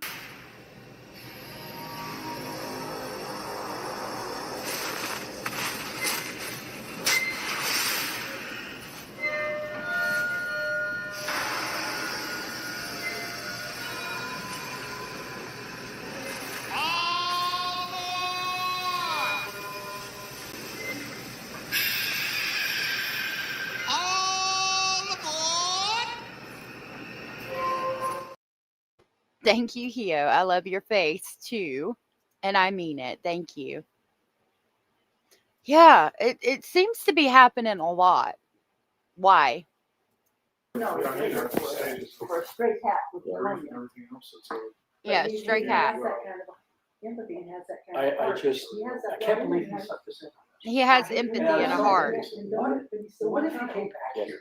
What if he? I'm sorry you're going through what you're going through. I really am. And, if you get too much bother from the media, please call, put a call in for service and let us know. You don't need to be going through that kind of stuff if you don't want, you know. So we're here for you. At the hotel and check it in. And his demeanor was such. Well, we're Now she's talking about I have Irish something. You're welcome. Deb didn't want Stephen to have a woman, so she got him that and told him that's all you need. It wouldn't surprise me to learn that that's exactly what happened, honestly. here for you as much as we can help. We'll grab you a card. I can't either. I only got medications for No, I don't blame you either. Her, no, she doesn't have it. But he was out. So something happened Saturday night. And then he found some 4-year-old medication. No, took that. So something happened. Chris said something happened Saturday night, and then he found some 4-year-old medication, and he took that. Just be cautious when you leave and stuff. If you're out and about too and you have issues, please call us. You know. We canceled the dog appointments today to be groomed because we were afraid somebody would follow us. Follow us into the store and cause problems with the PetSmart. I'm sorry that something your son did is making your life's kind of. Cop don't even know what to say. We went today before anybody could get here, and I said, "You better stock up on some stuff because we're not going out of the house for a while." Well, I'll give you my number and stuff. If you guys ever need anything, if you need us to run to the store or something or whatever. Watch us leave and follow. If you need anything, like if you need us to grab something or whatever. Let us know. They are, Donna. I'm gonna go grab some paperwork and stuff, and we'll be back. And I'll leave you with. I'll try to find a card or whatever. I'll at least leave you with our phone number.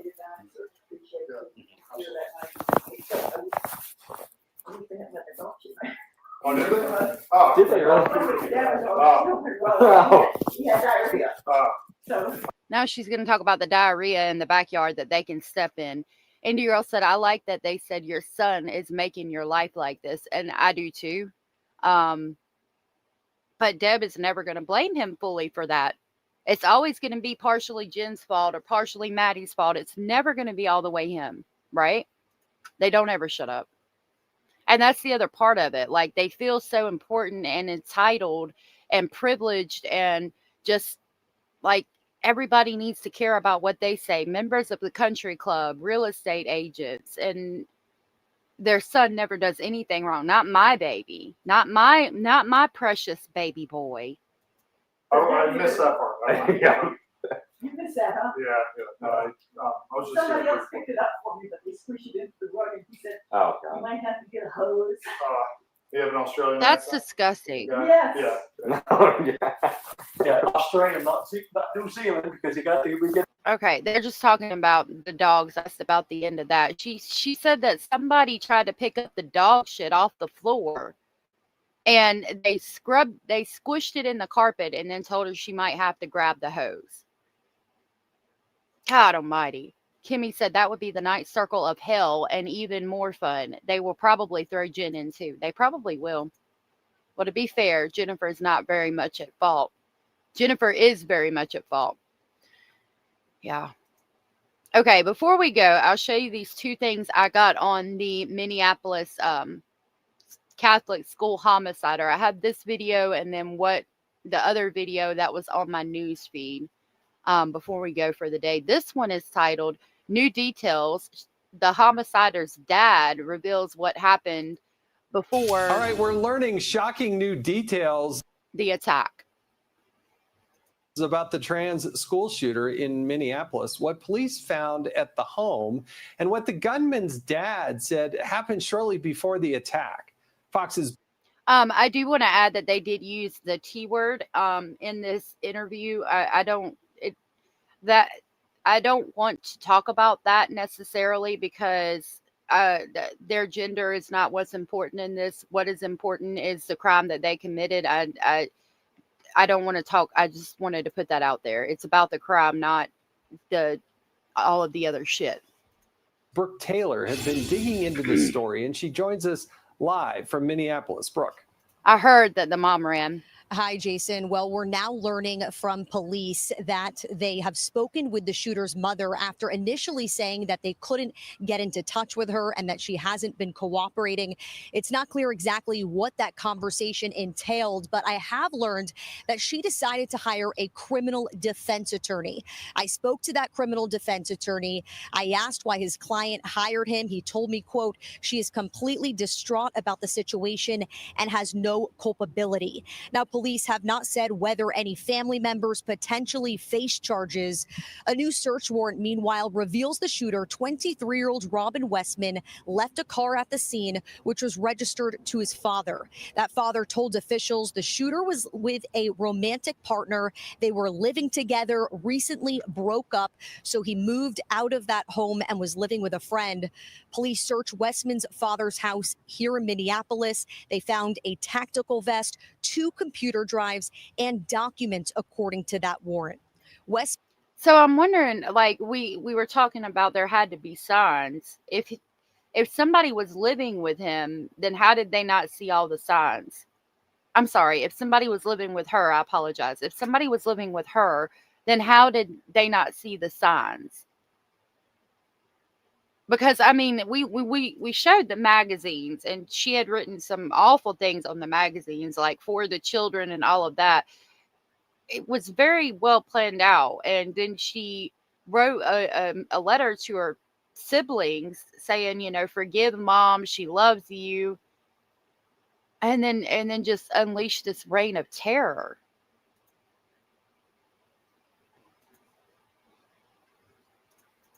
Westman's father told police that his child once attended Annunciation Catholic School where this happened and the church, and that his ex-wife had also once worked here. The warrant states police found the shooter dead from a self-inflicted gunshot wound to the head, wearing black tactical gear and carrying at least 2 long guns. The 2 young children who died have been identified by family as 8-year-old Fletcher Merkel, whose father said the young boy loved his family, friends, fishing, and all sports, and 10-year-old Harper Moisky, whose family said, quote, her laughter, kindness, and spirit touched everyone who knew her. Hundreds of people in this community have been showing up to pay their respects to these families.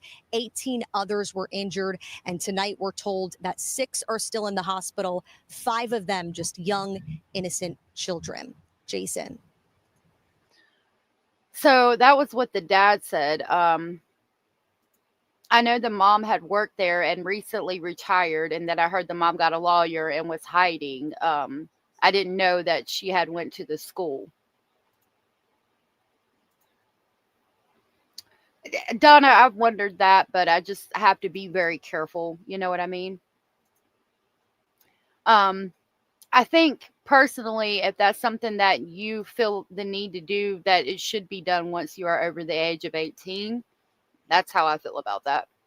As far as taking medication goes. So this was the other thing I had on it. Less than 48 hours after police said they couldn't make contact with the mother of the Minneapolis church shooter, NBC News has confirmed she's hired a criminal defense attorney. And this morning, an update. Can you tell us, have investigators been able to talk to the shooter's mother? I can tell you this, through working with our partners with the Bureau of Criminal Apprehension of Minnesota, there has been conversation. Oh, thank you, Banana. And Hey, I am not Cruella. at liberty to go any further than that. NBC News has reached out to Mary Grace Westman, who hasn't been accused of any wrongdoing. So far, no comment. Meanwhile, questions loom. Hold on. Copilot, how do I simplify my research?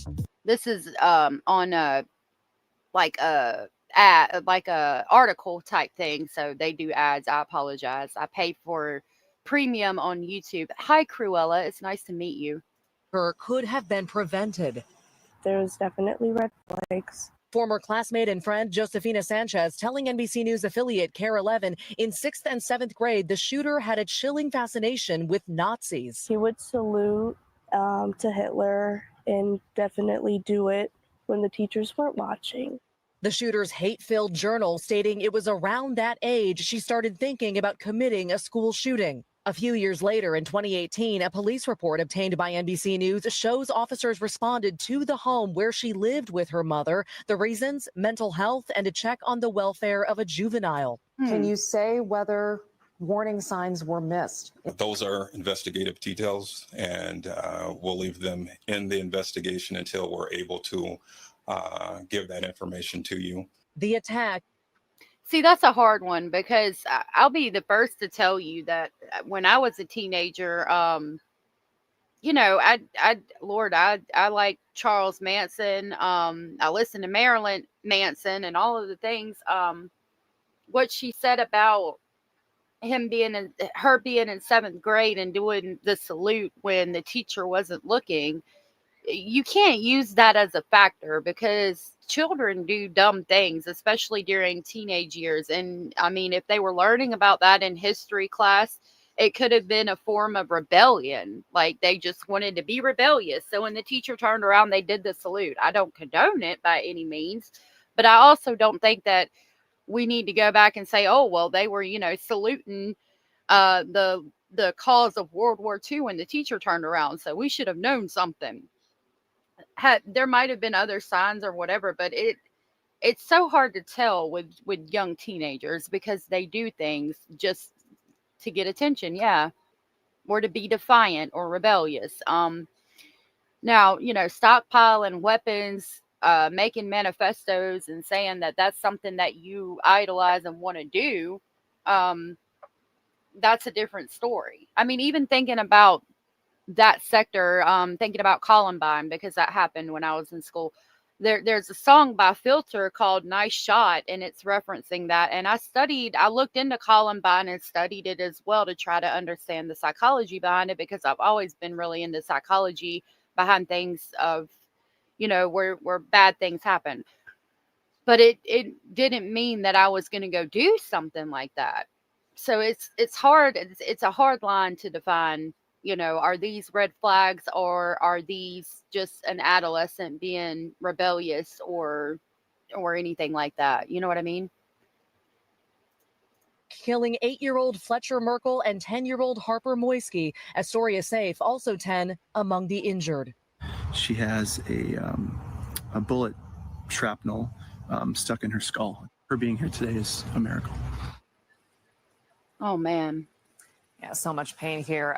We mentioned again that masses will resume in the auditorium at this space at 5 o'clock tonight local time. There will be another one at 9:30 tomorrow morning. Both are expected to be live streamed on the local Archdiocese Facebook page. It's worth noting the school here has not said when they'll resume classes, but Minneapolis Public Schools starts their academic year on Tuesday with police increasing patrols at all area schools and churches.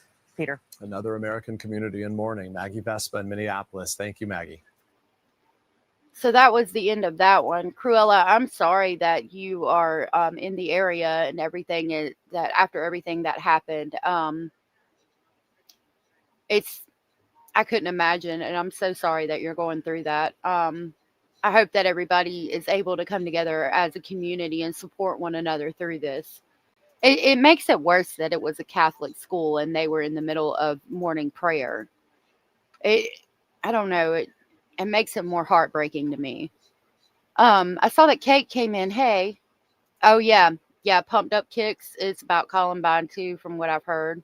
Now that you say that, I didn't think about it until you said it. We must like the same stream. Oh. I don't know. It's a good question. Because it makes you ask why the children. It's more graphic. It's a bigger impact, I guess. But what statement are you trying to make by hurting children? Anybody hurting children, you know what I mean? Well, I want to thank y'all for being here. I won't be live tomorrow, but I will be back on Labor Day on Monday. We will be back and we will be talking about some things. I hope y'all enjoy your Labor Day weekend, the rest of it.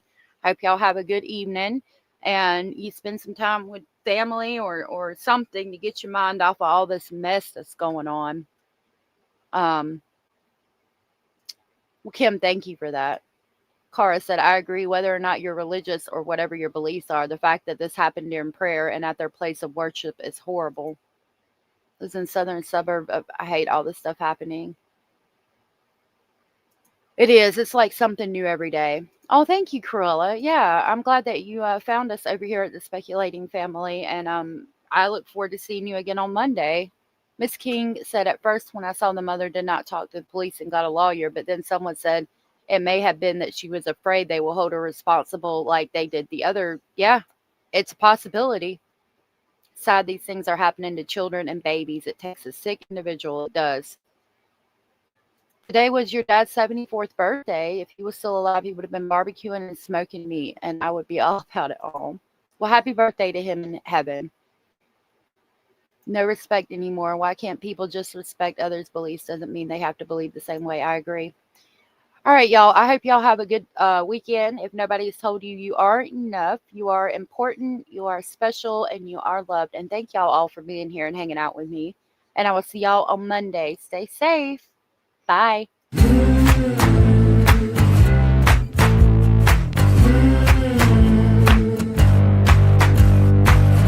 Listen up, I gotta tell you,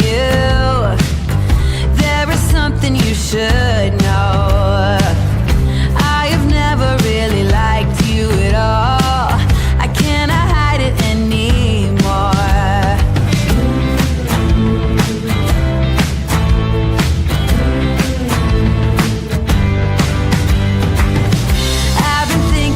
The future, trying to forget about the past. So many ways that I could change for the better.